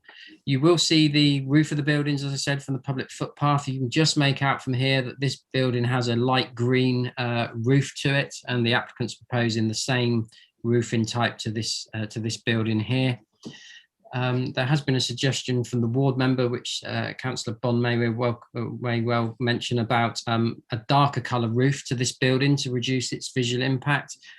The reason we haven't gone for that at this time is because of the green roof to this adjoining building, or light green, and because the previous roof to this building that was fire damaged was very light metal sheeting. I am, however, if members are supportive of the application, looking to condition the external storage area to make sure that there's nothing gets stored in here above 4 meters in height, just recognising those views down and ensuring that you don't get stacked containers or bricks up to an unreasonable height within the storage area. And just moving on, that's the shared access I mentioned to the properties at the rear. So in terms of neighbour amenity, you'll see in the report the environmental health officer's been involved, and bearing in mind the lawfulness of the use previously over time for B2, B8 uses, the environmental health officer has put additional conditions on here to do with noise, to control the noise from plant and machinery, and also an hours condition. And I'll also recommend, if members are going to go for approval, just to clarify in condition 4 that there's to be no B2 use of the existing building. It is shown on the plans, but it's not 100% clear in that condition that that's what it means. There's reference in the report to the use classes, because this old B1, B2, B8 uses are no longer referred to, but we need to refer to them in this case because of the date the application was submitted. Parking in highways grounds, there's no highway safety concerns, there's good visibility at the access, and obviously there's a historic use here of employment units on the site, and there's adequate parking and loading, and no concern from Devon County on highways grounds. So in summary, local plan support for a rural business. There's been businesses here historically, B2 and B8 uses until that fire damage when the uses changed on the site. We're recommending that there are additional conditions put on this time to control those additional uses. So recommended for approval as per the report, but with an additional condition to control the height of the external storage and the confirmation that the application isn't granting a B2 use in the existing building. Thank you. Thank you, Mr. Rose. Just one question. I see that there's no report from the landscape architect. Is there a reason for that? Purely workload. Given that we've got 600 applications on our books at the moment, then we're having to direct him to the more major applications. And in addition, we felt we could assess it ourselves, given that it's replacing a building that was fire damaged before. Yeah, thank you. Right, Donovan Galling, would you like to speak? You've got 3 minutes. Thank you. Hello there, can you hear me? You can. We can. Hi, I'm Donovan Galling, the applicant. Thank you, Chair, for allowing me to speak. This application is stated to replace a kitchen factory, Martha Mockford kitchen factory, while also to regularise the planning position of the site, which has been used for employment purposes for many years.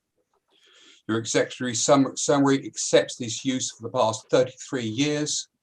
the site has been visited occasionally by your officers throughout these years. At no time has the authority enforced against the use of this land for employment. The conditions of this application limit the employment use to less than that of the site's recognized history. The kitchen factory was burnt down in 2018 and requires this application to be rebuilt. It is the aim of this application to regain the 13 full-time jobs lost and hopefully sustain employment from there. I already have 2 clients interested in starter units, both of whom are new businesses of young people with ideas.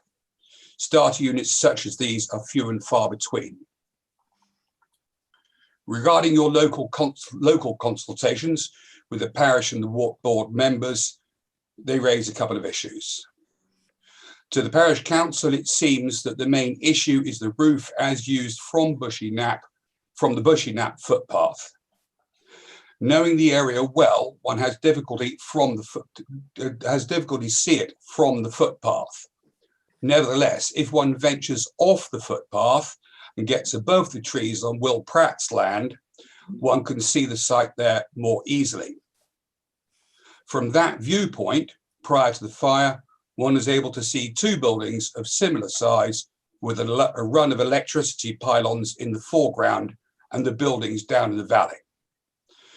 This application allows for one of those buildings to be slightly larger than before. On completion of the proposal, one will again be able to see 2 buildings of similar size and a run of electricity pylons in the foreground. The proposed roof colour is considered environmentally to be the optimum choice environmentally in regards to energy use, while also being a colour that is gentle on the landscape. The parish's concerns with regard to noise of this proposal effect on the residential amenities are fully addressed by the restrictions of the use of noise and as per the conditions proposed. On reading the ward members' objections to the application being totally unsuitable location, unless the plan is modified, I researched the ward members' approach to the 2018 application for a cider factory near the Deer Park Hotel, some 500 yards away, across the fields. 3 minutes are up. Really? That was 3 minutes, I'm sorry. Well, basically, I'll try to be very brief. We've put in a lot of land. Yeah. We've put in 1,000 mixed hedging plants and so on, which is landscaping, and we have landscaped this tremendously. That was 3 minutes. Okay, fine. I hope to get the 13 jobs back. Thank you, Mr. Gulling. Ward member, Councillor Bond, you have 5 minutes. Thank you, Chair, and good afternoon, committee. I'm sure all members of the Planning Committee appreciate that Buckwell is a very special place, set in the open countryside, but without the benefit of AONB status. That's why I'd like to suggest to you up front that you might consider a site visit before you come to a decision. Yesterday, I circulated photographs to committee members showing views of the site from the NAP, and it's particularly this view you need to see in order to fully appreciate the impact of the site on the wider landscape. You will also be able to see how extensive the works have been at the site. Well, you saw that from the photographs just now, but to actually be on site would be a much better approach. And I appreciate it's always disappointing for the committee to be looking at regularising activity that's already happened. The site was originally set up, as we've heard, to house the Martha Mockford bespoke kitchen business. This is an ideal business for a small rural community. What we have on the table today and what has grown up over the years is a completely different proposition. The ideal place for such a proposal is at Heath Park, just a short cycle distance away. The report takes comfort from policy E5 of the local plan, which promotes small-scale economic development in rural areas. I don't think this application can be considered to meet the policy requirements. Much of this proposed development is new build, which, and I quote from the policy here, should be well related in scale and form and in sustainability terms to the village and surrounding area. It just isn't. There are concerns locally that the turning area for a vehicle servicing the two new units to the west of the site will not be deep enough for a lorry to enter and leave in forward gear. The committee needs to be reassured that this is possible. We have no comfort from highways, which is not a surprise, but the access roads into the village are severely constrained, including at Weston and over Trafalgar Bridge at Otter Inn. You'll be able to assess these as part of my proposed site visit. I therefore urge the committee to refuse this application. However, in the event that you vote to approve, we need to look closely at the conditions. Despite the applicant suggesting a light green roof, I'd like to see a condition which refers the choice of roof material to us as the LPA to approve before construction, and we need to get on with that. The roof should be dark green so that it fades into the surrounding landscape.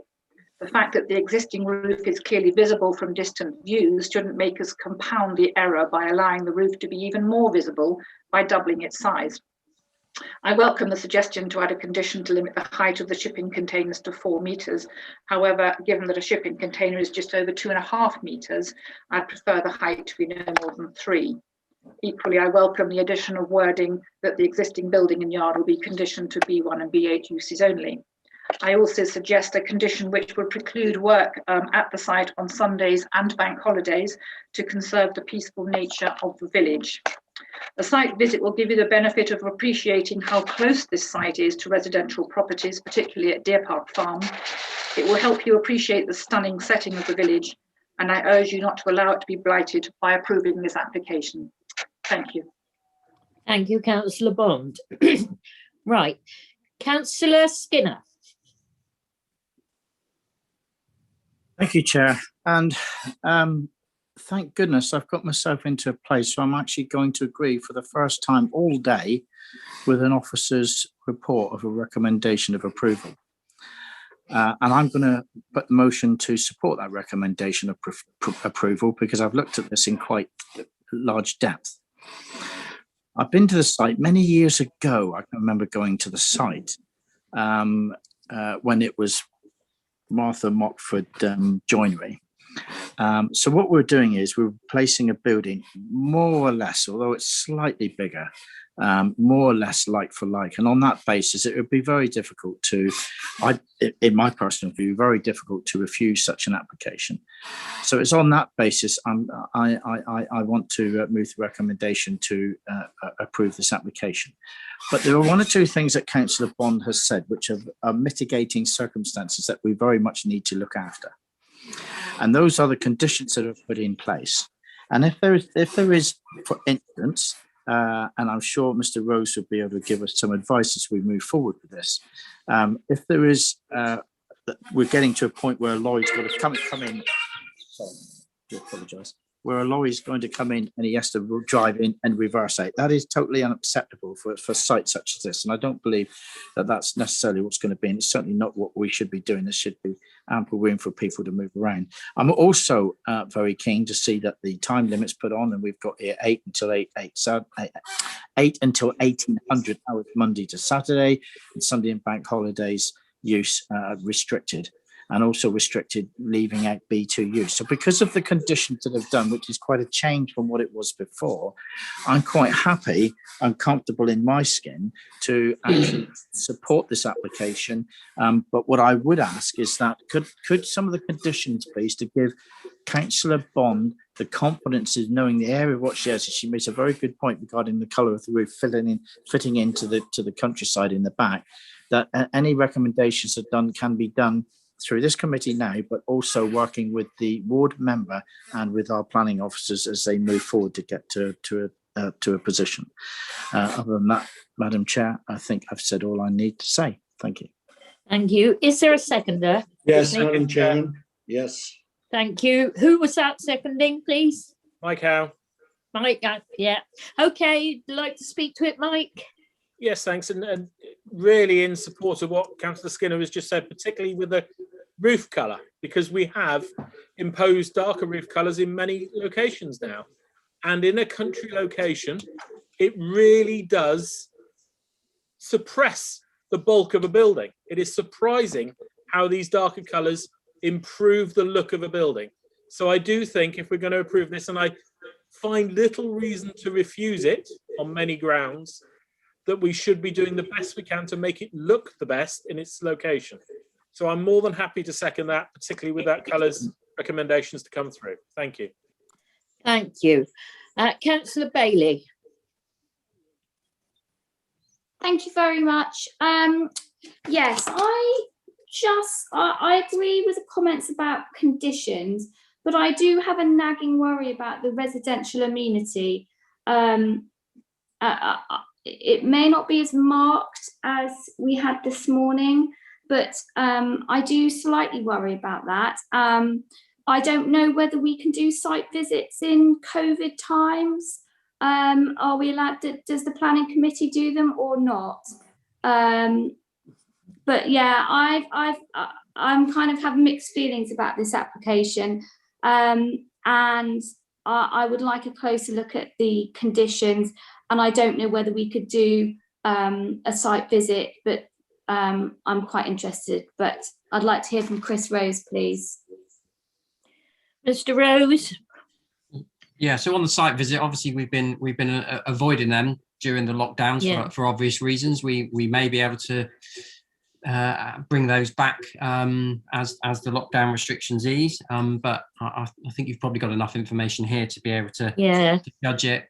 Certainly, if members are feeling with regard to the roof that it should be a darker colour, then yes, if that's the view, I don't have a problem. We could word a condition to go on there to ask the applicant to submit details, and we can run them past the landscape officer to ensure that he agrees the darker colour of the roof. And just to pick up on the point for Councillor Skinner for highways, yeah, we did run it past highways with the access, and they are happy with the turn-in on the basis of the historic use of the site, and on the basis that the units aren't really large enough to be generating massive vehicles. So they're happy with the access and turn-in facilities. Thank you. Thank you, Mr. Rose. Councillor Key.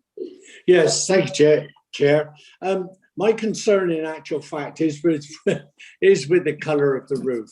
Now, I know for a fact that Yarcombe Parish Council are now stipulating on farm buildings that anthracite grey, which is a lot darker than the actual buildings that are existing there. And I have seen an aerial photograph of one farm that has had extensions with this, and it looks like a patchwork quilt.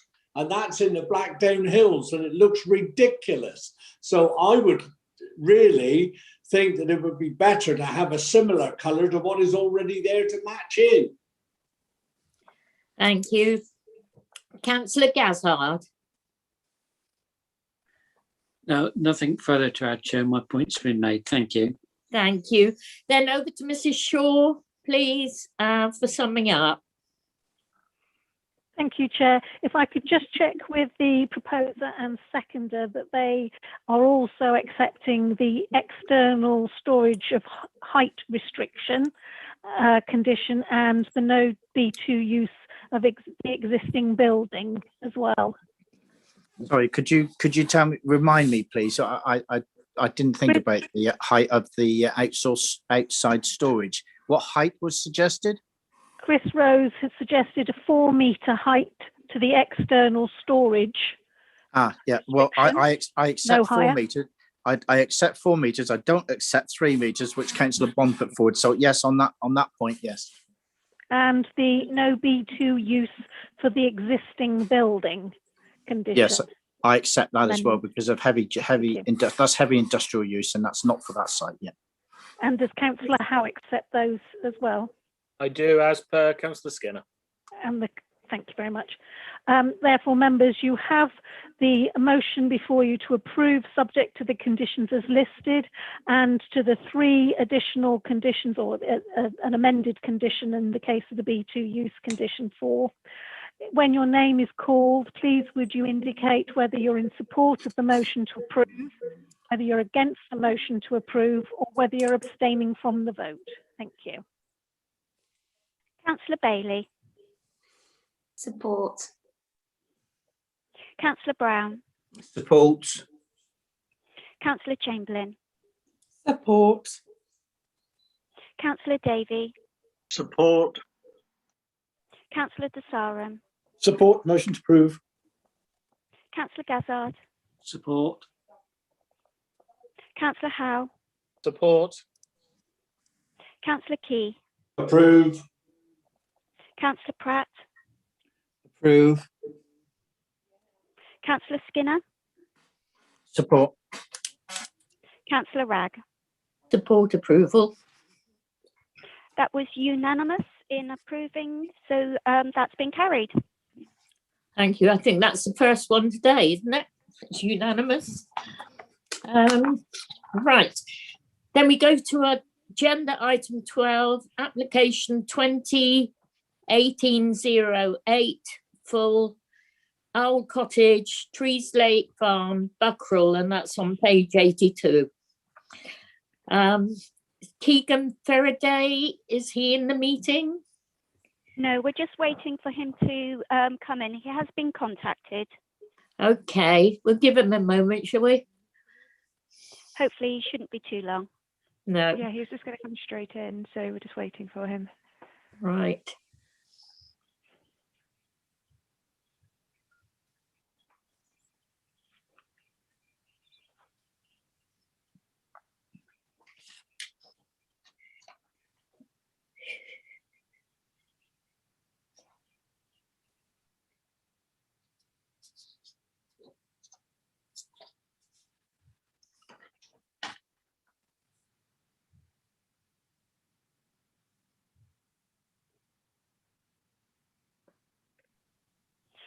We need some music while we're waiting, really, don't we? Would you like me to sing?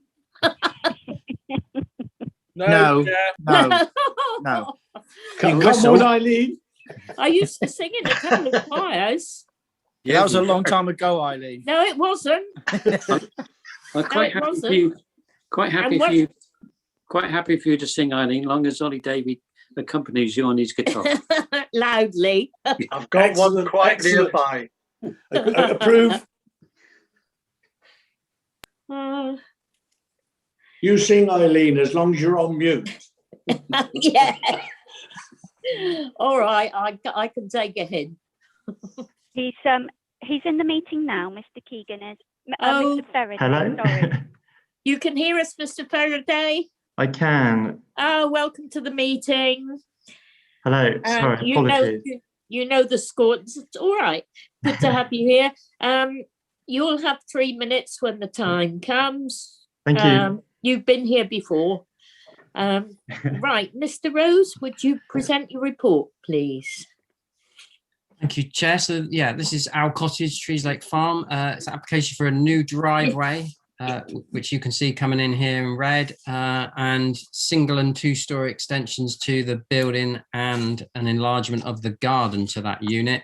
It's here because of the ward member comments, and members will recall this site from the first meeting of committee we had in February, where we had an application to remove the holiday tie from this unit, which was approved. So now we've got an application to create a garden area to it and to extend the building.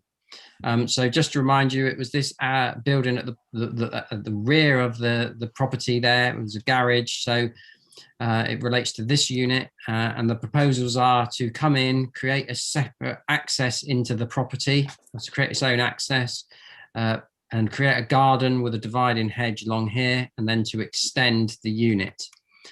So it's got a new driveway to the side and parking, and then we've got single and two-story side extension and a single and rear extension, which ends up with the building looking like this. And you'll see from the photos, you won't recall it looking like the previous one, but we've got a single extension, two-story extension to the rear and two-story extension here. And this is the elevation that would be visible back towards the listed building.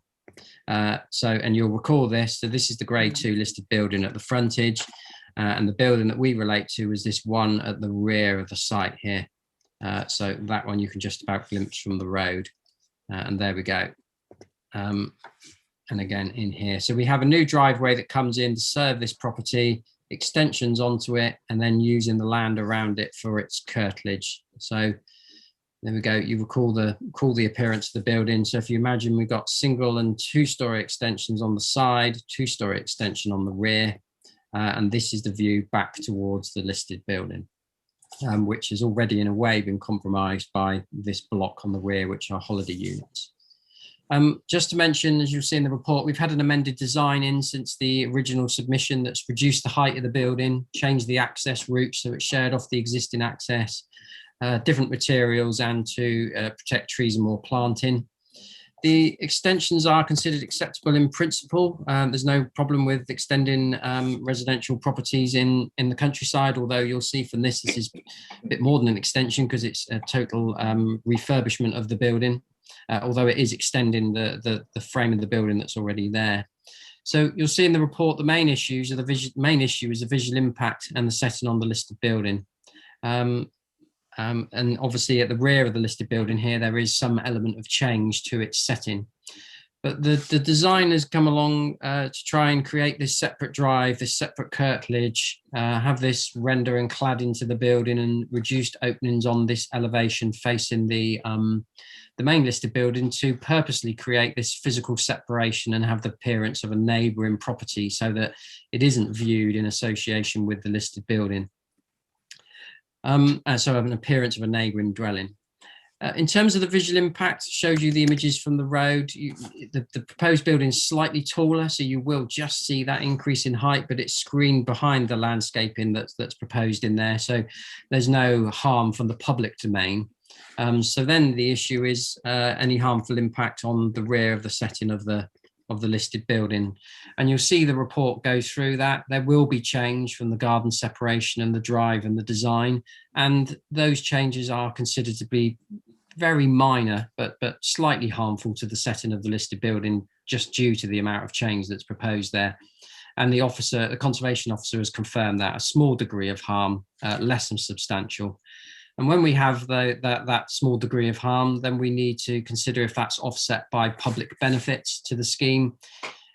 The harm is so small, but then again, the public benefits are quite small as well. They're mainly private benefits, but there are benefits here from construction, sustainability in terms of providing a much more efficient dwelling that's going on there, and the adding this good quality design building to our housing stock. So they're considered to outweigh the slight change to the setting of the listed building. Flood risks mentioned in the report, the access is partly within a flood area, but there's an existing building there and it's an extension, so that's acceptable. The garden does extend quite a way beyond the rear of the existing property. I'll show you from the red line here, but that does tally up with the line of the garden to the neighbouring property, and there's not considered to be any harm to the listed building or the neighbouring property. We are recommending that we remove any further PD rights so that the building stays this size, and that any further extensions would need planning permission. So quite a change to that setting, change to the building, and a slight change to the setting of the listed building, but on balance, it's recommended for approval. Thank you. Thank you, Mr. Rose. Mr. Faraday, you have 3 minutes. Thank you, Chair. I'll spare everybody an introduction because I feel like I'm becoming quite a regular appearer at these meetings. But as Chris has mentioned, at the last committee meeting, we established the principle of occupying Owl Cottage as a residential dwelling was acceptable. And today we're seeking improvements to adapt the building into a high quality and functional family home. These design amendments were being discussed at the time of the last meeting, but we were still in the process of working with the council in achieving an agreeable scheme. In terms of the proposed design, the officer has acknowledged that Owl Cottage, as existing, is modern and of no historic or architectural value in its own right. On this basis, the proposed changes are of considerable visual merit and will significantly improve the appearance of the building. In an effort to enhance the setting of the listed farmhouse, a substantial landscaping scheme has been included, which defines the 2 plots and separates them through native hedging and tree planting. The obtrusive and unsympathetic bin stall will also be removed from the front of the site and replaced with a separate verdant entrance to Owl Cottage, which will be read as a natural corridor and significantly improve the site setting when viewed from the public realm. Through extensive discussion with the planning officer, a number of amendments have been implemented by the applicant, including reducing the proposed height by 0.5 metre, and alterations to the facade in maintaining the distinctly separate and utilitarian appearance for the cottage. As a result of these efforts, the Council's Heritage Officer has concluded that the proposal will enhance the visual appearance of the cottage, and the defined separation will improve the setting of the listed building. This is highlighted in the officer's report. I would like to be clear that the proposed alterations subject to this application have received no objections, and the application is before the committee today on the back of Councillor Bond's comments, which referred only to the principle of the residential dwelling, which has now been approved. In light of this, and with full support from the Planning Officer and Conservation Officer, I ask this committee vote in favour with the recommendation for approval and allow Owl Cottage to be adapted into a visually attractive and functional home. Please let me know if you have any questions. Does anyone have any questions? Can you put your yellow hands down at the moment, please, and just raise them if you've got a question? No questions, Mr. Faraday. Thank you for coming. Thank you. Right, Councillor Desarum, please. Thank you, Chair.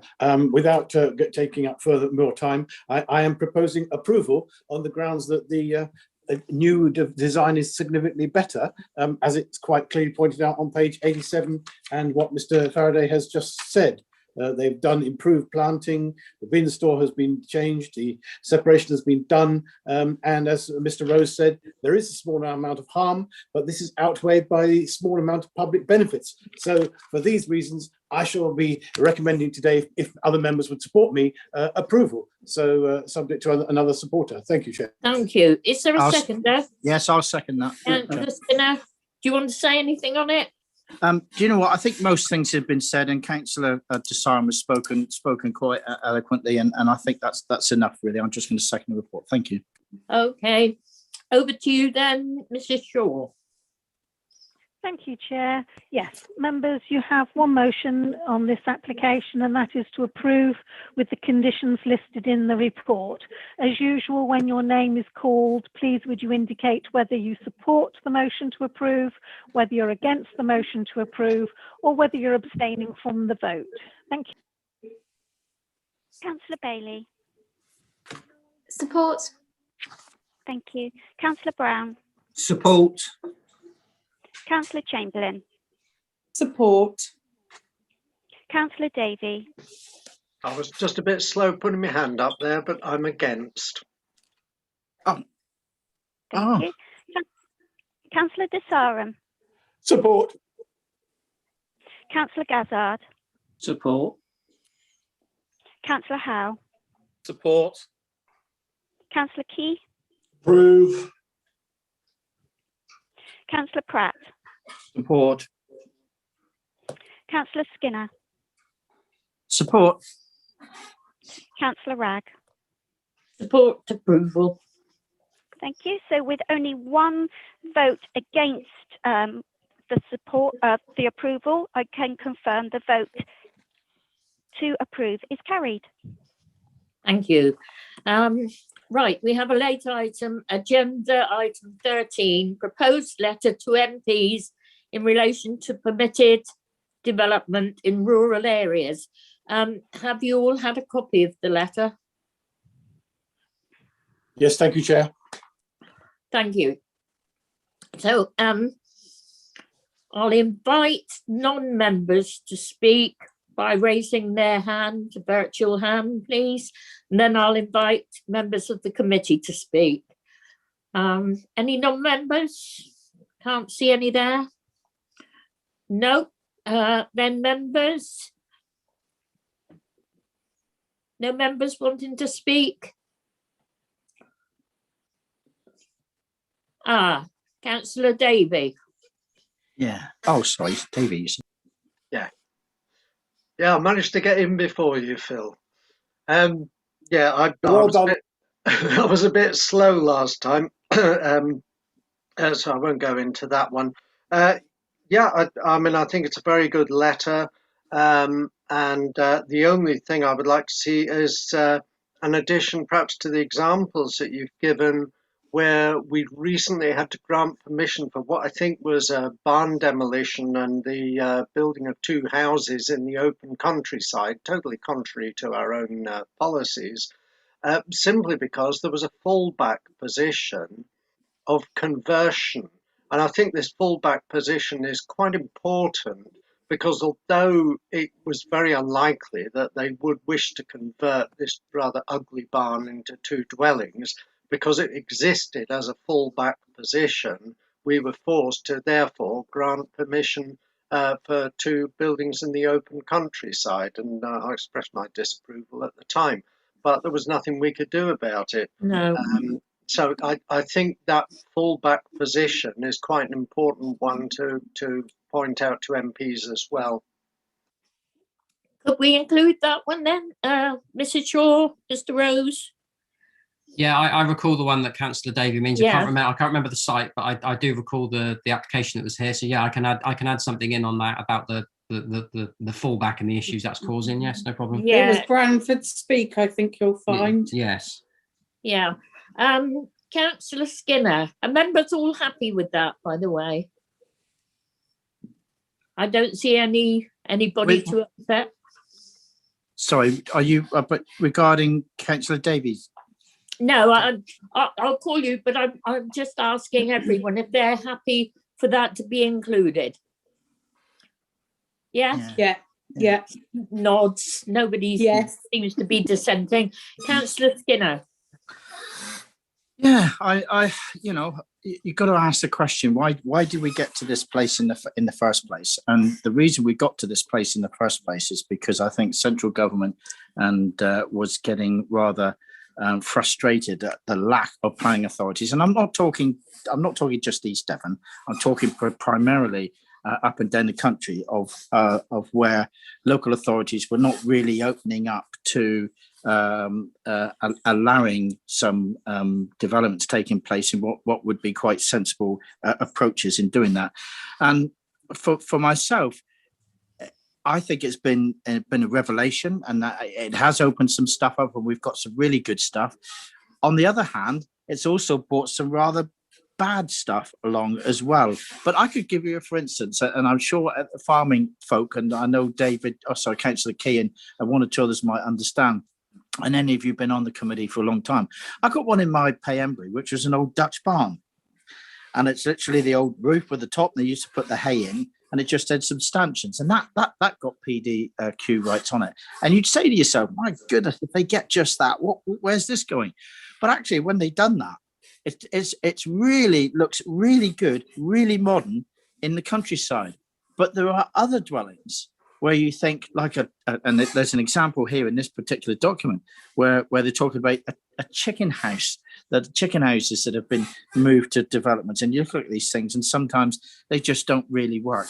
So I think in some ways it's a little bit of from central government, a bit of a boot up the backside for planning authorities to open themselves up more and not be the consenting no all the time.